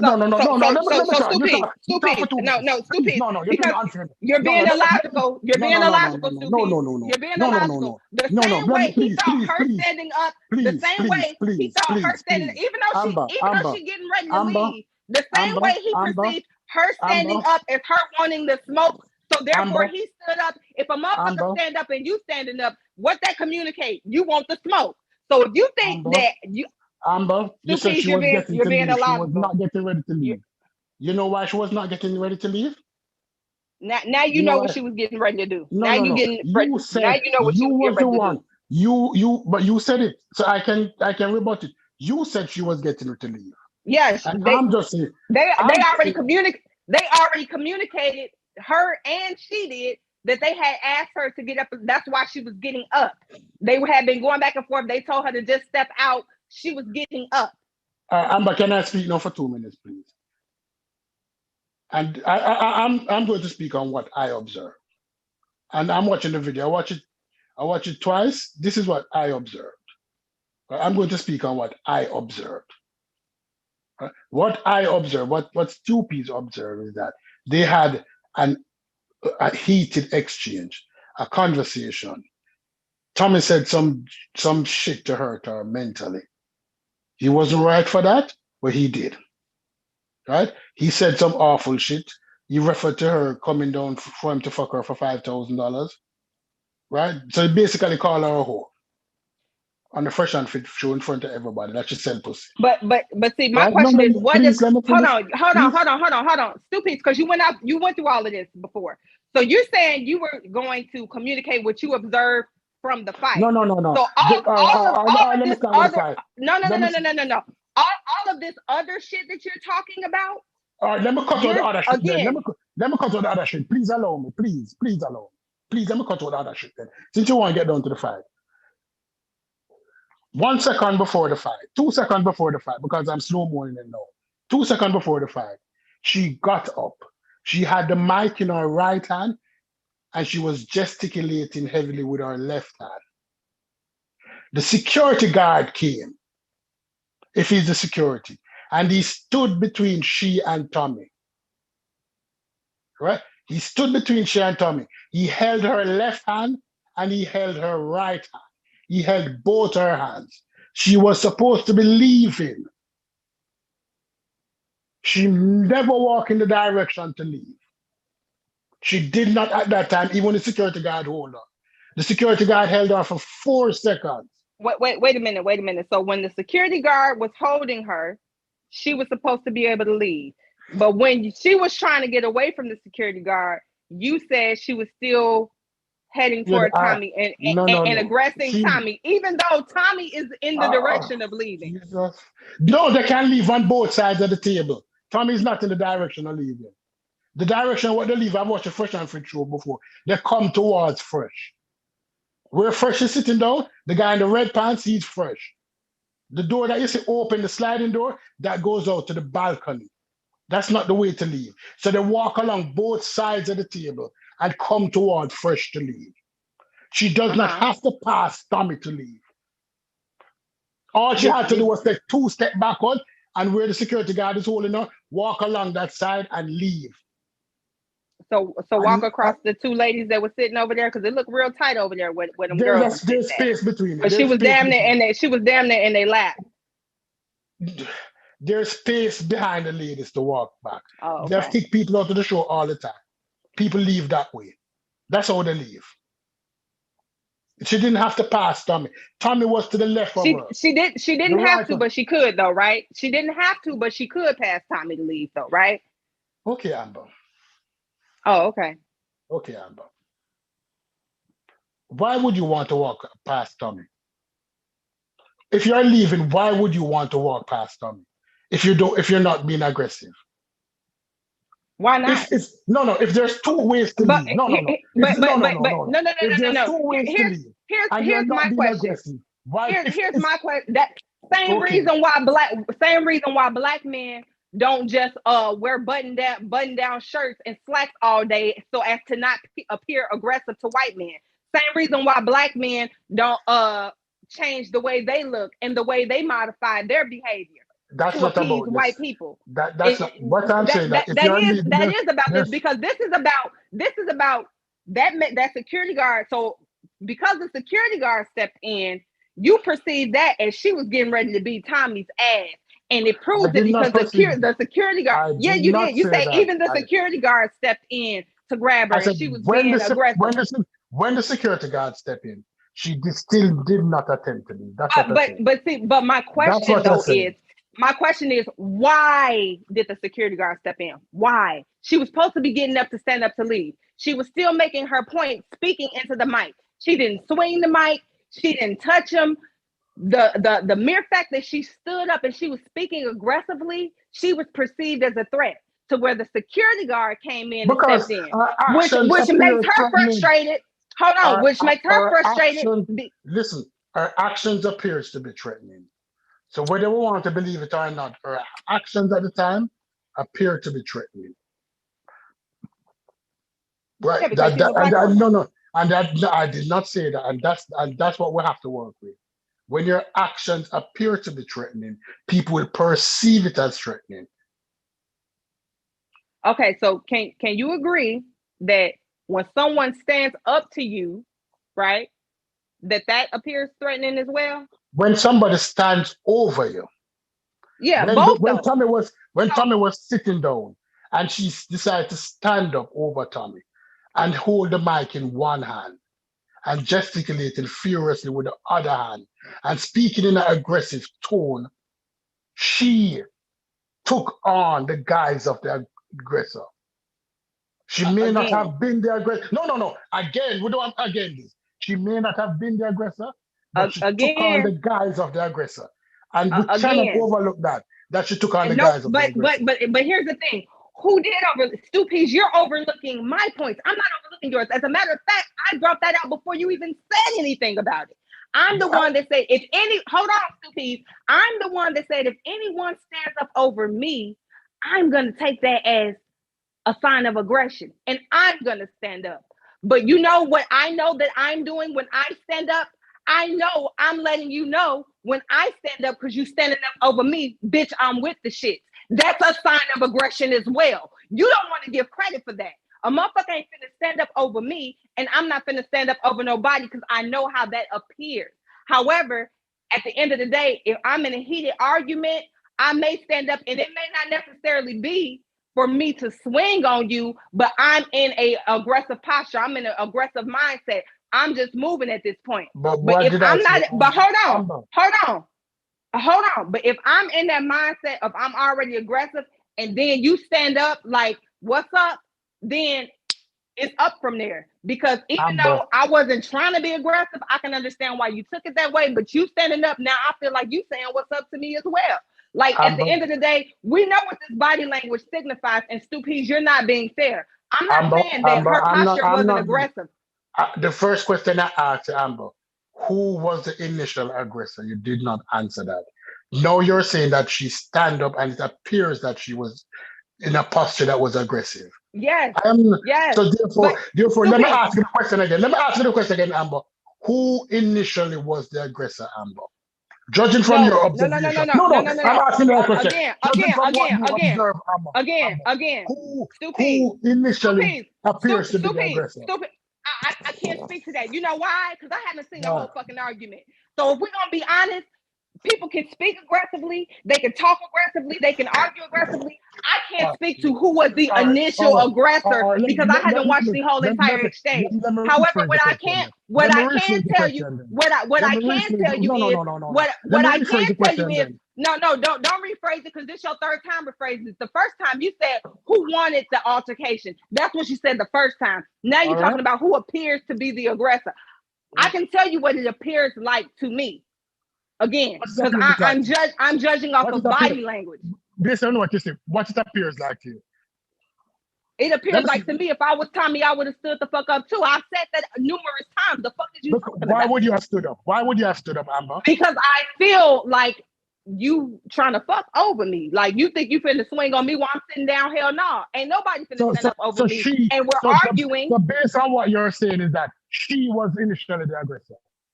I'm not saying she. No. Stupid.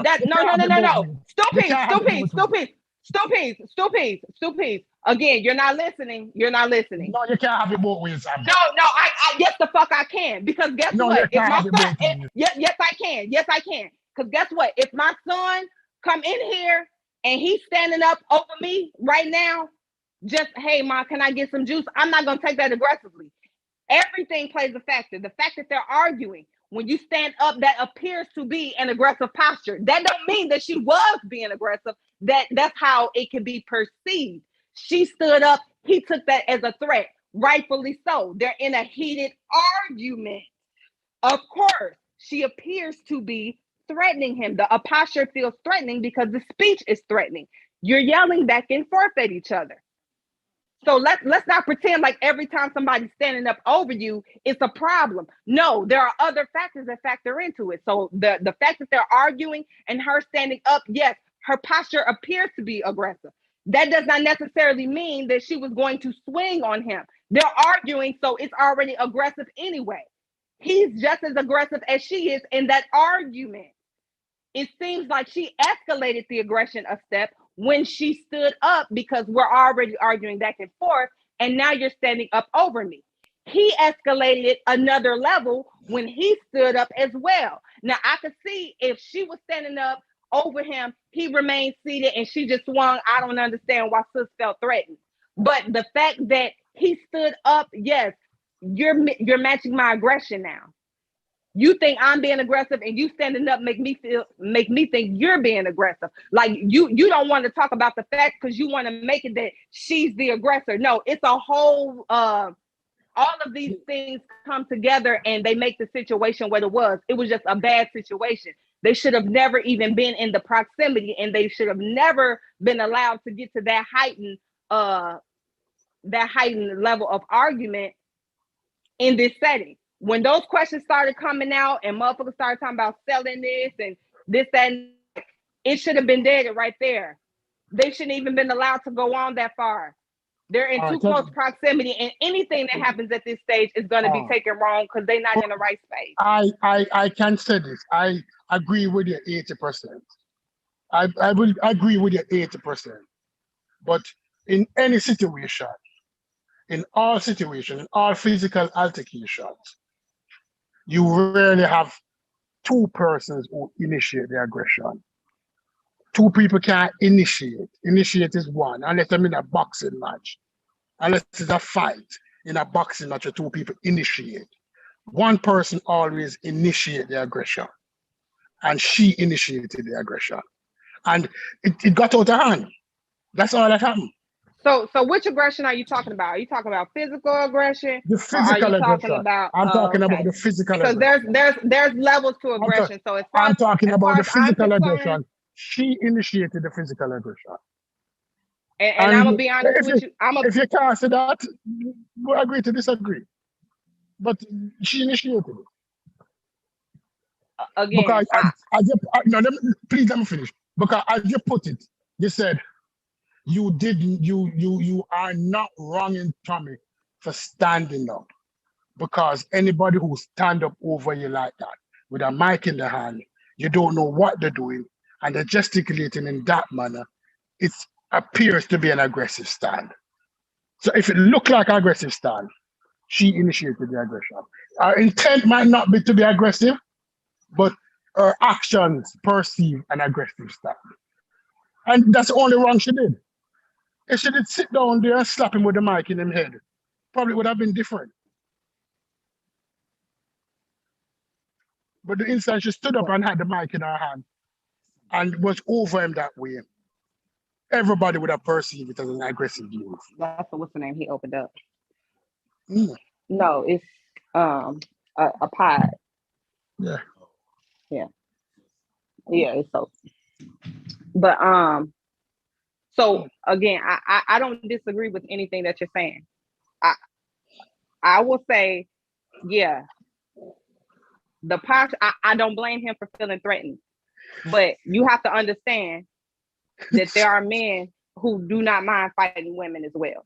So even if she did not mean to do that, the fact that he stood up, now I feel threatened because, whoa, what you doing, buddy? You understand what I'm saying? Like, so I don't think. Can I ask you a question, Amber? Unrelated, semi-related to this. If a woman hit a man, should the man be able to hit her back? Hell yeah. We don't have a conversation here. Only thing we have a conversation here, because the only thing we have a conversation with, is that I'm saying that I will agree with you that they should not have been sitting together. These two people had an unresolved situation when Tommy flew her out. And the conversation became toxic fast, because she was asking like 5, 6, 7 questions, 8 questions. Like she said that she unfollowed him because she didn't know who he was first. And when she started watching him video and realized that he's against black women. I don't like Tommy. I don't like Tommy's stance. I don't even like Kevin Samuels either. I listened to them, and then after I realized what the stick is, I realized that these dudes not really positive. They're venomous. They don't want to heal. They want to elaborate on the negative. Right? And if after you watch some of Tommy videos as a woman, you start realize that this dude is an asshole. And she realized that she can't believe that this asshole flied her out. So they had unresolved issues. And they should not have been sitting beside each other. Right? Yeah, so And I then afterwards, the panel, when she started asking questions now, because she was really just asking questions, and Tommy get venomous with his answers and start getting very personal because she wasn't indicating that she flew out to him. That was never brought up. Tommy brought but it up that's what because I'm Tommy saying. was being an asshole, right? But He that's was what I'm being saying. a verbal asshole. But stupid. So what I'm saying is, I feel like the whole situation was a setup for her. Like I feel like they had conversations behind the scenes. Tommy and Fresh and Fit, they had conversations behind the scenes. They knew she. And they did. Yeah. They did. But So guess what? she never knew what she was walking into to begin with. So No, again, but I'm when she walked in and she saw Tommy there, and she realized the dude that they have unresolved issues with. She should realize that you should always watch your 6, you're 12, you're 6, you're 3, and you're 9. So when you step in a situation that you realize that this is going to be an uncomfortable situation, no way on earth should she have sat beside Tommy. No but way. see here's Because that's set up. Hold on. Here's where I feel like it's a little sketchy because I haven't followed everything. So as far as the receipts and stuff that she was showing afterward, text messages, there was no indication that her and Tommy had an issue past that. He was acting like he was cool with her coming there, not doing nothing with him and flying her home and just smashing a homie, right? So she hadn't spoke to him for some time after that. So as far as I know, they had it like he checked on her. So he appeared like he was good with it. Like, oh, you got home? Like, what was wrong? And this, that, and the third. And blah. So it was friendly communication between them. But she was like, I ain't fucking with dude no more. So just kind of like ghosted him. But they never had no animus towards him. So when she seen him in the room, she's like, it's weird, but I'ma still do the show. So I have no reason to believe that she knew that it was gonna be contentious, that he was gonna come at her like that because he hadn't did that behind the scenes in their text message. And I'm going to tell you the truth. If you watch the interview, he didn't come at her. She was the one who decided to ask the question. She was the one who went at him first. Watch the interview and you realize that she was the one who went at him. She was the one who went at him. And she asked him about 6 to 8 questions. She was the one who went at him. He was the one who came at her first. She went at him. And do you know if she formed the questions or if they were questions? No. She formed the questions. They were the questions that she asked. She was the one who was asking the question. What I'm asking you is because they do, even for this podcast, they do like sound checks and all of that shit. So what I'm asking is, were they questions that she was asking off the top of her head? Yes, or do you feel like they were questions that, okay. They were questions you were asking at the top of her head. If you watch the interview, you'll realize that these were questions that she was asking off the top of her head. Okay. She formulated the questions.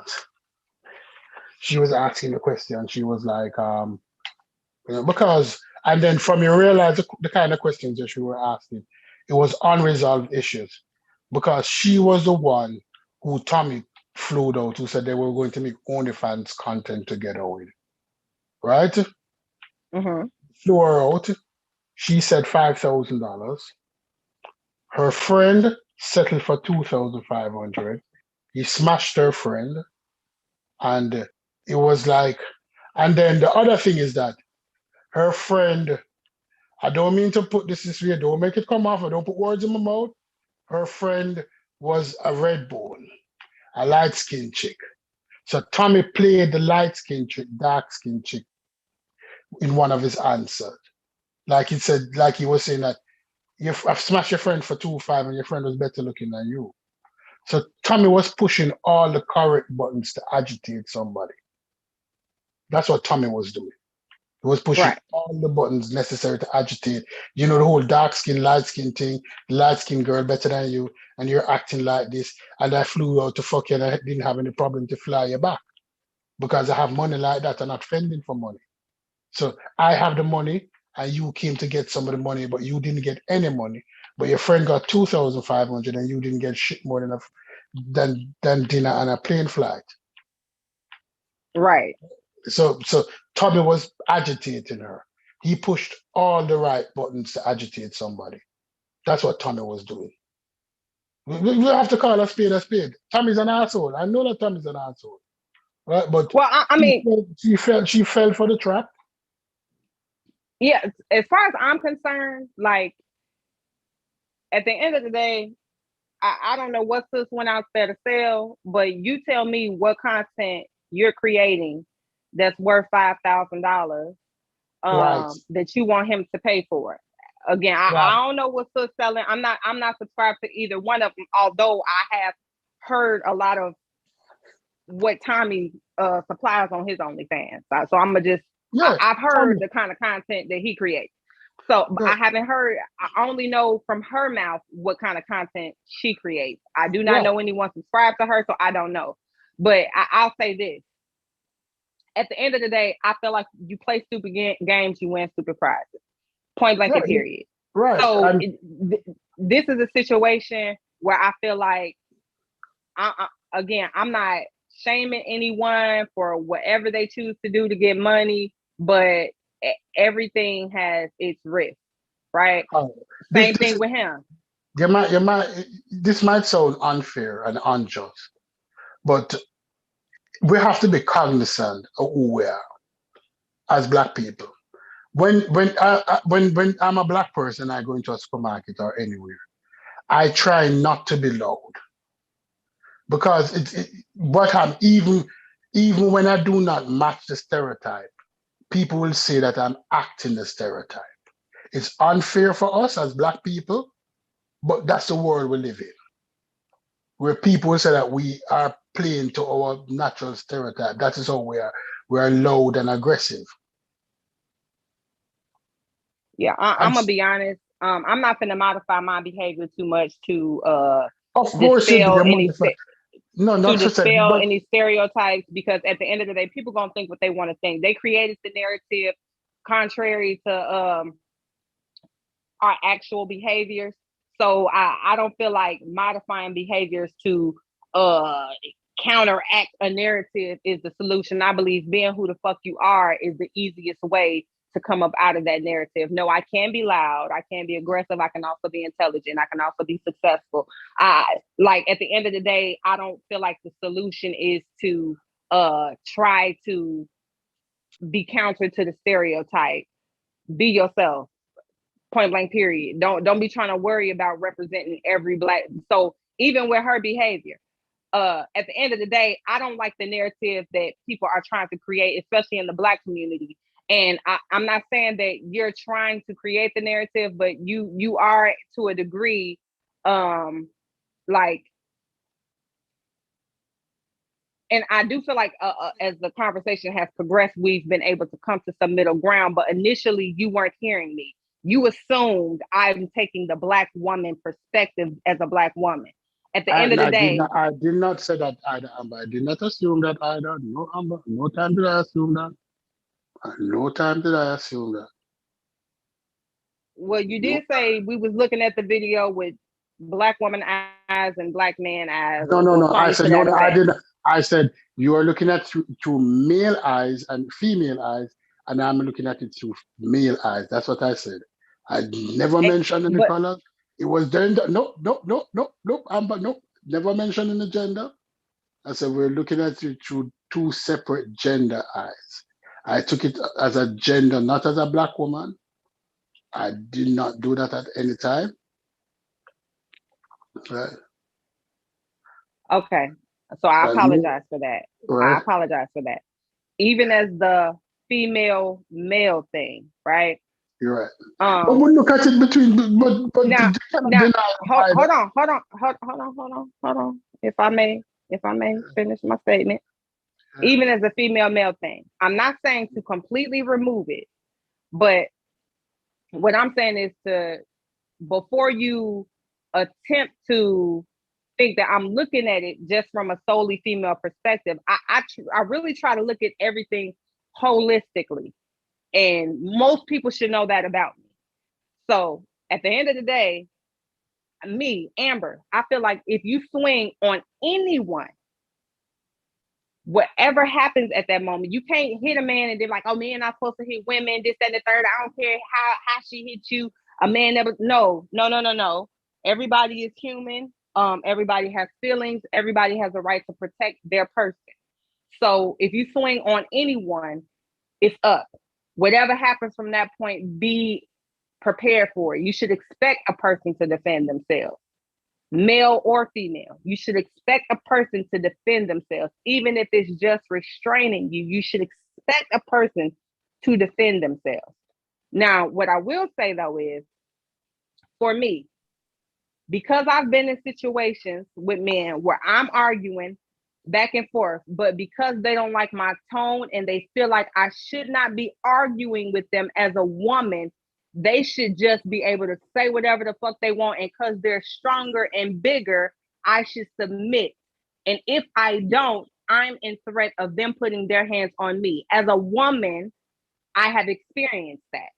So regardless as to we're both arguing, we're both being aggressive, but you feel like because you're a man, I should shut up because I'm just a woman. So me having that experience, if a man has a posture as though they're going to put their hands on me, I'm going to swing first. And I don't expect them not to hit me back. My perception is they're going to hit me anyway. So I might as well swing first and defend myself. Do you understand what I'm saying? So yeah, but again, but Amber, it goes back to original.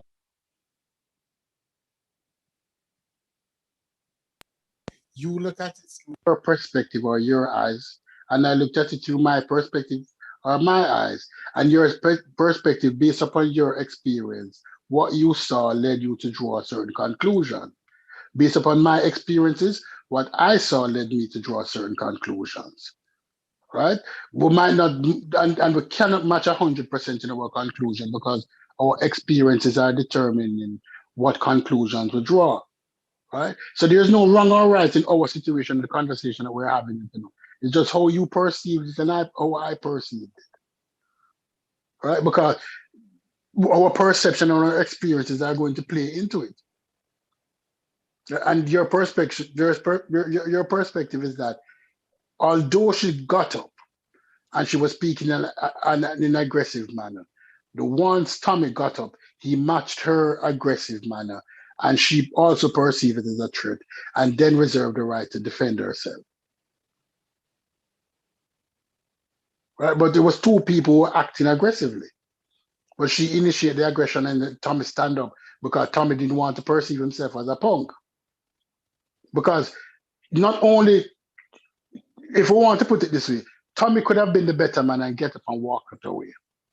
Just get up and walk away. So I don't have to deal with this crazy girl. When she was acting how she was acting, Tommy could have just gotten up and said, listen, when the guy separated them, Tommy should have just gotten up and walked away. But what he was doing, he would have said that wouldn't play well in his image because he would have looked like she punked him out. So he didn't want to look like a punk. And she didn't want to feel like a punk because he brought her business to light when he said that you came to sell me some pussy, but I wasn't willing to pay $5,000 for it.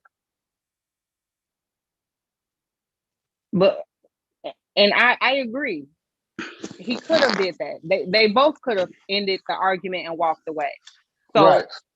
what I'm saying is, and this is just my personal opinion of how it would, because I heard him saying he gonna take her to court and he gonna press charges and all of that. Not sure if he's actually moving forward with that, but 9 times out of 10, a judge is gonna see two people engaging in an aggressive argument and it's getting physical. She's going to see two participants, not one person that was eagerly trying to get away.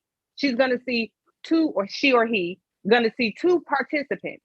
That's typically how it goes. If you don't want no parts in it, you need to be moving away from the situation. You taking a stance like, oh, well, what's up? That typically says, okay, you're now a participant in this. It's gone beyond an argument. In And Florida, that's just what. In Florida, it's Huh? slightly different. In Florida, it's slightly different. Florida is a stand your ground state. But this is why Tommy wants to take her to court. If Tommy should decide to take her to court, this is why Tommy wants to take her to court. Tommy is financially in a better situation than her. Mhm. Based upon observation, Tommy is in a better situation than her financially, right? It's not about win or loss. It's about when Tommy take her to court, Tommy will be able to pay a lawyer $10,000-$20,000 to represent him, right? She will also have to pay a lawyer $10,000-$20,000 to represent her. A girl who flew to Miami to sell some pussy going to have difficulty finding $10,000-$20,000 to pay a lawyer. It will be a loss to both of them, yes, but it's going to be a greater loss to her than it is to Tommy. You understand what I'm saying to you? Is I that thought she I flew to know Atlanta. Was it Atlanta or Miami? I I'm thought not. she was She from live. Atlanta. She, I thought she she's was from from Miami. Miami and flew She's to from Miami. Atlanta. So he Okay. flew her from Miami to Atlanta, right? And he flew her back, right? So a girl who flew out to sell some pussy will have to fund some money to defend herself because I blame Clubhouse. eh? I said I blame Clubhouse. Everybody want to get flued out and sell pussy. Child, you don't sit your ass down. Yeah. So as a result of being is that so her friend got 2.5 and she got nothing. Back in the day. But I mean, but he can't bring that up in court. He can't bring that up in court. No, You no, was no. trying to buy pussy. Yeah, he can't bring it up in Like, court. It can bring it up in court. It can bring it up in court because it's not prostitution because what it is that it was pornography. That is why he has an OnlyFans. Think about it this way: I can buy pussy if I'm making a film. Pornography isn't illegal in America. It's a First Amendment right, freedom of expression. So but that is see why here, but once you're filming it, it's not No, pornography. no. As far as I heard, no, he can because the problem is with your scenario. The problem is he asked old girl because he needed her permission to release the content. So he fucked her and then asked her, "Hey, you mind if I put this on my OnlyFans?" She declined. So he has Which footage girl? of them Which girl? having sex. The friend that he smashed, he has footage of them having sex, but he can't release it because she didn't approve it to be released. So it Yeah, couldn't have been. it could still be pornography because you still have right to editing right. He reserved the right to give you editing right, and if you're not satisfied with the editing right, it cannot be released. So it can be still pornography. But once both of Say you that. are aware that it's being filmed, Say that one more time. all right. When like some actors reserve the right for editing, meaning that even when they go on an interview, they give it a right to the interview, but they have final say whether or not the interview can be released based upon their final approval. So if they do not approve of the interview, they can say that I don't approve of it being released. It's editing rights. So you can say that he gives all of them editing rights. I understand that, but isn't that something that has to be established prior to the act that this is for pornographical purposes? So you mean to tell me if I was to engage in a sexual act with someone, right, and they have a video of it, and you were aware that it was being videotaped? That's important. You were aware of the camera. Okay, so even if I'm aware of the camera, how do we determine whether or not it was for personal use between two people who consented for just their own purposes to film a video? Once you were aware that there is a camera, once you were aware that there is a camera and the session is being filmed, you have no right to determine what will happen to that film. I don't think that's true. That's true. Check it out. No, I don't think that's true because there's been. Yeah. Which case? So what is revenge porn? But revenge, where have you seen anybody charged with revenge porn? You said what? Where have you seen anybody charged with revenge porn? Hold on, let me Google. Nobody has been charged with revenge porn.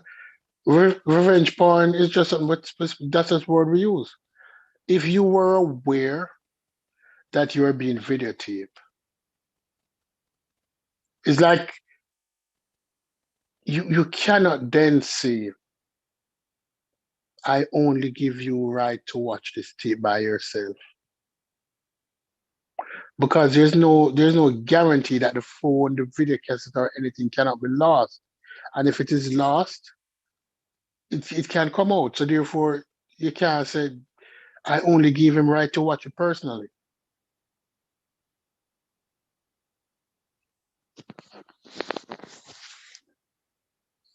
If he taped you without your consent, without you being aware that you were being taped, that's a whole total different ball game.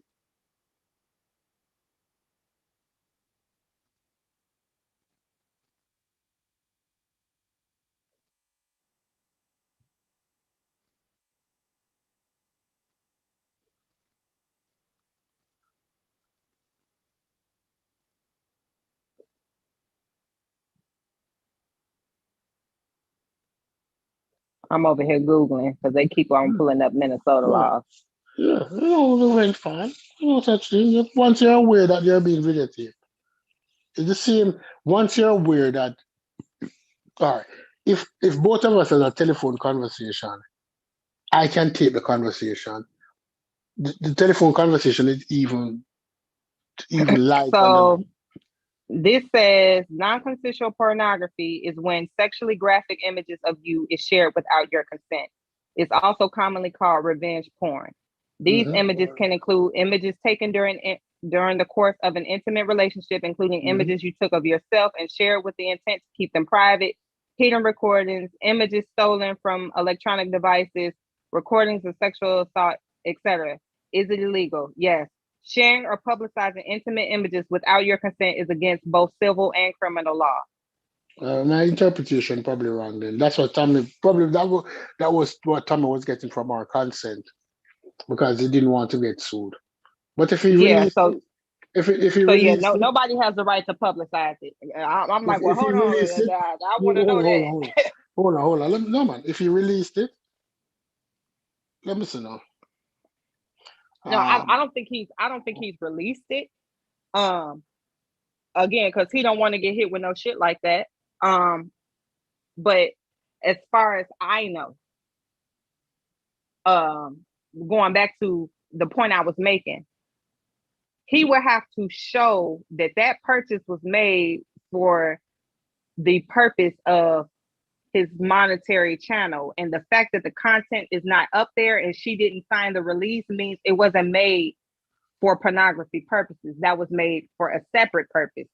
He wasn't purchasing the quote unquote performance, the live performance or the video recorded performance. He was purchasing the pussy. You understand what I'm saying? Because you got the pussy, but where the live performance, where the live entertainment? You get what I'm saying? I'm coming. I'm looking. I'm reading something.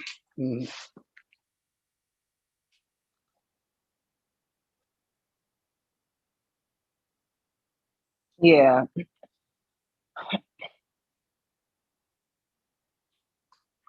Now I do want to know, does it matter if the person is not identifiable in the video? I do want to know that.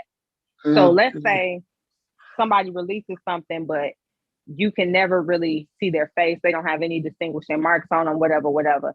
Just the person knows that's me. I wonder if that could be considered revenge porn, even though the person isn't necessarily identifiable in the video. How would you claim damages? How would you claim damages? What damage have you incurred as a result of your privacy not being broken? I'm pretty sure it's not necessarily always about The damage is that you didn't have my consent to release it. Now, whether or not anyone knows that this is me and you released it, that's what I'm saying. I'm not sure how the courts would handle that. Whether or not it matters if other people can identify who's in the video. If I can identify myself and I know I didn't give you permission to release the content, I may still potentially have a case if the legal standard is that I simply didn't give consent, then it doesn't matter whether I'm identifiable in the video or not. I know that's me. And unless you can prove otherwise, I may be able to say, okay, look, they examined her. Yes, this is this woman, this frame, this whatever, you know, blah, blah, skippy boo boo. She has a small birthmark right there, same birthmark right there. You understand what I'm saying? Like, at the end of the day, it seems to Who's be at the that casino? Who's at the casino? it sounds like unbiased. Yeah. You at the casino? You at the casino? No, hell no. Uh, Hell no. That's one thing I don't do. Go to did you hear casino. that? Did you hear that unbiased? What revenge porn is? Yeah. I'm listening, Oh. but I don't know how they gonna prove that's her if Okay. it's not clear. Like, Intentional distribution of non-consensual porn or revenge porn, that type of online harassment that occurs. All right. What is it now? That's why I'm wrong. Is that as of 2024, 2 states and the district of a specific law.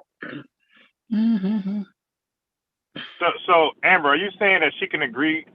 Like, let's say she said, yeah, this is for your OnlyFans content. She agreed.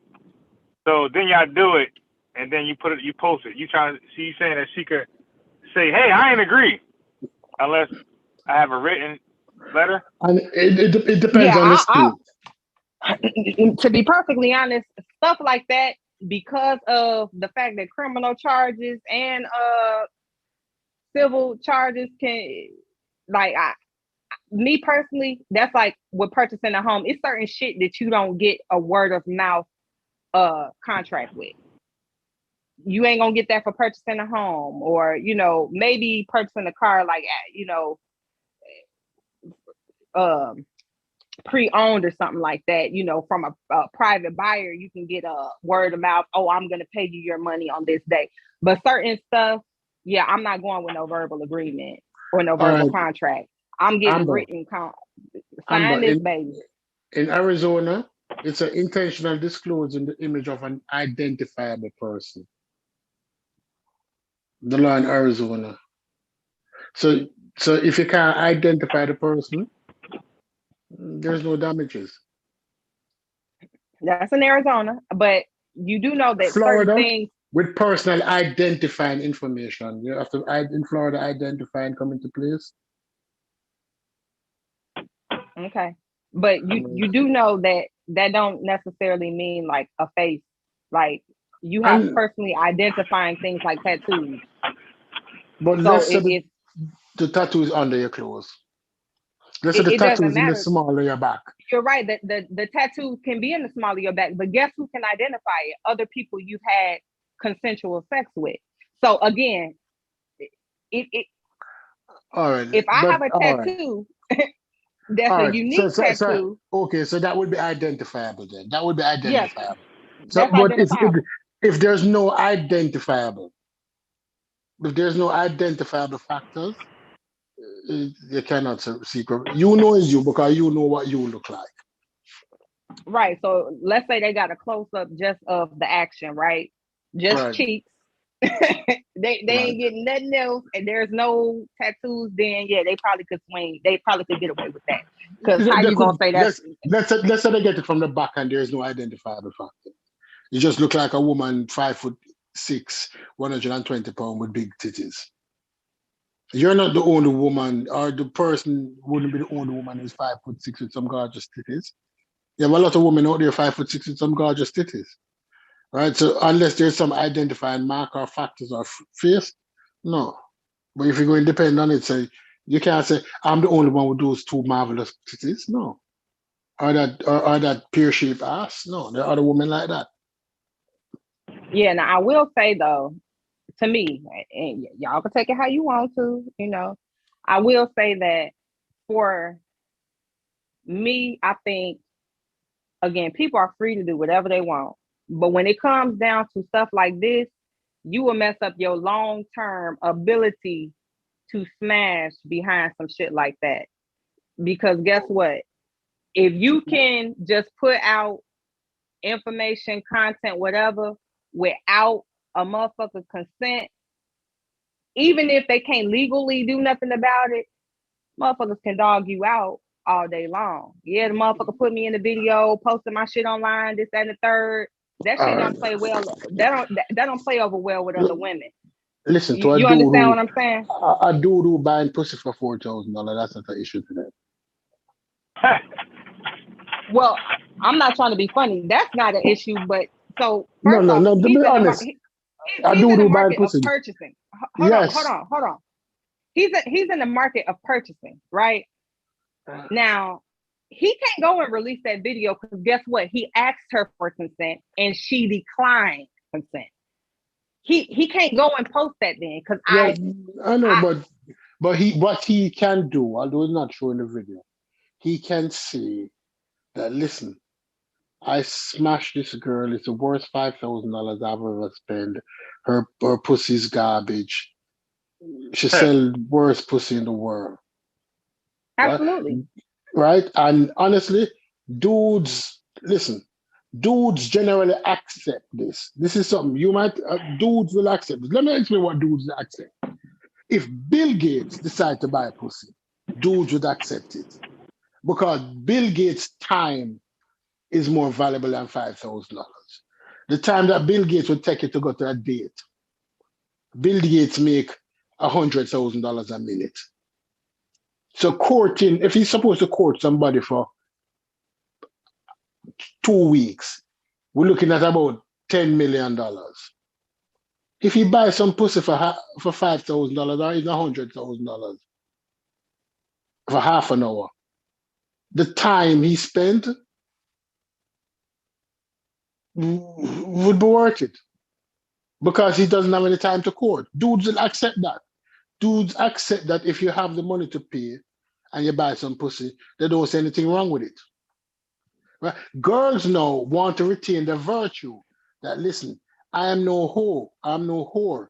And that is what Tommy did to her. Tommy called her out as a whore, that you came to sell me some overpriced pussy. Right? I'm gonna be honest. I think she's trying to not look like a whore. narrative.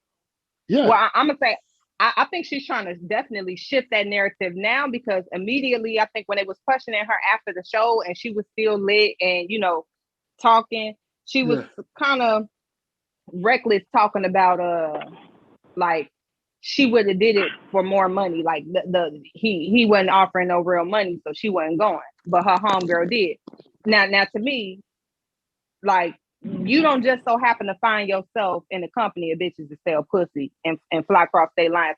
Tommy wasn't even Old Girls Connect.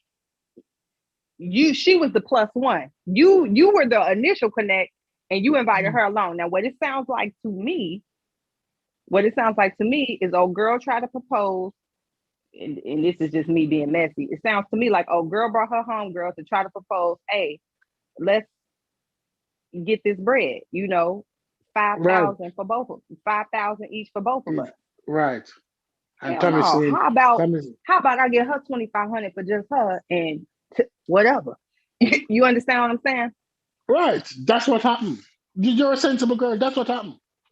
Listen, you need to watch somebody had a program, what's his name? Jake Paul, talking about when he went to Dubai and all the gorgeous girls in Dubai. When you see the IG models going to Dubai, there's this video on YouTube where this girl said, I'm going to Dubai. The prince of that offer me $50,000. He's going to have oral sex with me, anal sex with me, vaginal sex with me. His 14-year-old brother is going to have oral sex with me, anal sex with me, vaginal sex with me. Right? You have some of them going out to Dubai to be shitted on for $25,000. to have sex with camels, $25,000. Right? These IG models are broke. What they're doing is She they're what selling but your image and they fly out all over the world to sell pussy to guys.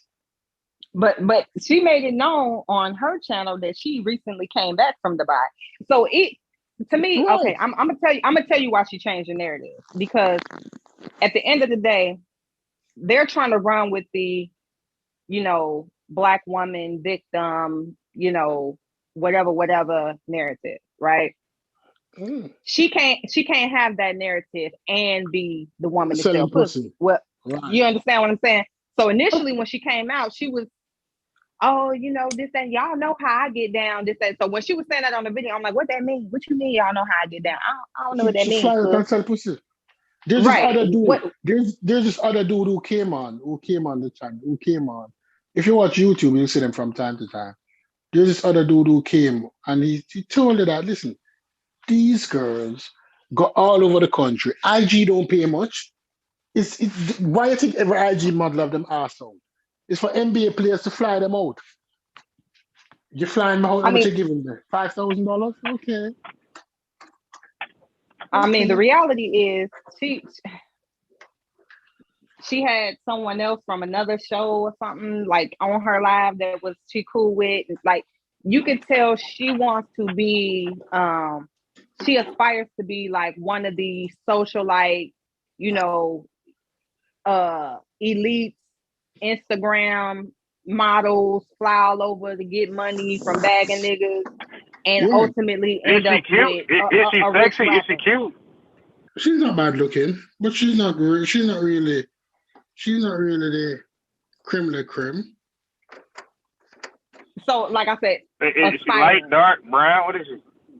She's She's a brown dark skin. skin. Okay. Yeah. As far as I'm concerned, I know where she's trying to go with it. And even on like different interviews that she's done, like to me, she's trying to fit into the conversation of,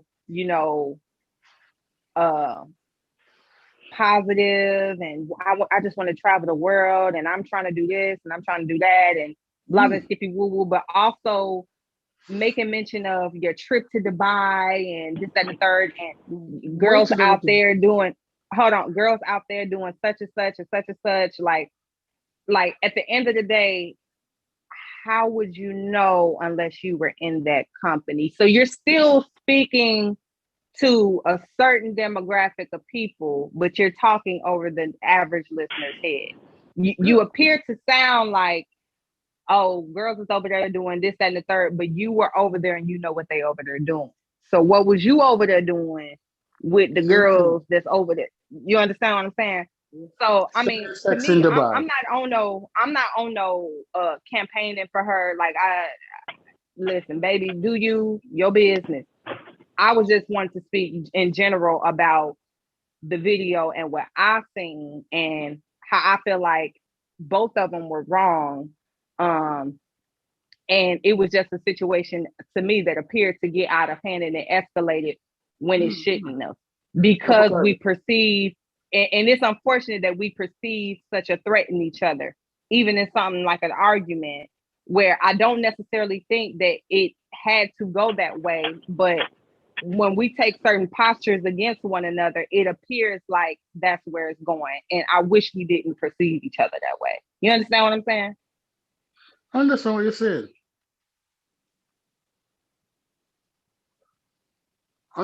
saying. But what happening with even what Tasha K doing? What happening now is that you see these YouTube pages among black content makers. Black content makers on YouTube believe that there's only one space on the top of the hill. So given the opportunity, they always try to tear down other YouTubers. They feel that, but white content makers on YouTube realize that there's enough space on the top of the hill. So as soon as a black content maker reaches X amount of subscribers, you realize that other content makers start going after them. The business out there on the street.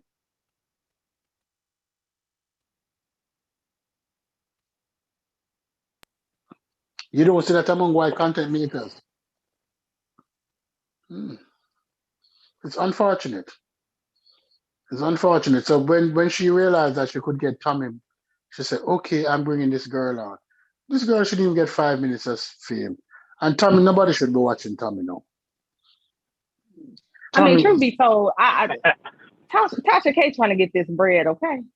yeah, And yeah. she's trying to maintain the subscribers that she has, garner new subscribers. Like at the end of the day, because that's something else I wanted to kind of talk about, the whole Cardi B Tasha K bullshit. yeah. But Tasha K is a liar, and she knew yeah, that she like lied. But she knew that she lied. She knew every word out her mouth was a lie. She said it on the stand, but she didn't care. Spell Dubai, D-U-B. Yeah, she knew that she lied, but yeah. she didn't care, and it speaks to the person integrity. Mm-hmm. Hmm? It speaks to the person integrity, right? That's what they do, right? Even dudes go to Dubai and get fucked, you know. Even dudes, you know. If the prince want a rapper, call him up and say, I have $100,000 for you. Let's come over to Dubai. They go to Dubai. You say, which show you perform at? They didn't perform at any shows. These rappers going to Dubai and they're not performing at any show. So you mean that you fly out to Dubai and you're not performing? What are you doing in Dubai then? You go to Dubai? No. Hmm. Hmm. Right. Yeah, as far as I'm concerned, like that's the biggest problem for me. Now, even when I heard her interview, I didn't hear it all, but I watched it from old girl, which ain't much better, but I wasn't finna get Tasha K a click in the view. I just couldn't do it. Because at the end of the day, while I want to root for her and I want her to be successful, I think it's really important to do things the right way. And to not care about integrity, to not care about your sources being credible, to not verify, to just put information out when you have a large platform just for a bigger check, I have a problem with that. But So what if she is just entertainment only? No, regardless, but entertainment. So here's the thing that a lot of people seem to not realize. Defamation, slander is real. Now, for the most part, most celebrities do not take time to litigate these cases because there's so many of them, so much misinformation out there. They just not gonna take the time to do it, right? But most quote unquote journalists, because she tries to portray herself as a journalist, most journalists, if someone reaches out and says, this is not a factual story, please cease and desist, remove the video, most people would take it down because of journalistic integrity. You know, it ain't been verified, you cannot confirm, they're going to remove it. She was asked on several occasions to remove the story, to take the videos down. She took a hard stance that she took a hard stance that she wasn't going to take them down. She wasn't going to change. And as a matter of fact, she aggressed her even more. She started making the details even more salacious, talking about she gave herpes to her daughter, and that's why, or she didn't want to give herpes to her daughter, so she had a C-section, and a whole bunch of other bullshit. So at the end of the day, people have to realize that there are certain things that are factors in whether or not you're going to win your case. Now, it is a hard case to make, but Tasha K shot herself in the foot on the stand because you have to prove intent, malicious intent, and you have to prove that people believe so it I to missed be that true. one. To Tasha K and who? Cardi B. Tasha K and Cardi B.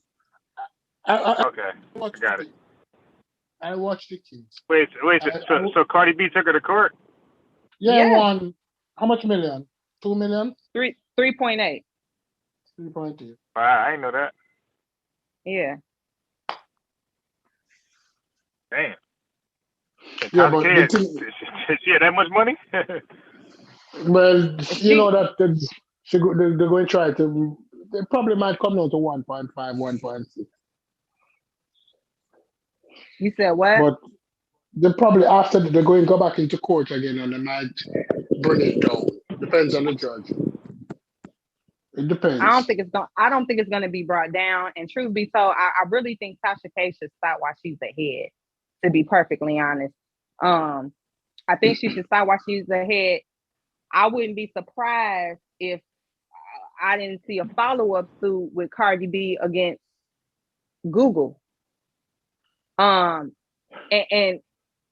for me, because All right. people typically don't litigate these cases, especially celebrities. And YouTube, like we in this new world of social media and being able to, provide content. I think Tasha K don't realize that she could be really setting a precedent that's going to affect a lot of different content creators. They haven't gone after Google yet, but it was this platform that made it possible for her to spread the lies and defamation. Tasha K has already been found guilty of that. So it's No, not a far cry. if Google can't if she was allowed to continue after this court case, Tasha K something would have go after her. They would have to go after Google. But But the fact that I personally feel like Google should have took a stance and removed her channel. Period. That's how I feel. But if you realize that no, she's not going to go after any big. She's not going to go because she built almost 500,000 subscribers off Cardi B. Before she started attacking Cardi B, her subscriber base wasn't that big. So she built a lot of subscribers off her the lies that she told on Cardi B. But the other thing that happened recently since we've been is the girl who had sex with Drake. Drake used a condom, threw a packet Yeah, of pepper into the hot sauce in Mm-hmm. the condom, threw it in the garbage bin. This girl went into the garbage bin, removed the condom, and poured the contents of the condom in her vagina. Who's this? Who's this? I don't know the Drake. girl's name, but yeah, some girl that Drake slept with. So And when you look at, suing them. I know she's attempting to sue him, but right. So you know that it can happen because the suit is going to happen. But let's be honest, it's like everybody want to come up, and this is back to what we said originally with the girl who flew out to Tommy Sotomayor. Everybody know Tommy Sotomayor content.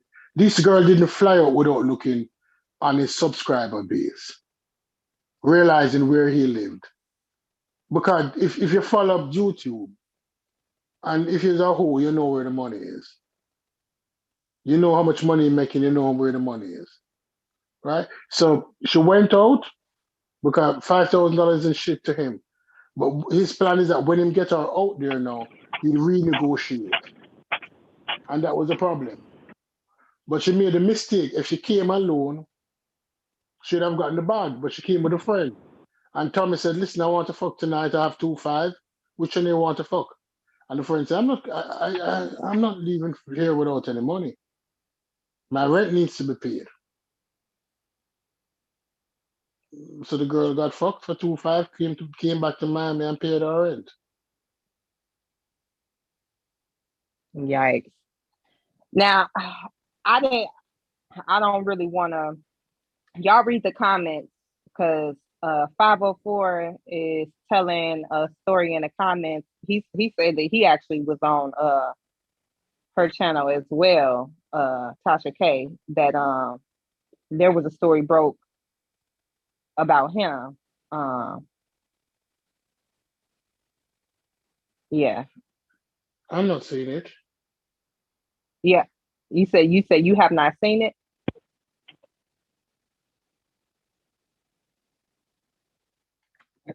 Yeah, but I mean, it's bananas to me. It's bananas.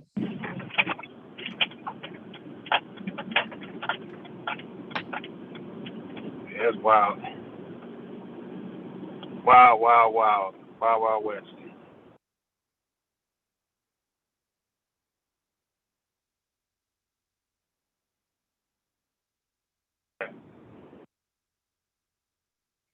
And that's what I'm saying, 504. Like,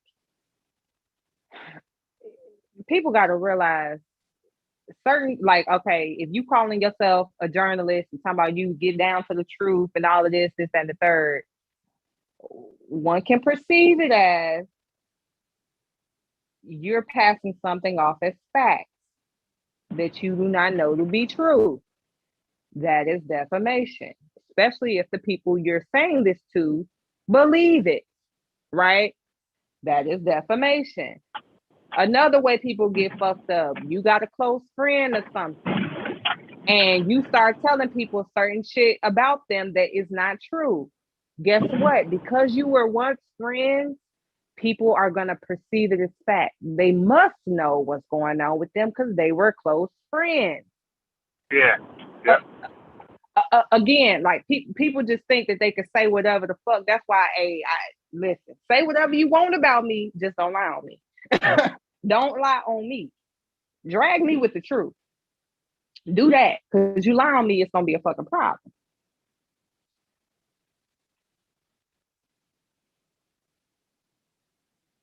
That's crazy. That's crazy, 504. Like, yeah, I don't have respect for people who just kind of pass off stuff. And that's why I be very, in my opinion, because I don't want nobody to think that I'm trying to pass some shit off as fact. No, in my opinion,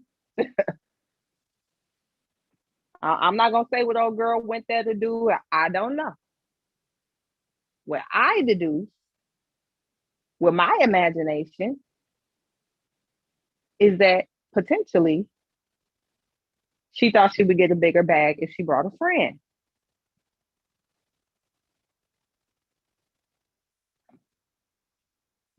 Walked away with no bag.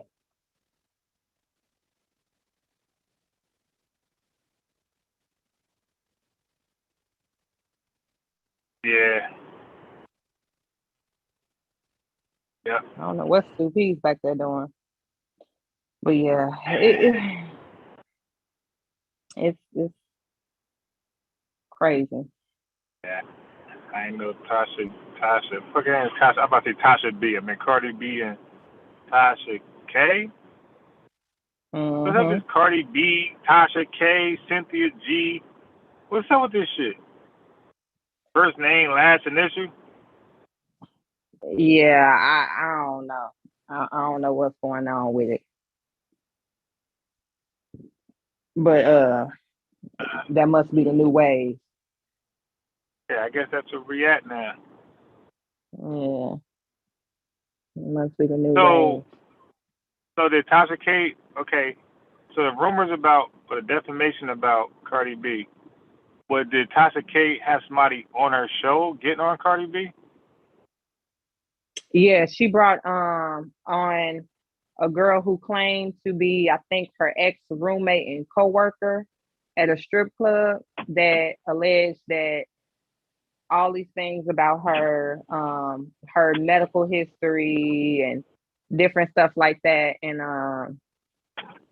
Tasha K ran with the story, had the lady on, asking questions. And to be perfectly honest, if I recall, and this is because I don't watch Tasha K, and at a point I was kind of tuning in here and there. She just was a little too boisterous for me. I just couldn't be bothered. But I kind of recall, so don't quote me on this. I kind of recall her having some relationship with Nicki Minaj, or Nicki Minaj shouting her out. So Okay. it appears to me that she was doing a lot of that to curry favor with certain celebrities. I believe that at some point, she attempted prior to all of this, like initially, she tried to get Cardi B on a show to do an interview, and she declined. So Okay. from Don't you that decline point, me, bitch. yeah, from that point, a lot of people, and this is just what I've heard commentary on. I don't know it to be true because like I said, I ain't followed the whole progression of everything. Um, from that point, I heard that she took that like really personal and started to kind of just do a lot of stories on Cardi B that she hadn't like actually knew wasn't true. Because like Stu P said earlier, she admitted it on the stand that a lot of the stuff she knew wasn't true, and even said that she thought it was funny that Cardi B was so upset about it and a lot of skippy woo woo. So like she really put the nail in her own coffin with her own testimony. So yeah. Wow. Drama. Cost her 3.8. X 504. He said her platform too big to spread shit like that. Yeah, and truth be told, we're just looking at the shit that she got on YouTube, right? So we know YouTube videos get shared on other platforms. Like, so at the end of the day, like matter of fact, I believe all those videos were her highest views, like ever. Millions and millions of views on this shit. So you can't say, oh, nobody really think like, no, people be thinking all that going viral shit is cool, yeah, unless you're talking about the wrong shit, then that shit count against you. How many people have viewed the video? Yeah, you went viral. Right. That helps seal your fate. Right. But Cardi B even said that that she was suicidal behind a lot of the stuff that Tasha K was spewing. Yeah, well, like I'm sure that was to her, her lawsuit. Yeah. Now, again, I can't say if I'm it sure was lawyers or like wasn't. you're suicidal. Yeah. Yeah, I can't say if it was or wasn't because I'm trying to imagine being talked about 24/7, my life under scrutiny, everywhere I look, people are saying that I gave my child a venereal disease. Like, I'm trying to imagine what type of, now I probably wouldn't be suicidal, but deep depression, yeah, I probably would go into a deep depression because nobody really knows what that feels like as the regular person. Motherfuckers can't really handle a few people talking shit to them online, let alone millions, hundreds of thousands of people in your comments day by day. So I mean, like I said, I can't say if she was or wasn't, but I mean, people it ain't like we ain't seen celebrities that ain't committed suicide or been suspected of committing suicide. Yeah.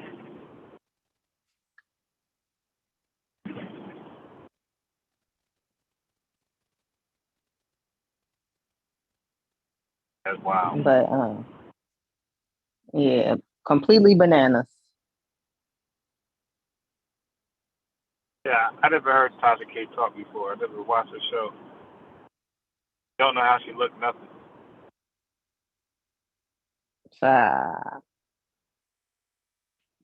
Well, the people be saying she look like Lil Boosie, but wait, with the rapper? Yeah. But that's what the people man, I hope not, because it's always the ugly ones, always the meanest, the grumpiest. Damn, man. Yeah, always Wendy Williams, always the Wendy Williams looking like it's always the ugliest ones talk the most shit. Tommy Sotomayor. Hey, did you watch Shaka Amos on Jesse? Did you watch? I meant to ask you earlier. Did you watch Shaka Amos on Jesse Lee Peterson? On who? Do you know who Jesse Lee Peterson is? Hell no. Okay. Oh I my know God! who Shaka Amos is. Yeah, this is not gonna be funny to you. If you don't know, you don't like. You gotta watch Young Pharaoh and Jesse Lee Peterson first, or like Terry Nasheed, and then go watch Shaka Amos. Cause it's not gonna be funny to you until you see who he is first and how he conduct interviews. Then you'll enjoy the Shaka Amos. I ain't watched the whole thing just yet, but so You gonna far have it's to funny give as me a hell. And summary or something to get me interested all right, to go watch. Cause yeah. I So need to Jesse Lee see. Peterson, it seems like a lot of people call him a coon, right? And some people say he's gay, but he's definitely always he's always blaming black folks. He's black by himself. I mean, by the way, he's also black, but he's always blaming black folks for shit. Like in Turkey Nasheed, those guys be like, "So, well, white folks get no blame." He don't blame white folks for shit. He's a Christian. He believe in the Haskell shit. Men are above women, all that shit, religious shit. He into all that. Okay. JLP, Jesse Lee. Yeah. Jesse Lee. Listen, Jesse Lee. I Yeah. used to watch But his Black voice interview. is gonna have you dying the most. No, I watch him. He's Okay? a cool. He's not. He is a disillusioned black man. He's another He's another part of the spectrum. The other spectrum, the spectrum that he's on, he's Steven from Django. He's Steven from Django. He said, "Boss, who's that nigga on that nag?" I said, "Who's that nigga on that nag?" Yeah, But hey, Amber, his voice is gonna get you the most. His voice is very funny, man. don't watch him, Amber. Amber, it's a total waste. You can watch him still, but it's a total waste. Trust me. Now for entertainment, I told her like go watch Young Pharaoh on there first, or like Terry Nasheed, and then How did Young Pharaoh blow up? Explain that to me. How did Young Pharaoh blow up? But that Illuminati talk, he blew up the Illuminati talk, all that Illuminati Bilderbergers, all the Jewish people, you know. What's the short dude? You mentioned his name a while ago. The short dude, who was with the Young Pharaoh for a while. What's his name again? Sarah Susan Sethi. Sarah Susan Sethi. All right, so he's a short guy. Sethi used to be the one with all the subs, and then Young Pharaoh just blew up and passed it with some of the biggest shit in the world. But it's always the crazy people that go big. He said he saw aliens on the walls of the pyramid. He came and he said, "Yeah, but you know what? But you know who went big the right way? Because at some point, Polite went big, Pharaoh went big, but the person who went big the right way was Hassan Campbell. Now he shocked me. Hassan Campbell is stupid? Yeah. Hassan Campbell is the dude from New York, the gay dude, the one who with what's his rapper name? The one Bambaataa, African Bambaataa. The one who used to have sex with African Bambaataa, right? Yeah. Now, although Hassan is a conspiracy theorist also, but that's not what he's like known for. You know, he's known for like other shit. But he's the only person really, like even Umar went big, but I think Hassan Campbell is one of the only ones to leave Sanetta's thing and go big the regular way. You know what I mean? The regular way. He ain't known for nothing like stupid and crazy. No anti-Semitic bullshit, none of that. Okay. Ain't that the one that was supposed to have been African Bambaataa girlfriend? Mm-hmm. Yeah, it was African Bambaataa girlfriend. His girlfriend.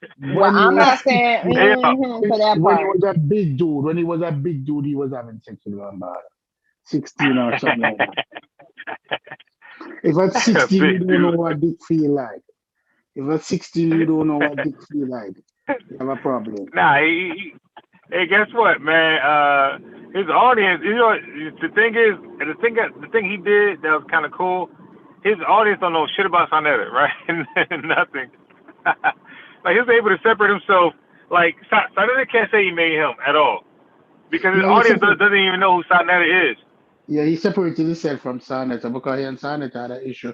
Because he came to Sonetta and was, to out Bambaataa. And then everybody realized, but Yeah. Bambali used to fuck you. You was a big dude, and So, how old you was when this happened? yeah. 16? So Sarnetta gets credit for everybody else, but I don't think he credit for Hassan What Campbell. happened to I think Lucha he's Boy? able to go out there and build his own audience. What happened to I Lucha don't Boy? like. I don't know. These guys go quiet after a while and they just disappear a little bit, and then they reemerge out of Lucha nowhere. Boy at one I don't time know what happened. was in Ghana with about 4 women. Calling them wives. Or Suriname or some shitty country. These dudes, these dude, the melanin. Remember when Polite said black people can't get COVID because of melanin, and then Oh yeah, 5G is responsible for COVID. yeah. Well, I'll say this: that a lot of these guys believe melanin is some miracle agent that makes black folks better than everybody. I don't know how they come to that conclusion, but that's what a lot of them believe. They believe melanin gives you super ability in all ways, where you're just better than white folks.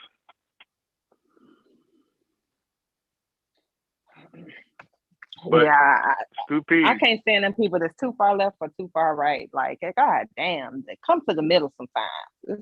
The water's fine here. But now, when I'm in North, what right? did Chief X do? What did Chief X do? Uncle going after Chief X. They debating the Egypt shit. I'll give Chief X one That's last chance to retract his false claims about what, Egypt? Yeah, Egypt. Yeah.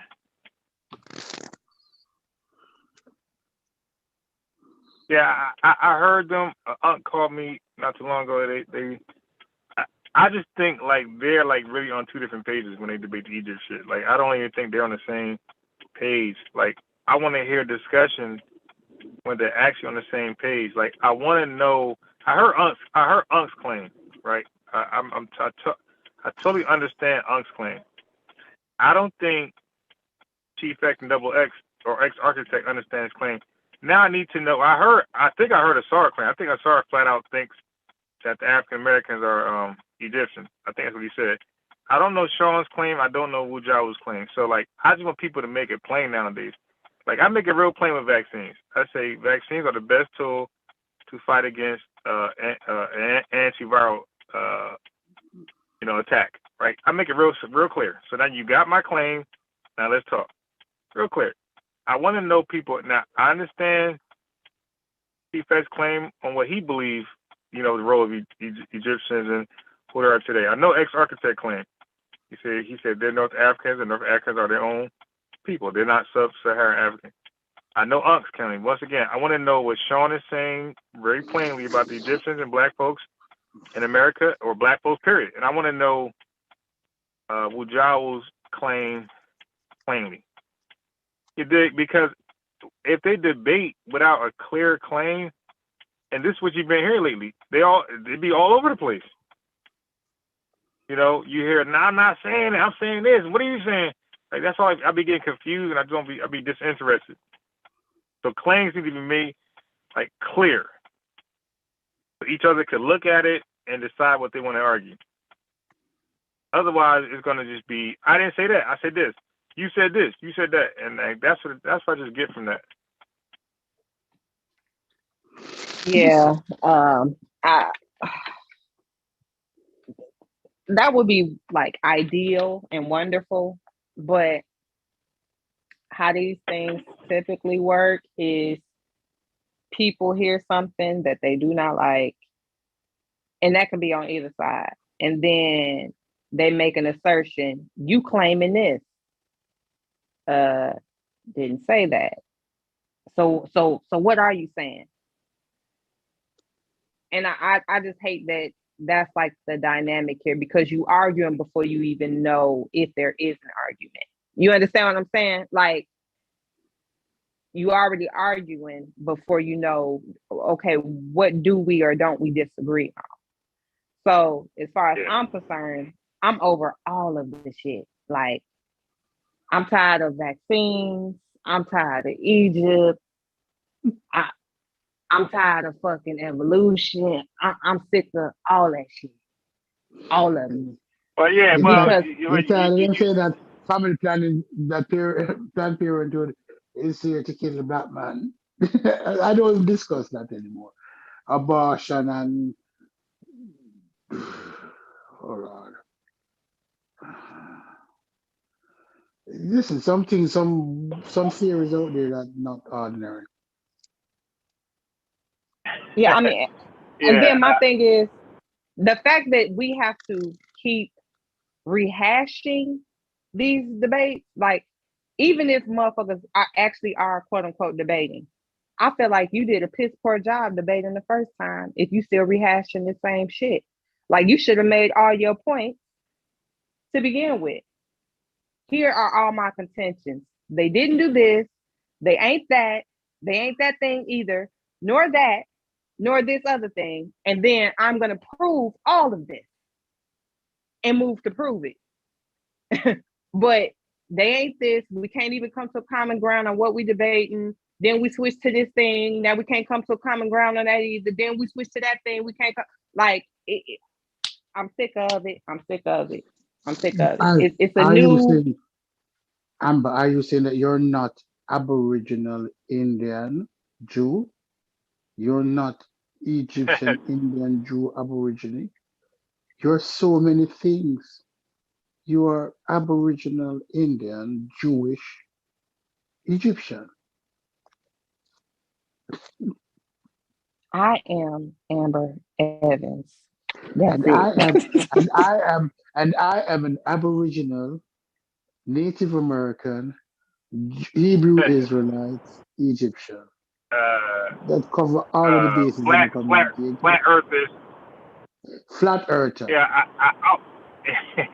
Yeah. I want to say that Sean doing a great job on the updating on the COVID-19 stuff.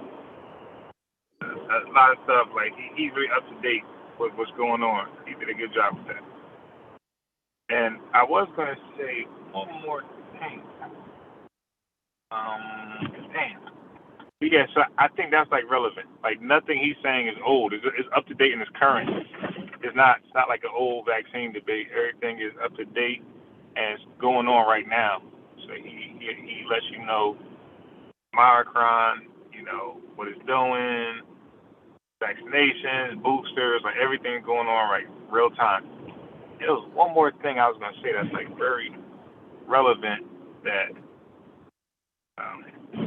is being discussed. Yeah, but Unbiased. You yeah, know why so I'm not? I really And truth be told, I wouldn't even have an issue with these things still being debated and discussed if it was in an organized way. But it's just too chaotic, and it's not like if the purpose is education, people shouldn't have to sift through so much mess to get the nuggets. You know, just like I don't mind you making it entertaining, but can we get mostly structured, organized discussions and debates and then a little entertainment sprinkled in versus the yelling, acting a fool, arguing, and then a little education sprinkled in. Like I would prefer it if it was the other way around. That's just me personally, though. I think more people would be attracted to this sector and it would grow more if it was more like that, like more educational with a little entertainment sprinkled in. yeah. You're going against people's faith, you know. Flat earther is not a belief in it, it's a faith. Right? You have to understand that that's a faith. Aboriginal is not a belief in it, it's a faith. So you can't go against people's faith and expect them not to get defensive. It is what it is. They're going to get defensive. They're going to get defensive, and that is it. At first, we used to think that no, it's a faith. It's a faith thing that you can look at a black man and a black man like Dane Calloway is going to tell you this big broad-nosed black man that looked like him family just come off of the boat, that the boat didn't exist.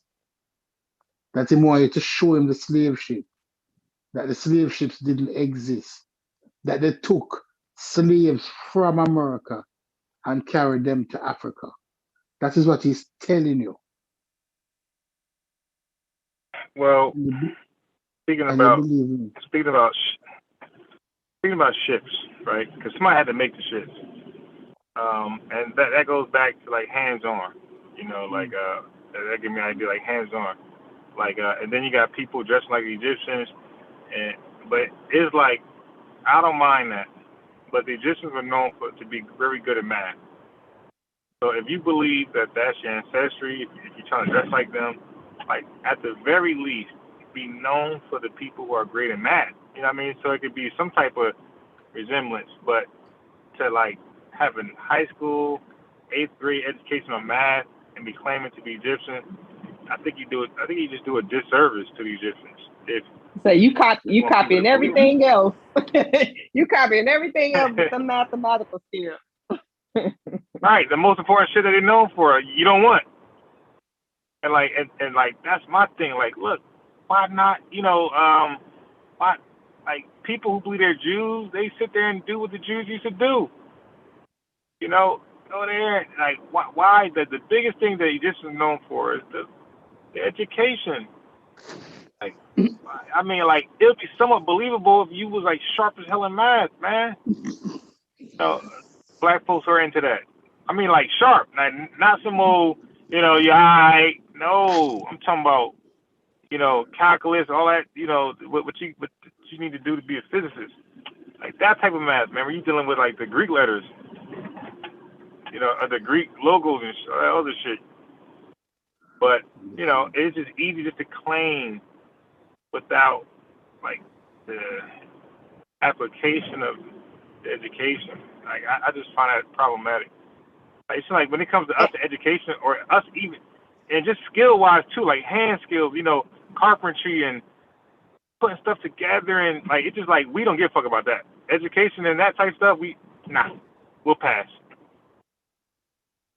Yeah, like as far as I'm concerned, like I said, I don't give a damn what nobody chooses to do. It's just weird to me that like you can appreciate something, you can even call yourself I don't want to say impersonating because that's kind of what I want people to get away from. You can even emulate, and assimilate certain cultures into, your own little personal thing. I just don't understand the need to make the claim that this is what I am. No, just say you adopted this culture. It fits in with, like, I just don't understand, like, people trying to literally make themselves over and create an entirely different identity for themselves. Like, no, you can be who you are and you can still appreciate certain aspects and elements from cultures before. Like, it's some people that hell ain't never lived in France or Italy a day in their life, but they just so enthralled with the culture. They're so enamored with it. Do they say that that's where their ancestors are from or that's where they're from? No, they just, I really love this time period. I really love, this particular area. So I just really like the style. So I incorporate that in a lot of what I do, or I emulate that. Like, that's okay. That's normal shit. People tend to do those things. You don't have to try to make yourself be that thing. You know what I'm saying?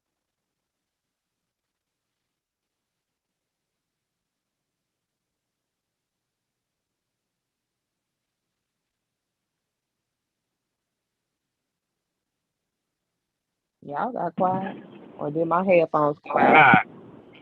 No. I had went on mute real fast, but yeah, yes. So for me, just a couple of things. Let's stick to that. It seems like getting your knowing a skill, which like I said, I can always go back to carpentry. Like, this is like these homes are being built by somebody. These skyscrapers are being built by somebody. These are hands. Most people, not a lot of machinery on certain things. Some stuff is hand. It's like most of it is hands. Like people are really skilled like that. And I was saying earlier that a lot of the videos you watching is you ain't gonna find anybody black on there. Find all white folks. And like, and my thing is, we claim that's why I don't want to hear none of that blackology bullshit. Yo, we need to shut up. You need to. What do you mean we? You need to do something. We got to come together and unify, man. We got to. Yeah, and like we keep saying that stupid shit. I'm like, no, what the fuck you talking about, man? Like, that's not every race is divided.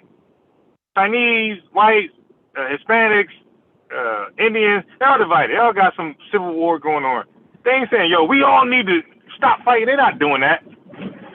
They have an idea, and they saying, yo, those who believe like this, come over here and let's do something. Not we all need to, but listen, but not just that, Amber. They are already doing it. So it's not like, yo, I ain't gonna do shit until we all get together and do it. And that's what Focus kept doing when I was asking him, like, well, what we need to do. Of course, he could never tell us because it's like, yo, you need to start yourself.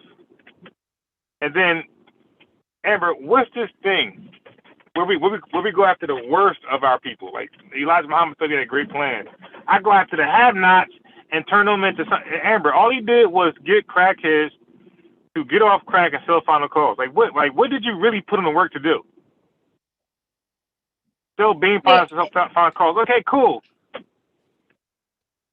And again, okay. I want to give credit that, because to me, it's a lot of people that's thankful that they family members is out the streets and doing something more productive than what they were doing prior to that. So I don't want to take that away from him. But I do feel like there are grand claims being made about what being a part of the NOI can and will do for you and the Black community. And that's not necessarily true.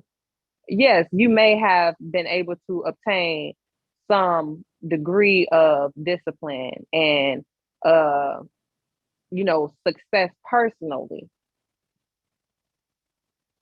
in relation to your previous condition prior to joining the NOI. But let's not pretend like this is the end all be all for Black people, because it's not, and it hasn't been. And there's nothing that you all are doing collectively that will make it the end all be all. Even if everybody decided today that they were going to join the NOI, like, it's still, if we do just what you all have been doing, we still wouldn't solve all our problems. You understand what I'm saying? Even if we do exactly what you all are doing right now, we wouldn't solve all our problems. We would all just have this positive, we can overcome speech, but not be overcoming. Yeah. Crackhead to a final call. Crackhead to the Bible. Crackhead to whatever, McDonald's. I mean, I'm okay, cool. Okay, they don't know crack anymore. Okay, I get it. I mean, okay, you got them you working at McDonald's. Like, cool. Right. Now, I don't know how much praise you get from that, but the rest of the world is moving and they're dominating. Okay, you working at McDonald's, you selling a final call, you no longer a crackhead. That's doing nothing for the rhetoric that comes out of anybody's mouth, not just the nation, anybody that's talking that Black shit. Working at McDonald's like that's not the thing to do if you want to compete. If you this fake reality of separate land and this dumb shit, or we need to do something, McDonald's ain't it. All right, we need a real skill. I just want to let's get a real skill, man. Let's get a real skill. I'm tired of people saving Black folks to work at McDonald's and sell final call. Like, where is the real skill, the real life saving, right? You live on your own, can make it in the woods if need be. Like, where is that skill? You could build some shit in the woods. You can catch animals and kill them. Like, where are these skills? Like, we don't have that, man. We keep talking about some fake ass war. Some fake war. Like, really? How you gonna eat? And, We gonna be and, eating. and let me say Go this, ahead. because I don't. I realize that to a certain degree, we low key be soft as shit about certain stuff. Like hard. I'm not gonna say we don't have it hard in society because we do overall, but I also feel like because we've had such a history, we have coddled um coddled our children in our communities, and we're less resilient than we once were. And we think we're really resilient because of all of the stuff that we face, but just on basic levels regarding certain shit, we're not that resilient. For instance, like I'll say this past weekend, son had a meet, indoor little meet or whatever. And this is just on a small scale. So, um, he was one of maybe 6 Black people in total in the building. And this is a US ATF track meet. So it ain't organized by the school. This is just motherfuckers in their free time that's going into these things and just doing this just for the fun of it, right? But these people are in you got your 6-year-olds, you got your 60, 70-year-olds competing in all events. Long jump, high jump. They running the 400, they running the 16. Like at the end of the day, what I realized is certain shit we're not conditioned for. We're not conditioned for enduring certain discomforts, mountain climbing and running for miles and shit. That's not shit that Black people even condition themselves for. If it ain't basketball or football, maybe gymnastics, ballet, we get more into that, but there's a lot of stuff that we don't even prepare our kids for, like enduring physical activity. Motherfucker got to run in gym and they complain. But these kids is out here not only participating in sports full time at school, but on the weekends in their free time, they participate in outside, competitions, running for doing the 1600. Like they're doing all types of shit, bike riding for fucking miles, just for fucking sport and exercise. Not only that, just other little shit. Like I know me personally, it would be hard for me to lose a close loved one and go to work. I had a coworker lost a family member and they were out for 3 days. I've come to find out it's been people that I've worked with that have lost their parents, siblings, Caucasian. They cried a little bit and made it through the rest of their day. Like it's certain stuff that we feel like we shouldn't power through, we should take time for. And I'm not saying that we're wrong, considering, we are tired, we are exhausted, we do face a lot of shit, but on the larger scale of things, when I think about how we're able to really get out here, especially when I don't see it being much different in the Asian community and the Hispanic community. I now they may not be as athletically inclined to endure certain shit, but when it comes to pushing through, persevering, and showing up, regardless as to what the fuck going on, they do that as well. So, Amber, can I ask you a question? Go ahead. How do you feel when you see a fat Black child? When you see an obese Black child? I feel like it's neglect. I feel like childhood obesity is no different than childhood malnutrition. It's just the opposite side of the spectrum. one is underfeeding their child, one is overfeeding their child. That's how I perceive it. I feel like it's a form of neglect. Yeah, I look at that as like child, like a form of child abuse.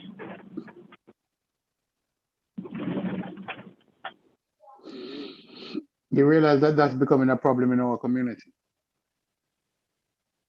Yeah. That always been I mean, that has been a problem.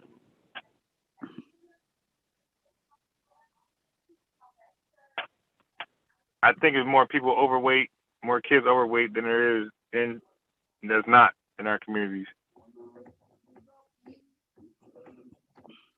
And I mean, I see it all the time, man. I see it all the time. It's crazy. I also feel like too.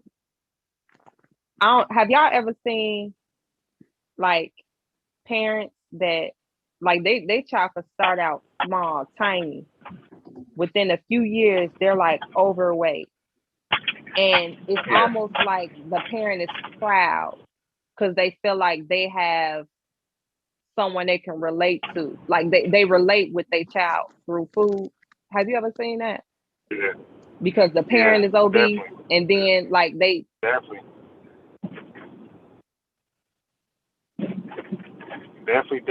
You've seen that a few times. I observed the same thing. Yeah, I think that's some crazy shit, man. Got a 4 or 5-year-old, obese. Now, I believe personally that the undocumented Hispanics are the most obese in the country, but because they're not documented, they're going to file, and so it's black folks, second. Now we're first. But yeah, that's all I could think of. Who's more obese than us, dude? No, it's not about who most, I think the problem is related to lack of resources, because I can get you a big bottle of soda from the supermarket for $2, $1. A couple of years ago, it used to be $1 for a big bottle of soda, especially if you buy the supermarket brand. It used to be $1, right? But yet still, and then the juices and fruits are too expensive. So you buy cheap calories, right? I would The be snack. inclined to agree with you if probably most black households didn't have like a PS4, PS5, Wii, Jordans everywhere. Like I don't get me wrong. I do feel like we do have a lack of resources, but at the same time, I know plenty of children with a lack of resources that don't have a bike, but they got a PS4 and they sit in the house all day long, eating flaming hot Cheetos, drinking soda, not like even let's say that's the case, because I grew up on a lot of junk food too. I like junk food, but I was also an active child.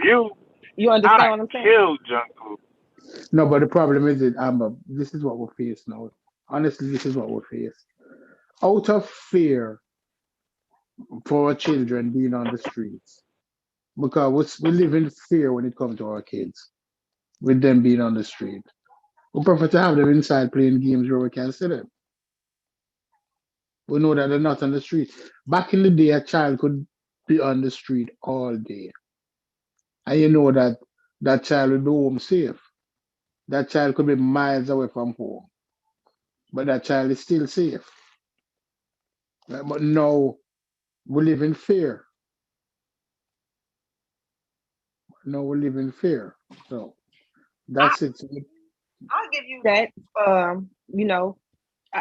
I'll say it's maybe 60% fear, right? That the kids ain't outside playing free and clear. But again, I've seen in a lot of these neighborhoods, kids still playing outside.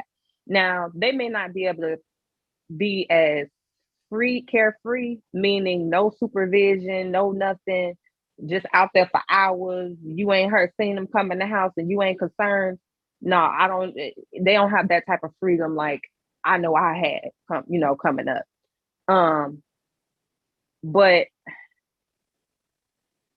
I do think to a certain extent, like that can't be just it. Kids can still be active even in the house. Like, I just don't, even if they're active just on the weekends, let's say, okay, they don't get a chance to play outside for hours, right?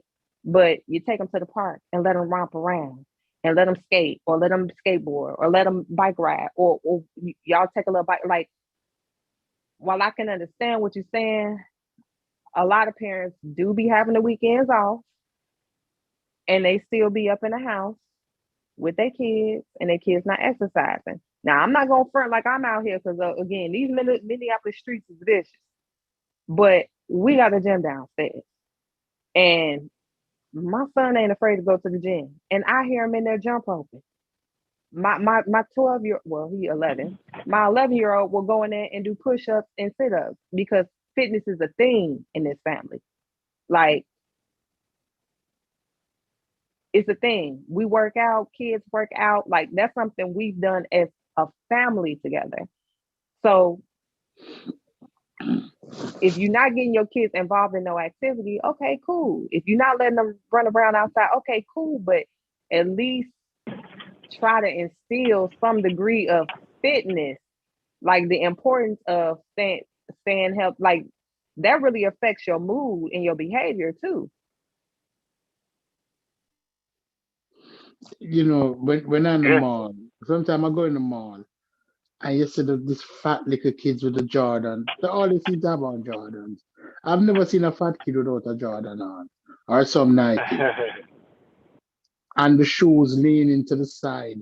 You know, fat until the shoes lean. And I'm saying to myself, the parents don't see there's something wrong with this. Yeah, look, man, I go to Wawa, get my coffee. There's a black woman. She probably be anywhere from 18 to 25. Man, she, you know, when you're dark skinned, like that's, or in this country, that's already like a strike. So, I mean, she's very, very, very chocolate. And then she's supremely overweight. She's very, very obese. I'm like, she ain't got a chance in hell, like, for true love. I'm like you said, Stupid, like, why would you do that to her, man? You know, like every rapper, what they talk about? Redbone, you know, that's all they talk about. So she's already very, very dark. She already got one strike, so she can be thin. She's already going to feel a certain way because she's very, very dark. Like, no rappers are going to talk about how they want a very dark-skinned woman. You know, you are... Yeah, what do you say? Is it that colorism?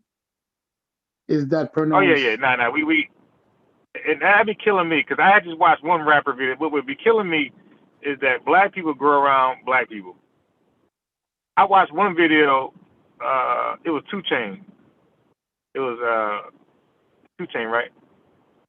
Like where they bouncing their booties, whatever. Yeah, stupid. Every woman. I don't think I've seen one black woman. Like, how the hell are you black men, black rappers with no clear? I mean, everybody look white, Hispanic, or like mixed. But there was no one clear black woman in the video. All right, so black women just ugly now? Let me cut you before we go no further, please, because I need to say this point.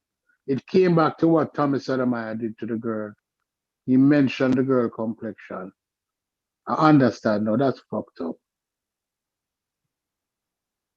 Yeah, continue. Sorry.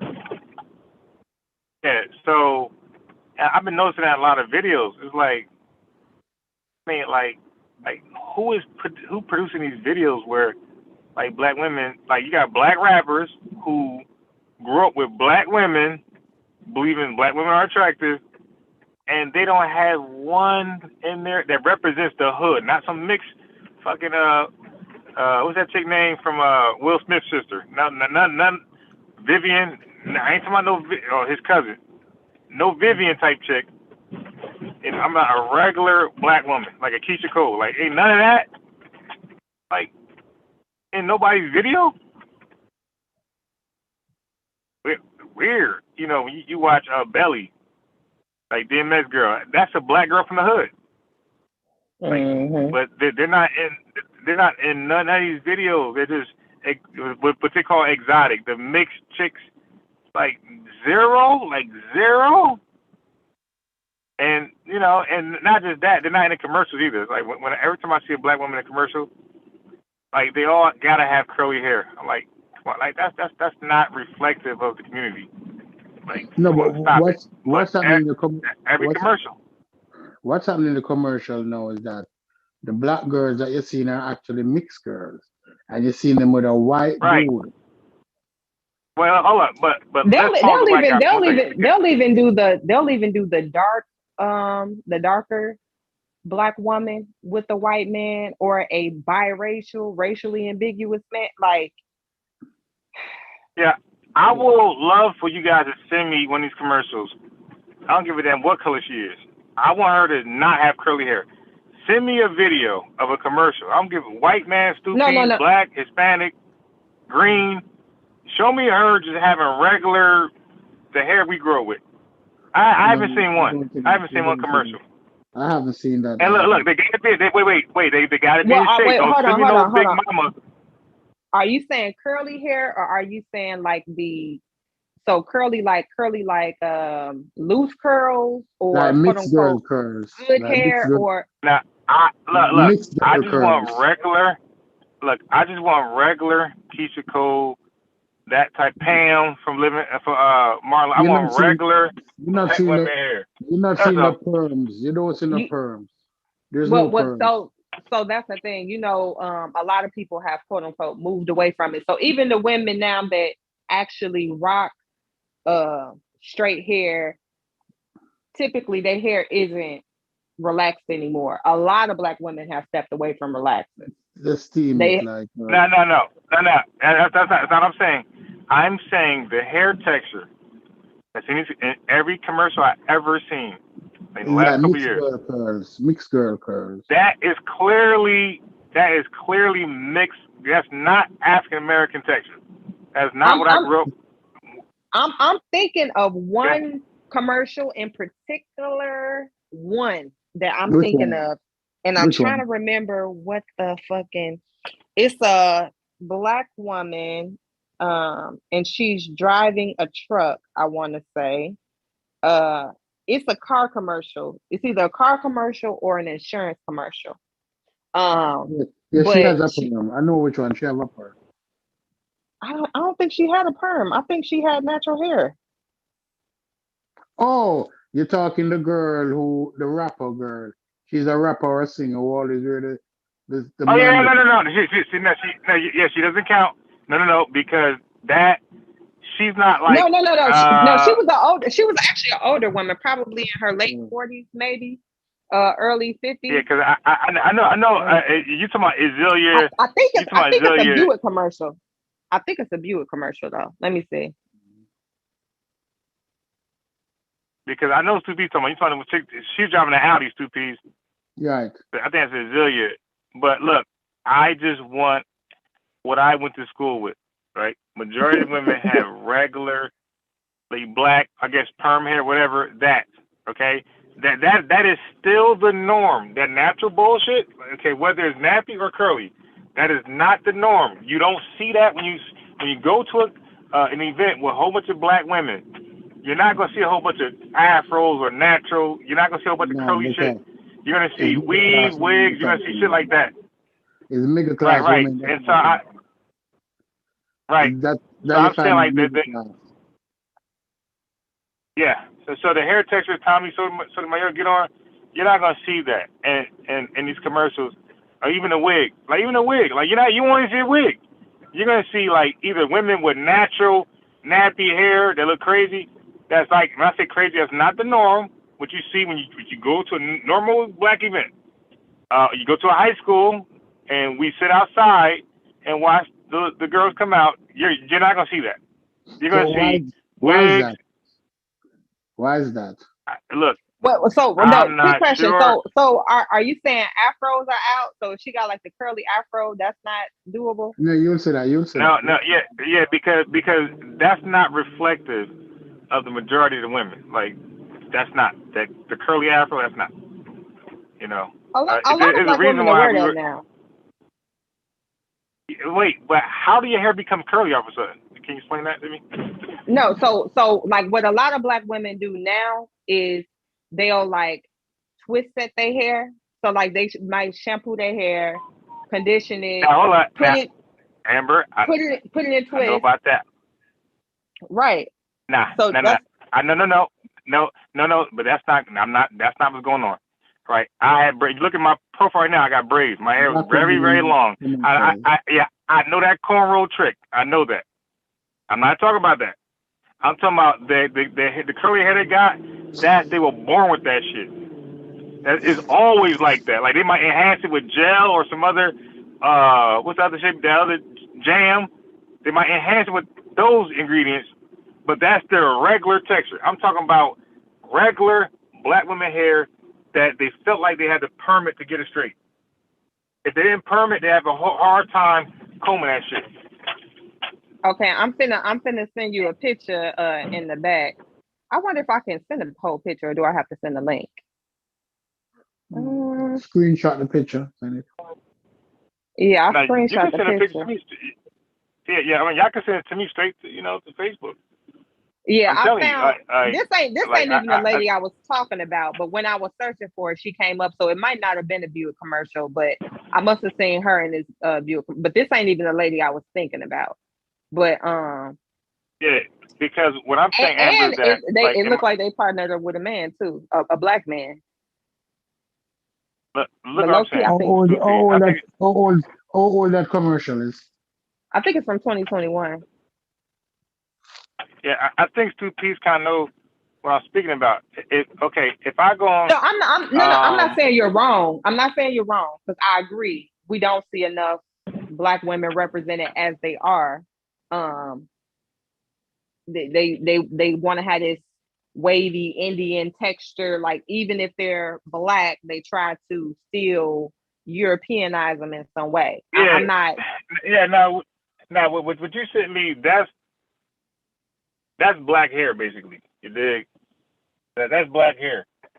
That's not in commercials. In commercials, they got the curly shit. Like almost every black woman in these commercials got the curly shit. Like they mix with Dominicans and shit. So I'm like, I've been noticing like why every goddamn commercial they gotta have curly hair, like clear curly hair. That's the image you're selling now. Not that shit you sent me. That's It doesn't matter if the husband is black, white, and look, and the kids too. By the way, they have a little daughter, curly hair. Mm-hmm. It's like, I mean, now I will say, with the little girls especially, like I don't think I've ever seen a commercial with a black girl, like a young girl with really textured hair. I don't think maybe a teenager, but I'm talking about a young girl. Like they are only casting them if they have the curlier, looser texture hair. Right. So now when Stu Peach, you add the white guy in there, that's kind of like letting you know, like this is how you get your hair like that. Because they got the wife, they got the husband, they got the daughter. They're saying, look, you see this hair right here? Here's the recipe. You know what I mean? This is it. That's so true. Because look, I'm on these dating apps. I see the women. Ain't nobody got no fucking curly hair. Like, stop. If it's anything different about the hair, they got the braids in there, you know, from like some weave stuff, or they got a wig on. Nobody got naturally curly hair in these days. I mean, and that's like majority black women. That, you know, that's natural, no movie, none of that. Then when I go to these events, you know, downtown or different cities, you dig? I like beauty, so I'm looking at women. Ain't nobody got no goddamn curly hair. They got a wig on, or they got their hair cut short. You know, you eat at a restaurant, you go to Chick-fil-A, black girl in the window. She got no damn curly. She got regular black hair. Yeah. personally, I kind of, I don't know. I'm always annoyed, even when, let's say they do like braids or something, when they try to call themselves giving an ethnic style. Like I just be feeling like they be playing the black women that be in these commercials. Like the styling team don't get some of certain aspects right. Like if they do give her braids, the braids ain't the best braids. They look like Right, thrown right. together. Like they're not crisp. They're Yeah, not, yeah. like they don't care. They Right, send them out right. looking any old kind of way. Or the little Yeah, black boy now with you the know what black haircut. woman? Yeah, exactly. And now what black woman come out the house looking like that? Like now you look, and that might be one time you might see me and DJ Focus agree when they do that to black girls. Like you're like what the hell is that? Like you said, Amber, that's on point. The braids just like look like I did it. Yeah, like the braids don't be right. The makeup, like they'll throw parts. some dumb ass makeup on. Even like with the little black boys, some of the haircuts on these shows, I'll be like, come on, man. Like, who the fuck cutting Buddy hair? Why y'all got him out here like Now, when are you gonna see a black woman with cornrows with no parts? this? Man. Like, stop. Like, you gonna see parts up in that damn head. But Supees, it's clearly not somebody black or somebody who cares about the black culture behind the scenes. It could be somebody black behind there, but they clearly compromise it. So Listen, somebody who's protective of the black culture. I'm going to ask you a question. Matter of fact, you know who they be culture? looking like? Hold on. You know who they be looking like? You know who they be looking like? Don't say Evans from Good Times. No, Candace Owens. That's what they be giving in the fucking commercials. Don't quite be black, but you don't quite look. Yeah. You're not culturally in tune. Like I'm going to tell you a secret about Candace Owens. Candace Owens is part Jamaican. That bitch done lost her mind. She's part Jamaican. But you'll never know it. Don't. You never know that she was part Jamaican. Sure wouldn't. And it seemed like she trying to erase any semblance Jamaican, black, whatever. Anything that she is the epitome of what you call trying to pass. If she was ever light skinned, that bitch would tell her that she's white. Oh my God, yeah. Oh my God, like I don't really know much about her. I haven't really heard much from her, but the little bit I know her, I barely can picture her. I've definitely seen her before. It's funny because when I hear Candace, I'm thinking of the ex WNBA woman. When I hear Candace, I never knew of that bitch. I'm like, wow, okay, that's not the WNBA player. I thought it was. I kept hearing Candace. Yeah. That's like some Stacey Dash shit, right? Like, you just, now look, she's the female Jesse Lee Peterson, Amber. Which one? Stacey Dash, Candace Owens, or both? Both of them. Yeah. Like, black folks can't do no right. In Jesse Lee Peterson eyes, they fuck. Now, some of his arguments, you know what I mean? Look, black folks are fucked to a degree. So everything somebody's saying ain't don't make it wrong. So when he was talking to Shaka Atmos was being a black allergist, acting like black folks is winning. Then he was like, "Nah, black folks don't read." Shaka talking. Shaka talking. Oh yeah, bro, you gotta watch it, stupid. Yeah, you gotta watch. It's funny as hell, bro. Like, look, it's so funny that. Yes.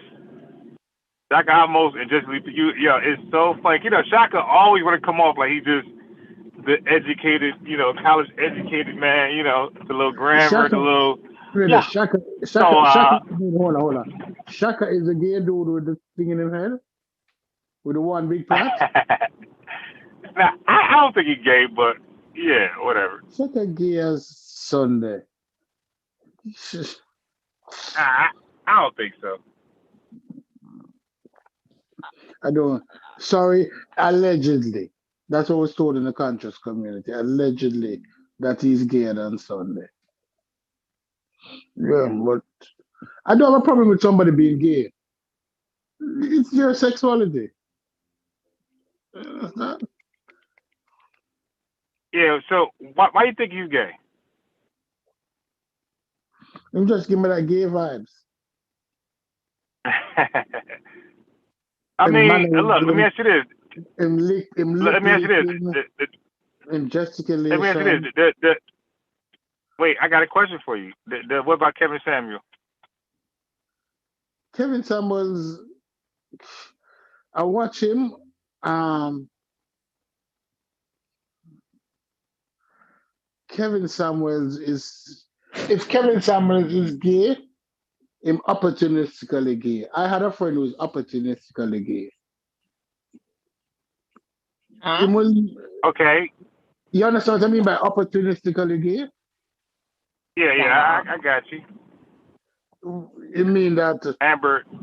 he'll let somebody. Yeah. If the opportunity was there, right, he'll take it. Like it gotta be clear. Like it gotta be like, yeah, he can't take no risk. Well, what about Tariq Nasheed? No. I'm not talking about that opportunity, meaning that if somebody was offered If the if the money promotion, is right, if the yeah. money is right, yeah, if the money or the opportunity is Okay. right, if he's getting to fly on the Learjet, he'll be sucking some dick. Yeah, that's okay. Well, what about Tariq Nasheed? Tariq not gay. He might have some gay mannerism, but Tariq not gay. Tariq, Yeah, I don't see that. yeah, but Tariq, to me, Tariq could suck some dick for the right amount of money too. Now, So he I got this opportunity. ghetto. Yeah, I got this ghetto hood fucking nerd cop behind me. Like, so I pull over. I pull over so the bitch nigga go around. He stops. So I stop. I'm the not even police. driving. I'm pulled over. Yeah, this ghetto fucking nerd crooked fucking cop behind me. So I pull over. Now I did nothing wrong. Speed limit, everything. I'm seatbelt. Phone. The phone through the stereo. Mm. So, but listen, he keep falling, like playing some chicken game with me. Like, Yeah. so I pull over so he can go past me. So he go around me. He don't want to go around me. So then he give me distance. Then I drive. Then he like tailgates me. Like, bro, now this bitch ain't going to pass. Look at this. Look, these some crooked dogs out here. Man, so So, put it so on. then he just cut me off. Like, then he just cut me off. Like he got it from me and cut me the fuck off. Like, this is actually a police officer in a marked car. Like, he's in a marked car. Yeah. Yeah, He because pulled it from me and cut me off. you're a black man in a Bigma, so you must be a drug dealer. Yeah. These are some fucking thieves out here, man. These some crooked dog ass cops, man. And now that goes back. Look, I hate to change it on you, but I was trying to go here anyway. This is what you're going to expect when you get your separate black nation. You fucking you black colleges out there that want to be black. You're gonna get a bunch of crooked, dirty, dusty cops like that. Cause New York is black. This So city is that corrupt cop is from black? mayor on down. Huh? That cop is black? Oh yeah, man. Most New York cops you run to is black. But Which, It's see a black city. which city? that's Well, you're in I Atlanta? ain't hear you. You're in He said Atlanta? New I'm York. in New Jersey. Yeah. Newark, New Jersey. Newark. Now, this is what people like. They always miss this element when they talk about it. Like the black nation, people tend to abuse power. Period.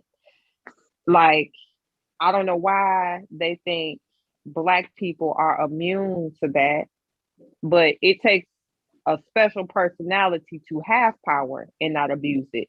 Most people, when they get a certain degree of power, will abuse it. Even if they don't do it obnoxiously and aggressively, they tend to abuse it.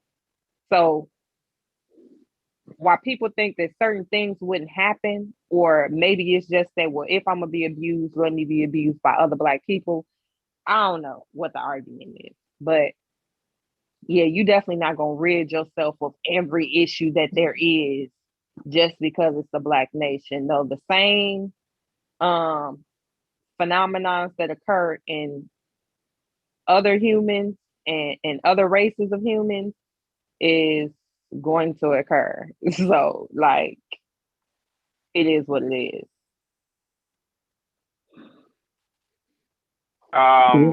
Listen, I'm gonna go a step further. You're gonna see what you see now in Black society. You're gonna see St. Louis, Missouri. You're gonna see Newark, New Jersey, Chicago. You're gonna see Detroit. The same cities you see that's Black ran from top to bottom. You're gonna see just that. You're gonna see, because we are highly uneducated, highly all that other shit. You're gonna see exactly what you're seeing now. Amber, In a Black nation. Amber, you're allowing unbiased to say that? You're allowing unbiased to say that? What you mean allowing? He said what he wanted to say.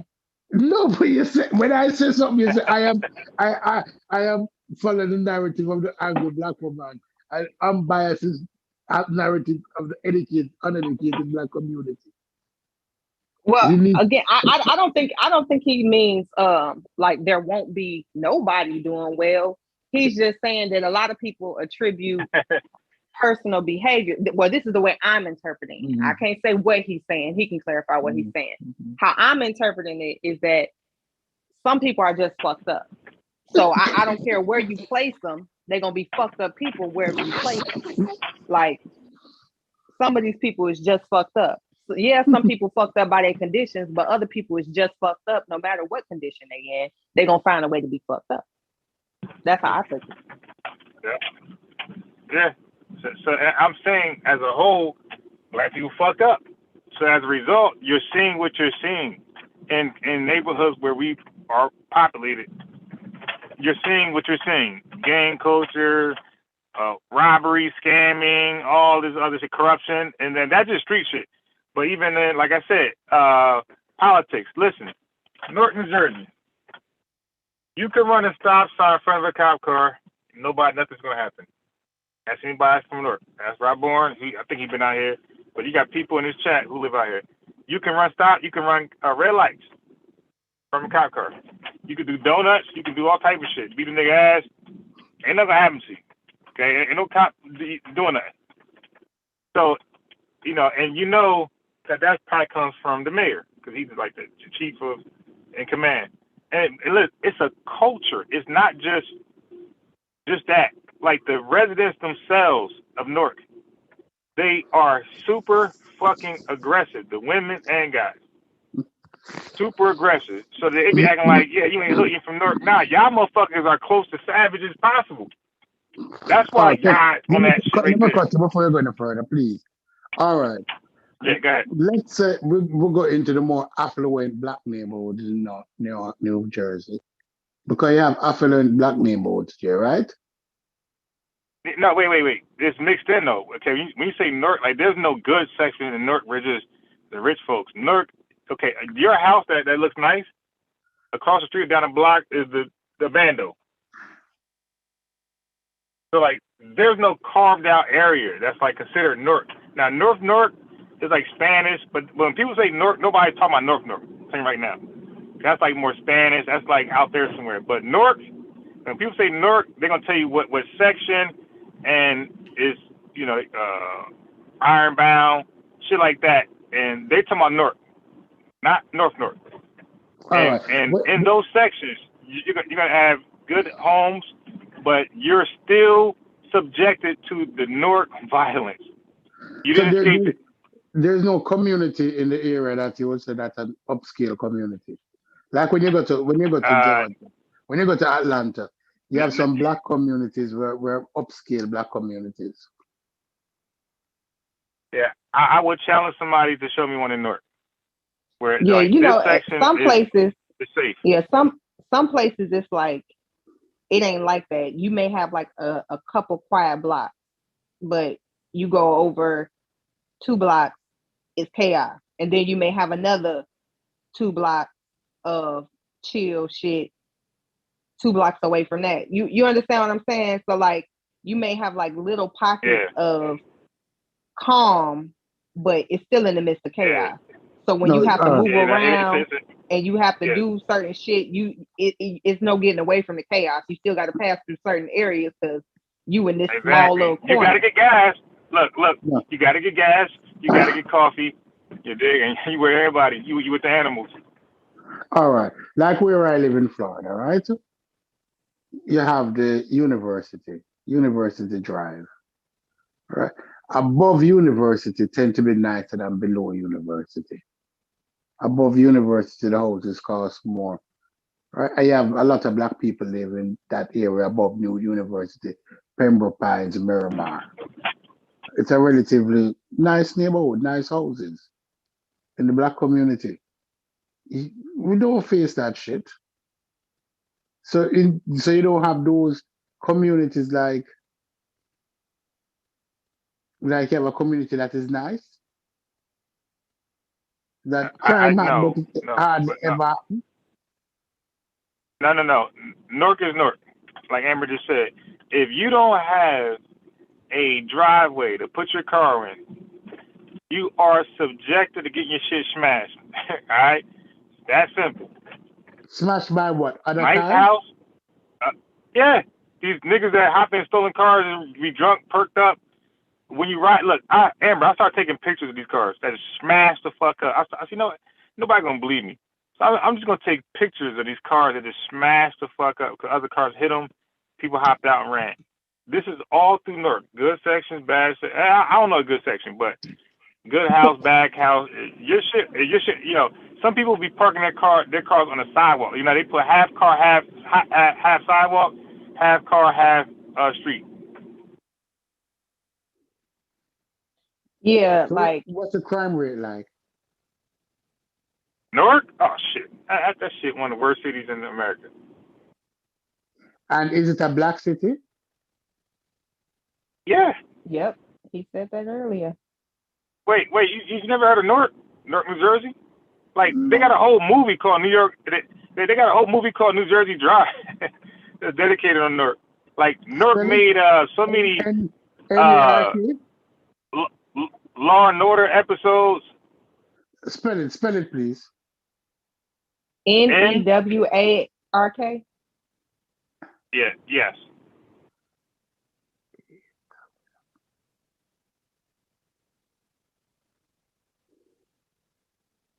Like if you know rappers Redman, if you know like Shaquille O'Neal from Newark, like you got a lot of people from this area. Yeah, you got an airport out here. Steven Shakur, the boxer. So anybody who comes from Newark, right, that's like made it, they're gonna tell you like, yo, like that's already assumed like they can't have a hard background, like a hard background. If anybody ever say I'm from Newark, New Jersey, like they automatically, what they're saying is I had a fucked up upbringing. Listen, stop like it. I'm tough. Listen, like basically I'm tough. Mayor Ras J. Baraka invites you to North New Jersey. Yep. And look, I'm telling you, Amber, from top down, like they don't enforce shit.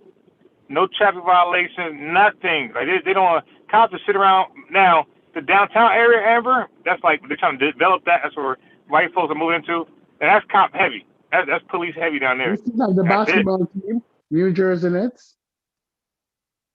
Yeah, but they left. They moved to Brooklyn, but yeah, they were downtown at one point. They got the hell out.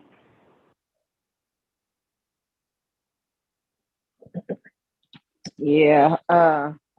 The population not that big. 282,000. Yeah, that'd be the worst shit. No. But look. Please listen to me. Newark, New Jersey, up north, and they influence North New Jersey. They influence Central New Jersey. So like they set the standard. So, like everybody want to be like Newark, basically. Like Newark sets the standard. The average household income is 51,000. The median I don't know what rental the fuck you cost mean. in the recent years is $1,000 per Well, month. wait. Well, I don't know about no, but we know because you got a lot of white folks moving to Newark, so they might be adding them too. I don't know what you're talking about, but you probably gotta go to just Yeah. black folks only. So don't, yeah, It's 50% black, 29% white. yeah. See, so now those white people, they live close to where the Net Stadium was. They live north, close to Broad Street. So like they're developing that over there, and there's a lot of cop. There's a heavy cop presence down there.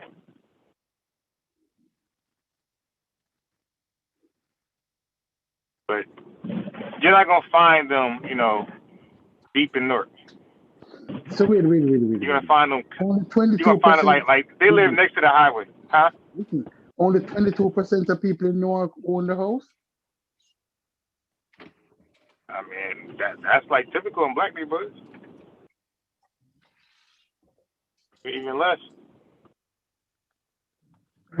Stupid said he bringing out the facts. No, I'm looking at something. All right. So the question I'm asking is this: the houses in Newark, right? You can get a fixer-upper Yeah. relatively cheap in Newark, right? Although it's up north because of black community. The average house value, Yeah. Because yeah, of course. Because nobody was like, for example, like anybody, like my area is expensive as shit. So if I want to move, like, but my rent never adjusted. Like I'm below the market, so that's why they like mad at me. But if I was being forced to move, if I wanted to pay similar rent, I got to move around the Newark or the outskirts of Newark, or towards South Jersey somewhat. So why the So black yeah. people don't buy the houses and fix them up? Buy them houses. Well, first of all, to buy a house, you gotta have, I think 20% down payment, right? How much the house costs? You want to fix it upper, bro? You gotta get an FHA loan. Okay, so now this is what I do for a living. Now to get an FHA loan, you got at least put 2.5, 3.5 down. Okay. And then you gotta get it. Then you gotta go get a general contractor, and you better hope he don't scam the fuck out you. So now, what black person know how to really select a good general contractor that ain't gonna scam them, that can build that house correctly? So there's a lot of nuances there that black folks still can be fucked up. They can fuck around and choose some bullshit, choose a bullshit general contractor.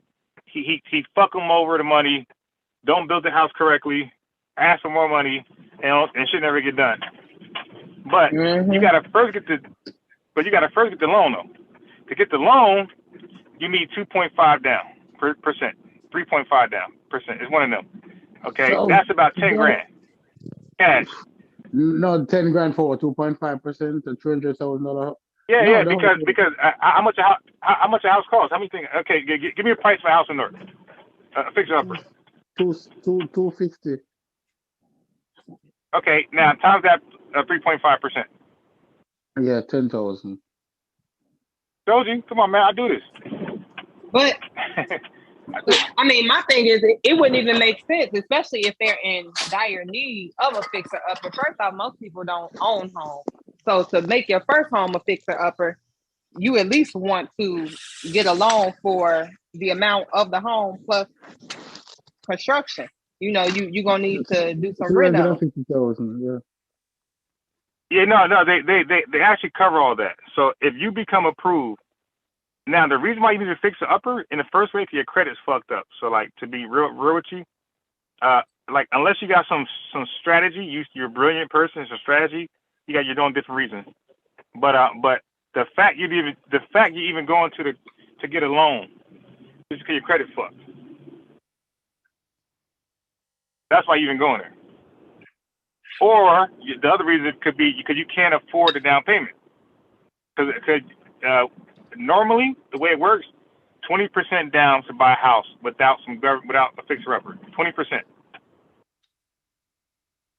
So if 3.5 is $10,000, what is 20%? No. You'd have to pay 20% because the government have special Like first time. No, no, no. Hey, brother, I just explained to you what it's called. It's called Yeah, I'm an not. FHA loan. That's 3.5%. Yeah. I was gonna say Yeah. yeah. So what you're talking about is called an FHA loan. Like, go ahead, Yeah. Amber. I was gonna say when I went to school to study to get my real estate license, the going rate was 20% down. Like that was typically the standard. So how much black people have 20% down? How much black people have 50%? Nobody. Nobody got 20% down. And this is why nobody own homes, because they probably don't want to fix it upper, because there's a catch to fix uppers, right? The FHA loan is a catch. Okay, so you have to get mortgage insurance for that shit. So if you put down 3.5%, you have to pay now mortgage insurance for the entire duration, right? For the entire duration of the house on the home, unless you put down 10%. Then 11 on your 11th year, the mortgage insurance go away. So that means you only pay for 11 years. Did you get a lower rate on the insurance? Like, so did you pay less in that first 11 with the 10%? No, it's the same shit. The only difference is it goes away, as opposed to keeping it forever, like the other person. Okay.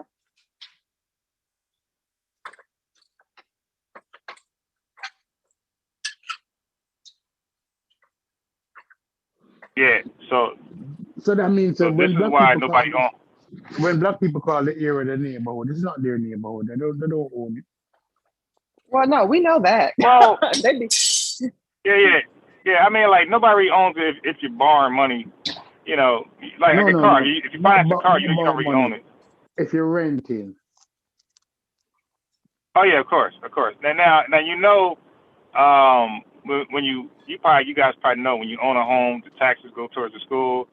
You know, all that type of stuff. So when you're renting it, right. So this is why schools are fucked up, and the way districts are carved out, they can change. They can be carved a different way. You know, so it's a lot there. Mm-hmm. A lot there. Yeah. But credit. But that goes back to what we said earlier. See how it ended with credit? Your credit fucked up. You want to buy a house, FHA loan is probably your best way, okay? Because if you could put 20% down, if your credit fucked up, you're not getting that loan anyway.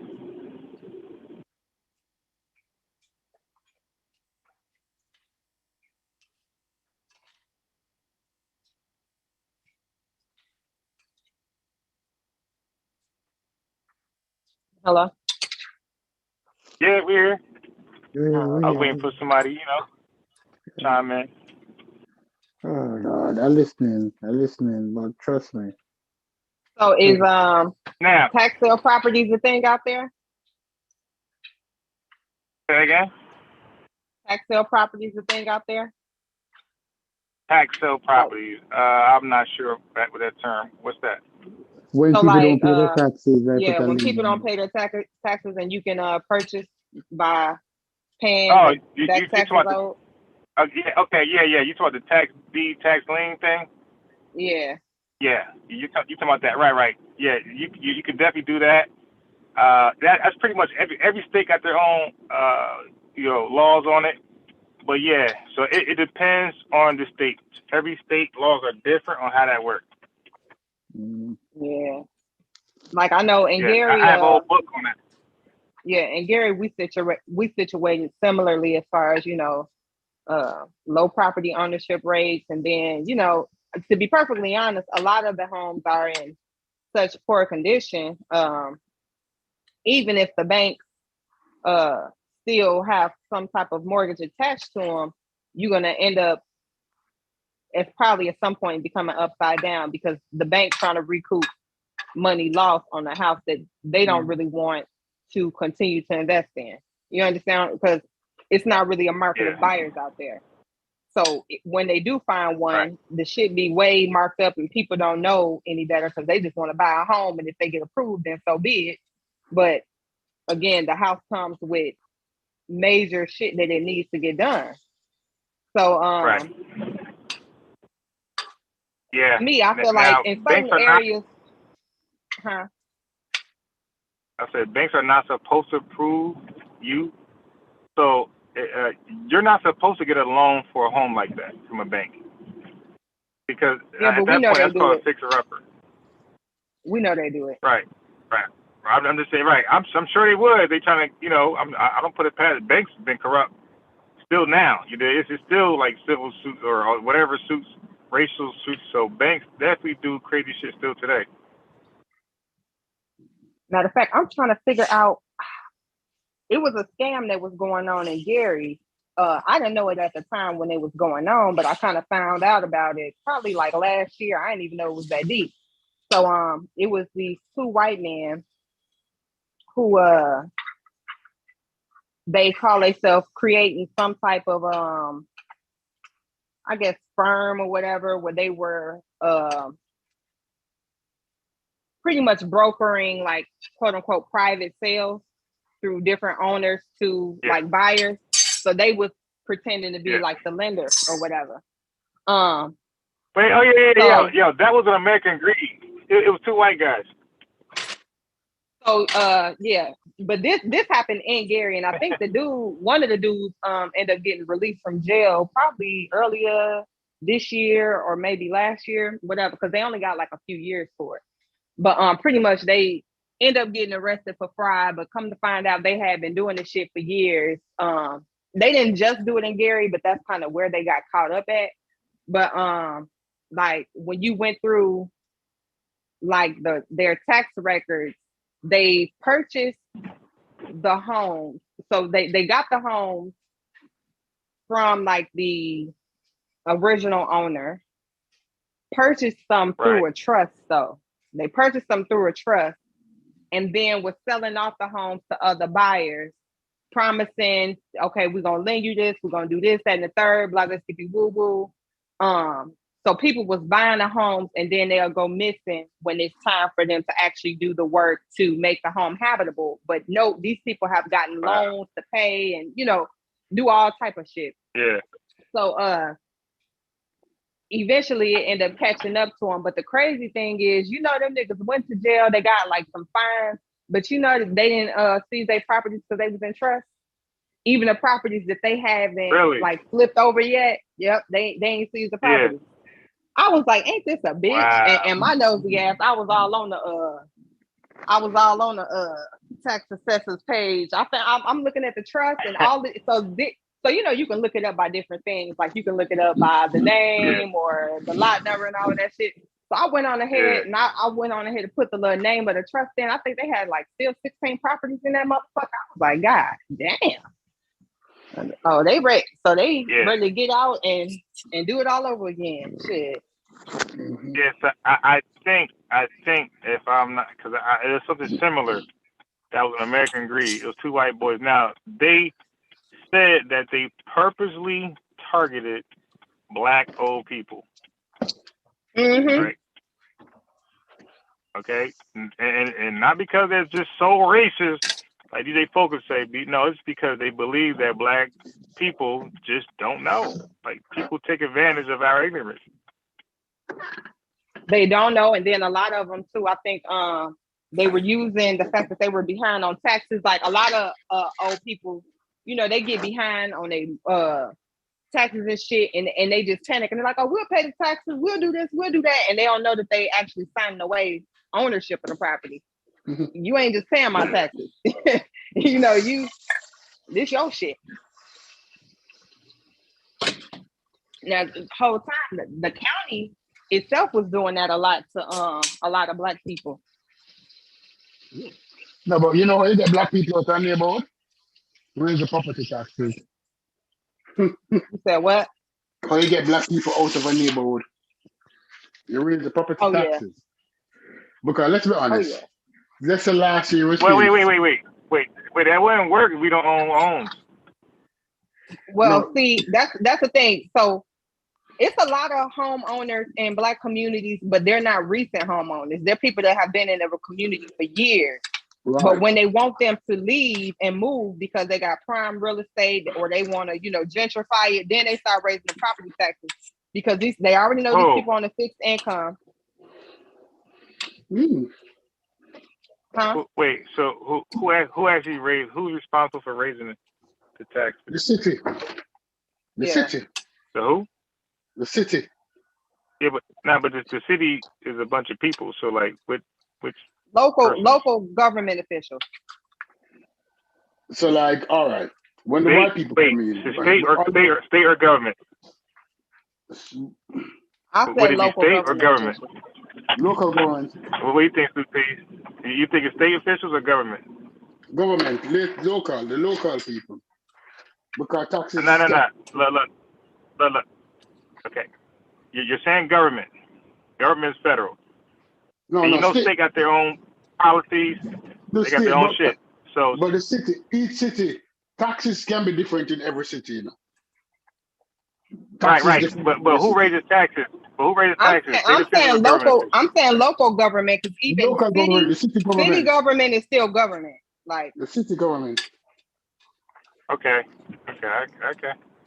the city government.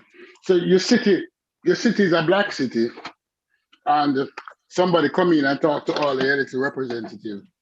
I said, listen, we're going to make the city better. We're going to put in some Starbucks and supermarket, Publix is coming, XYZ, we need this, but the roads need to be better. You need to raise property taxes. And now because You know what? I do feel like there, especially when you have like black areas with that's predominantly black, while the city has the final decision, I do think they get pressure from the county and the state. Like the because state bailing out the schools. The governor of the state oftentimes bailing out the schools. So the governor said, listen, we're not bailing out the schools anymore unless you raise property taxes. And they do.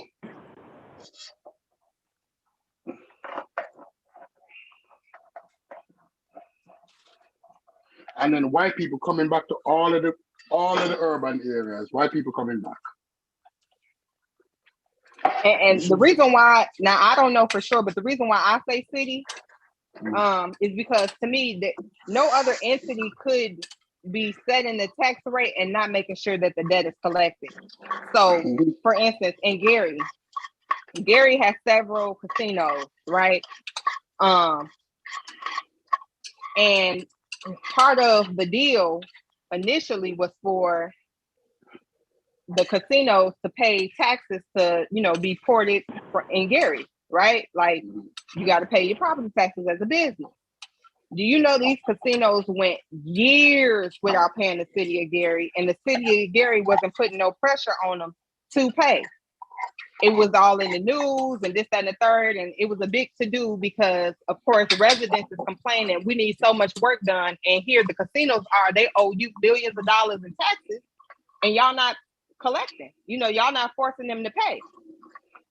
So, to me, if it was any other entity that they owed that debt to, they would have made sure they got their money. You know what I'm saying? Like, no, but they said the casino bring in thousands of jobs. And after the casino leave, all the jobs leave. But even a lot of the people that worked at the casinos, the casino did bring jobs, but the majority of the people that worked at the casinos was not employed in the city. So it's the same thing with the steel mills. Like, yeah, we got hella mills in Gary, and yeah, some people from Gary do work there, but the majority of their employees not from the city. They from other areas. So even if it did lose jobs, it would affect other cities more than it would affect Gary. But it would look bad on the books. That's a problem. No, it looked like the mayor doing something. This casino bringing in 1,000 jobs, 2,000 jobs. I'm not trying to be funny. To me, it looked bad that your city is suffering. Schools need to be invested in. Like roads need to be invested in. You have all of these abandoned buildings, and everybody is eating. So other cities, they have their employees that are making money, able to make a living, pay taxes for their properties where they reside. But you don't have that many homeowners. The homeowners you do have are aging out, or they're unable to pay their taxes. You steadily increasing the taxes on them instead of recouping your money from very lucrative businesses that are ported on your property, where you have the right to collect taxes from. Like, to me, that's crazy. If anything, I would have put the press on the casino. No, y'all gonna pay these motherfucking taxes, or so be it. Y'all gonna have to move around. I would think that they would probably get more support from other cities, because so many of our residents are employed, and you're going to affect so many different areas by having to relocate. So why wouldn't you just pay the fucking taxes and you got it? Because elections are not free. And it takes a lot of money to run elections. And black people don't contribute to the mayor running elections. The black church collect the money. How much money they contribute to the elections? None. So when the white owners of the casino comes, and they say, you need how much money for the election? 2 million? Come to the casino and play.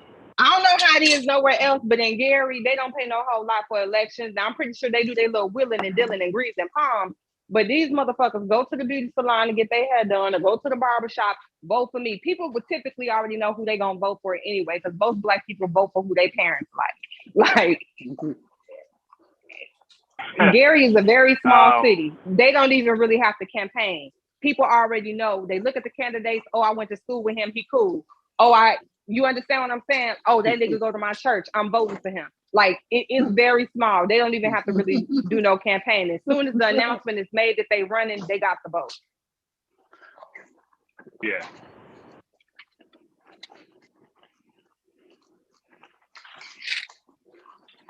No, but they still have ads, and they still have signs, and they still have buses, and they still have staff, and those people still need to get paid. The science, the science in black communities, though, to me, is not the same as it is. Like, politics is not the same everywhere. In black communities, especially, you're gonna see a lot of poverty when you have black people in power and in positions. Like, white people don't typically let they whole city and area go to shit. Now, are they gonna cut some off the top? Are they gonna grease their palms? Are they gonna make sure their kids is good and whatever, and give a few jobs away? Absolutely. But the whole city ain't gonna go to the shitter. You understand what I'm saying? Like,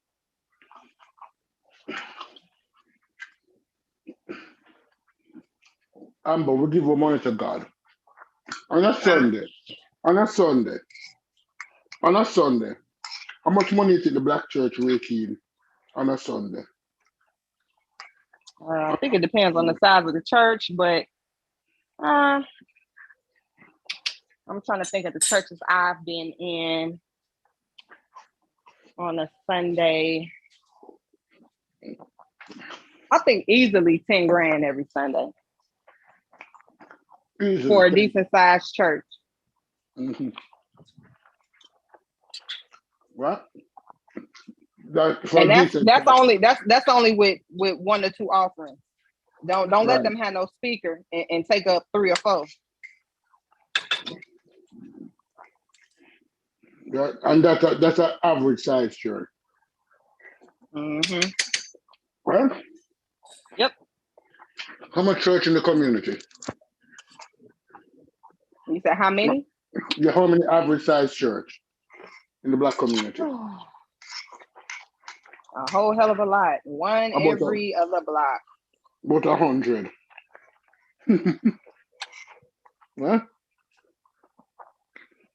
So we're looking at about the black church in a black community raking approximately $1 million every Sunday. $52 million a year. What they doing with the money? It's in the building fund. Well, they don't build shit. Now, truth be told, I don't know about nobody else, but I know most of the pastors at the churches where I'm from, they didn't even live in Gary. They lived in, a Crown Point or a Munster, and these are the more elite areas. $500,000 homes and shit. Mm.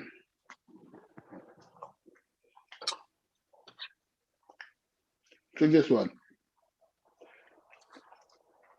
I'm not saying that white people don't contribute, to the churches with collection and all of that, But I'm saying that the white churches and a whole, they give back more to the communities than the black churches.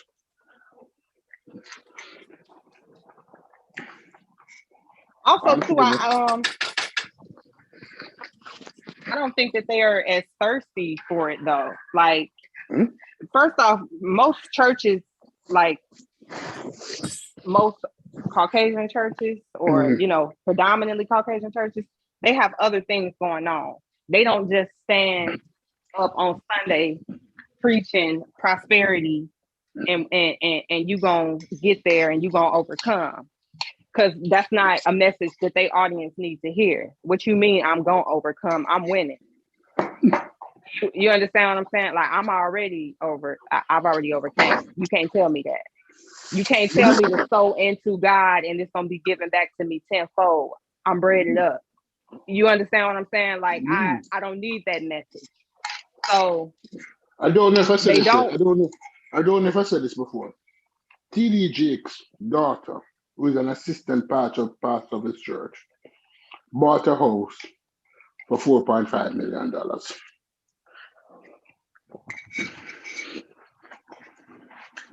T.D. Jakes' what? Daughter bought a house for $4.5 million.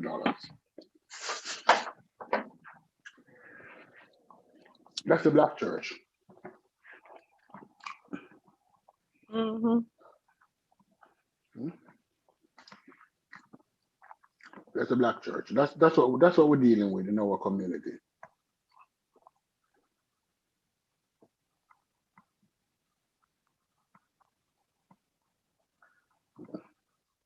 Yeah. No, man. I'm gonna say this. No. I don't know, because I ain't never really been to white churches like that. But far as I know, they don't be having church every other day. They be having shit to do. $4 million house in Calabasas. That's the black community in a nutshell. Wait, he's standing out there. Wait, who was that? They say I heard Calabasas. I think that was Shy Glizzy.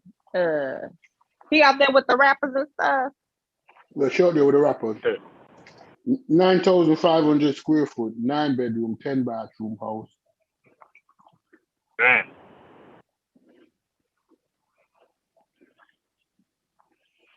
$30,000 people go to this church every week. 30,000 people. You understand how much money he collects on a weekly basis? How much does he give back? That's what scholarship. What is he doing in the community? What is his impact in the community? Hope.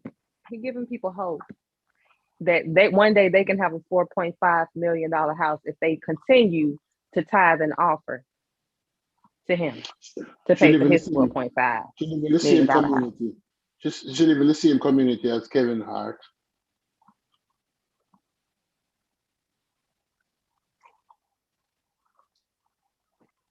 Yeah, I mean, it be people not seeing the scam in that shit for me. How you know? Like, even when I was going to church, I promise you, I would be sitting in there like, they're like, oh, I don't care if it's your last $5. God gonna, what? Nigga, how I'm gonna get home if I give you my last $5? I gotta put this in the tank. And people is really giving their last, like, I mean, in my mind, I'll just be like, and I would watch it and they be crying and, oh, yes, I'm thanking God for the overflow. And I'll just be like, are y'all bananas? Like, y'all crazy? If anything, you got people, like, somebody will get up and give a testimony about how they light bill do, and they already got, all they got is $80, but God gonna come through. And then here come the collection plate and they passing it around. They put their money in. They pray, tell everybody God going to increase it. But you just heard this lady get a testimony, and you didn't take that offering and give it to her, or you ain't got no program set up where you gonna help her pay her bill. Like, it be the weird shit like that for me. People coming in there with 5 kids and their clothes don't fit, and they want to bring them up there and talk about they struggle and how they raising these kids on their own, and they barely making ends meet, but never ever is they actually trying to sow into them. They just want to make them but she here every Sunday to get this word. Y'all know she coming here every Sunday with these 5 kids, and like, it be that shit for me. Like, am I on the Twilight Zone? Listen, TD Jake's house in Fort Worth. It's on 17.6 landscaped acres. I mean, it landscaped, grass cut and manicured. 15,000 square foot. A private lake. Right. So he could talk to God. Yeah. Child, listen. It need to be Low key. to talk to God. That's what they Now believe.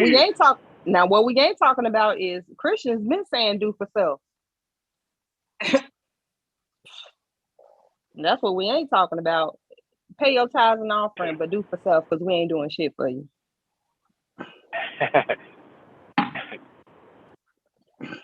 It was, I say black Christians. People get dressed up every Sunday to go to the Potter's house. TD Jake's church. The Potter's house. Now, I gotta say, I recall TD Jake doing. I'm gonna go to a limb. I'm gonna say he doing more than Farrakhan in the community. He's not doing shit. By what? What's your Okay, so he invested. He actually financially invested back in the community millions of dollars to upbuild certain things there. You could Google that. So he put his money right back in his community. money, unbiased. His money. Yeah, the church's money.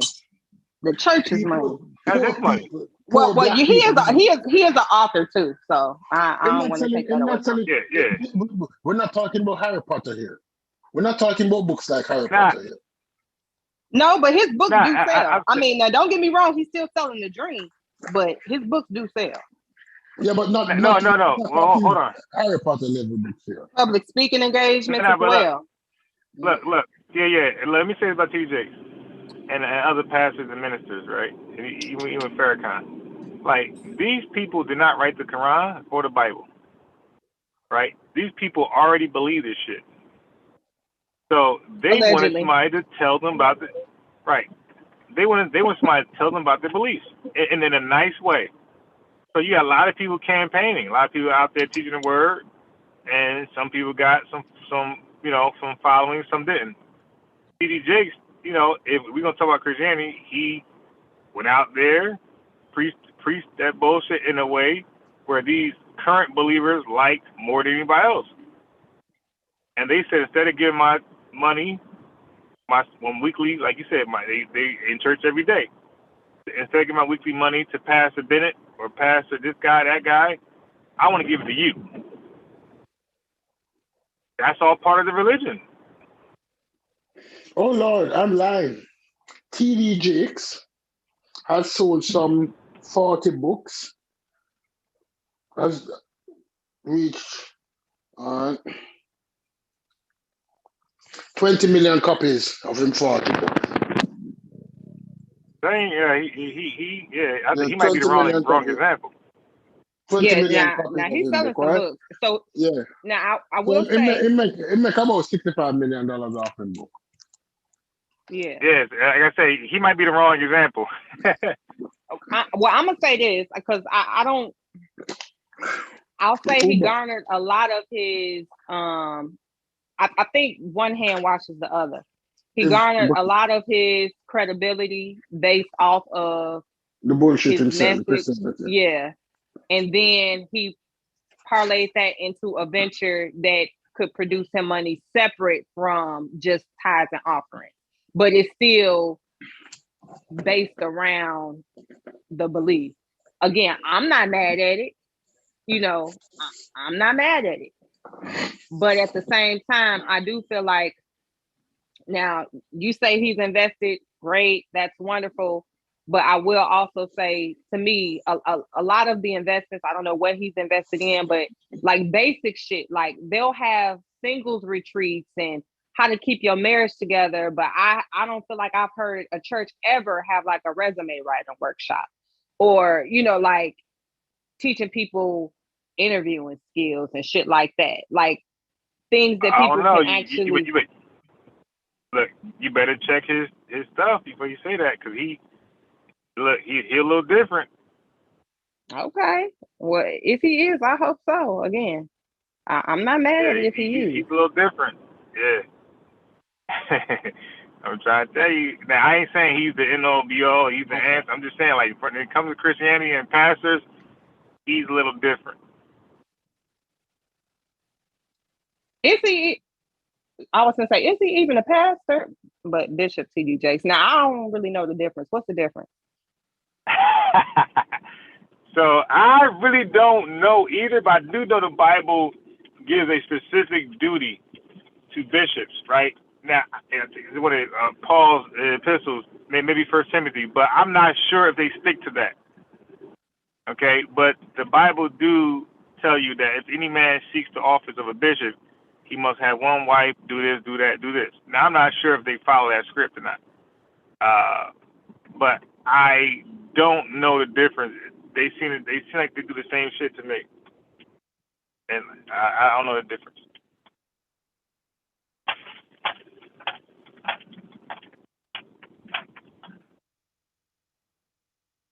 So, but I'm sure there's probably one though. Well, low key, I'm not gonna lie. I'm liking what I'm seeing, and I hope he starts a wave. Even though, again, I know he's been doing things a little differently. The fact that he authored several books, and you know, he does a lot of public speaking, and some of his stuff you can watch, and it's not even necessarily God, you know, but. Yeah. I hope he's trailblazing a new era of people that actually, if you're gonna use the faith, use it to do some good. Right, and that's what I say. Like, he might be a bad example. He's a little different. Not saying he's on the right path. You know, I'm just saying. Well, I mean, I don't feel like nobody has to invest everything that they, you know, get into the back end. To me, that's unreasonable. No, he, and I don't even think he has to. But considering the market he's in, yeah, I think, yeah, if you're gonna be in that market of, you know, doing as Jesus did, then go ahead and do as Jesus did. Say the people. Yeah, I was impressed with some of the stuff he does outside the church and what he does in the Black community. I'm like, okay, yeah, he might be a little, you know, my man got, you know, he's conscious of what Black folks are going through and the help that's needed. He those workshops he's speaking about, I think he'd be doing that. Yeah. What's up?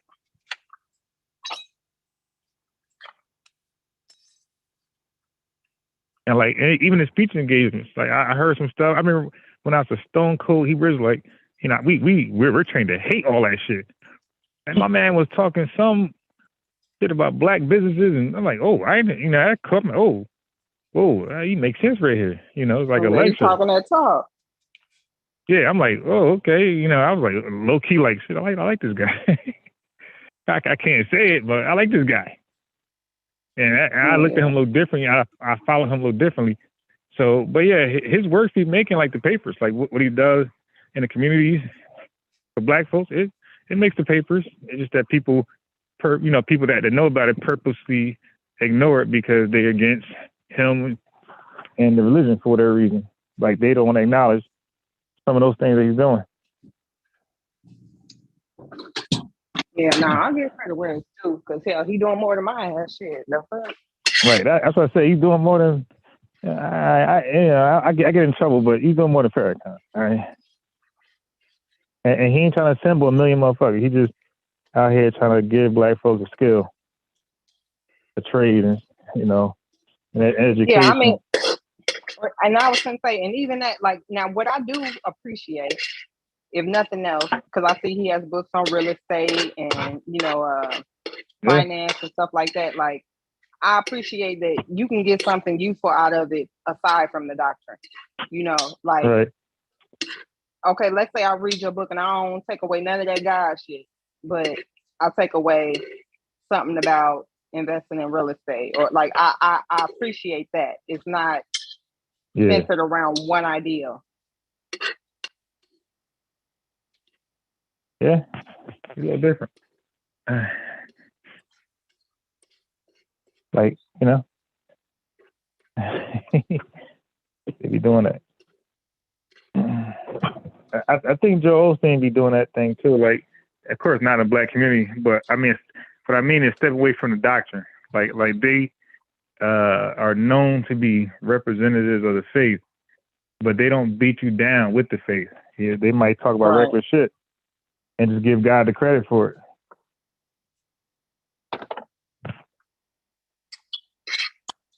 Yeah, it'd be but they're more not nuanced. Yeah, they're not too Bible-y. Like, you're not gonna hear them. Genesis chapter 7, and then Daniel, he walked through that fire. But you're not gonna hear a lot of that. Like, they just gonna be like, and God will want you to, shit like that. And said, why would he want me to do this? So that's why I said, like, people believe in this stuff, and they're going to support and pay money to hear the word the way they want to hear it, because they're not going to read that shit themselves. So you got people saying, hey, I'll read it for you the way I think you want to hear it. And hopefully I can reach millions, hundreds of thousands, get a mega church the way I present this information, like no different than, like a Cornel West. He hopes 100,000 people listen to him. And these guys, they do that. Yeah, most people, even if they don't want to be a pastor, they want the reverence, respect, admiration, notoriety that these religious figures get. Right. Most people. That's what a lot of this sector is centered around. Even if you don't believe, you want to be considered one of the influencers. You want people watching your channel, watching your content, listening to what your thoughts are, what you got to say. And for the most part, most people want that. I mean, even if they don't want that on a large scale, they want to be respected amongst their peers. Yeah. So, I mean, as far as I'm concerned, that attention, or that desire for attention, or that desire to be heard and respected, is what drives a lot of people. So, I mean, I don't blame them for that, but I do feel like I said with the white politicians, like, I don't think that anyone is not going to ever do something that could be perceived as questionable or wrong. Like, some people are not going to agree with all the decisions you make. They're going to feel like, oh, you sold yourself out, or you did this, or you did, like, you can't satisfy everybody 100% of the time. So it's always going to be someone that takes the issue with something you do. However, I do feel like in the grand scheme of things, you should have just as much good that you do versus just as much perceivable bad or wrong, right? So, or more good. But I take issue with people that, any logical person, if you put them next to a scammer or someone that is a known scammer and taking advantage of people, and like, you motherfuckers is neck and neck. Like you're doing the exact same shit that they're doing, just under the guise of this thing. That's a problem to me. And that's what I see more than anything. Never mind what your mouth say you believe in, your actions say otherwise.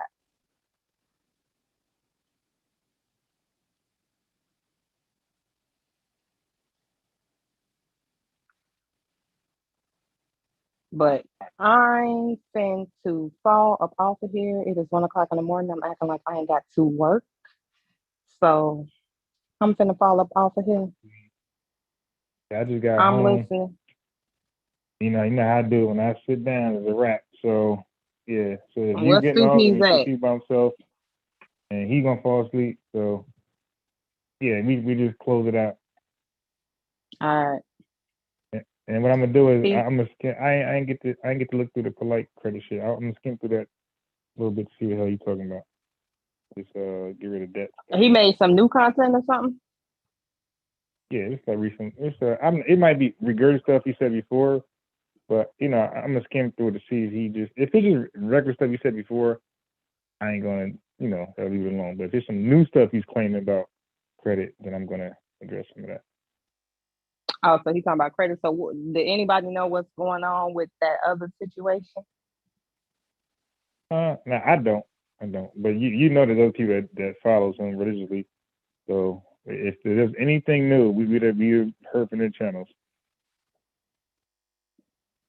Well, I don't really be doing a whole lot of other people's channels.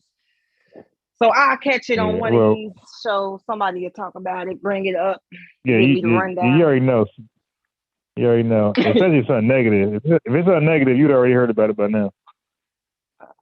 Oh, okay. If it's something positive, you probably won't hear about it.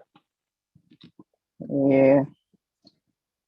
Yeah, so I'm out too. I got to wake up at 7 something, so All right. we all out of here. All right, good night. Look at Indigenous trying to hop in. Indigenous, man, we're going to bed now, bro. We appreciate you. His money. Then you gotta ask them. Might have something in the wall. Yeah, so